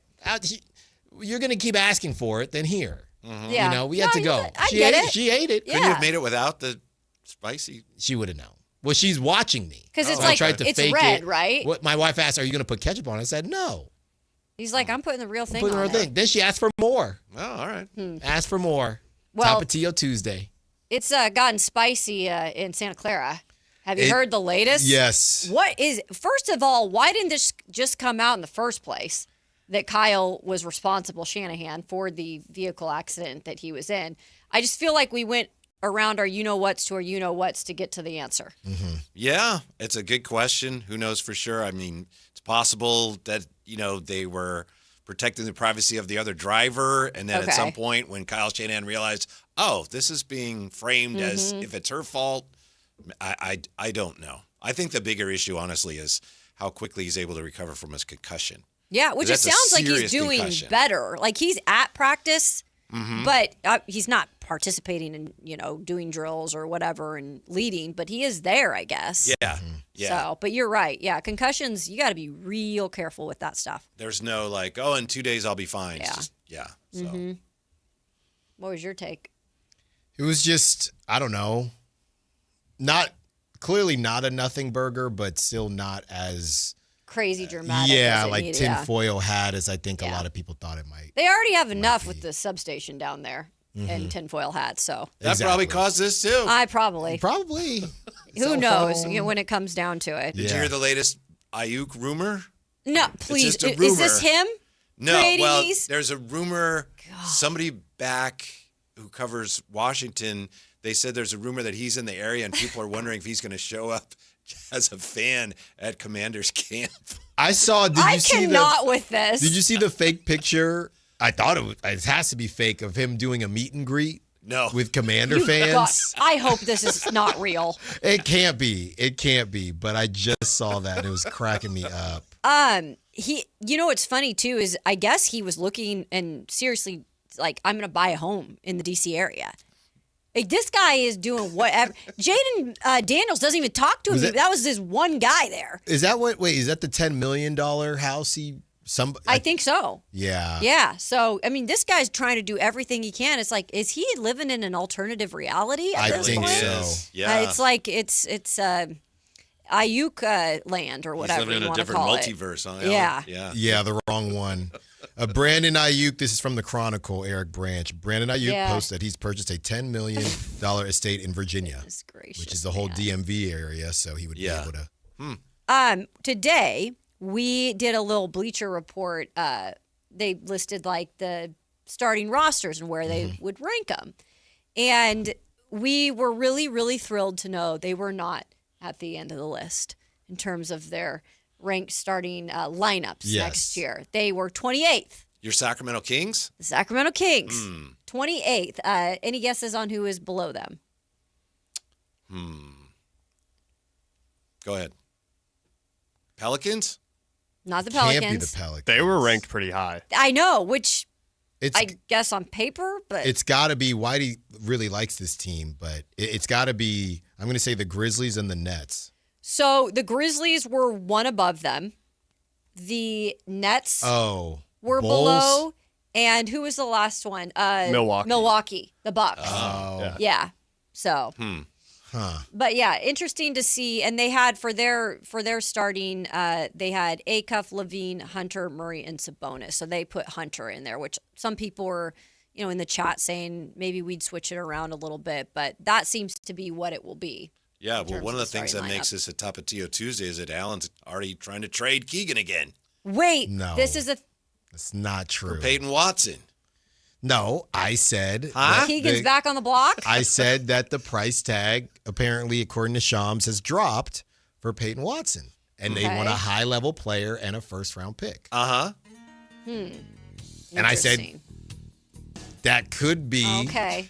I said it was always Keegan in the first, is what I said. But I was Keegan. kidding. I'm kidding. It was always Keegan in the first. If it's a protected first, then. I saw something today that Keegan the in the Hawks, first grade. the Hawks they might want to do a sign and trade with Kuminga, but they want Allen, like Jared Allen. When I read it, my brain every time Kuminga, Allen, Kuminga, I was like, wait, they want Allen? I got to be a Hawks guy now. Exactly. Yep. You were in market. Philly, right? Yeah. Yeah, okay. Yeah, new market. Yeah. Wow. Atlanta's a fun place. It's a good spot. So you have no clue? Is it, are you riding tomorrow? Bro, I'm supposed to be down at Niners camp tomorrow. Okay, I knew that was coming up. We just talked about that. Like, if I have to miss that, we're going to have some problems. I think you'll be all right. We'll take He care of you. needs to find his inner Ariel. Yeah. Like, he needs to find that, keep singing! Go drop off some lemon and honey. I told them and hot that's water, the first thing you got to do, man. You know? Drink that tea. And I said, don't talk. Carmichael Dave tried to call him this morning. About what? Because he's Carmichael Dave. I said, no, he is not talking because he needs to be here tomorrow. Right. So you shut your mouth. Yep. We'll take care of you. You'll get out there. Yeah. We need you I've out there. never been out there, by the way. No, so we need you out I was really excited to go meet some people and No, you're going. shake hands and all Hit the the road stuff. early. Yeah. No, you're going. All right. We'll make sure. Appreciate you guys. That's right. It is the Matt and Kayla Show. Hopefully, Matt, George, back with you tomorrow. I'll be in Santa Clara, it seems like. But we'll be back here as a family tomorrow on Thursday. We appreciate everybody joining the show. Kevin, John, appreciate you. Anthony, thanks, Drive Guys. And stay tuned. They got a lot coming up for you on this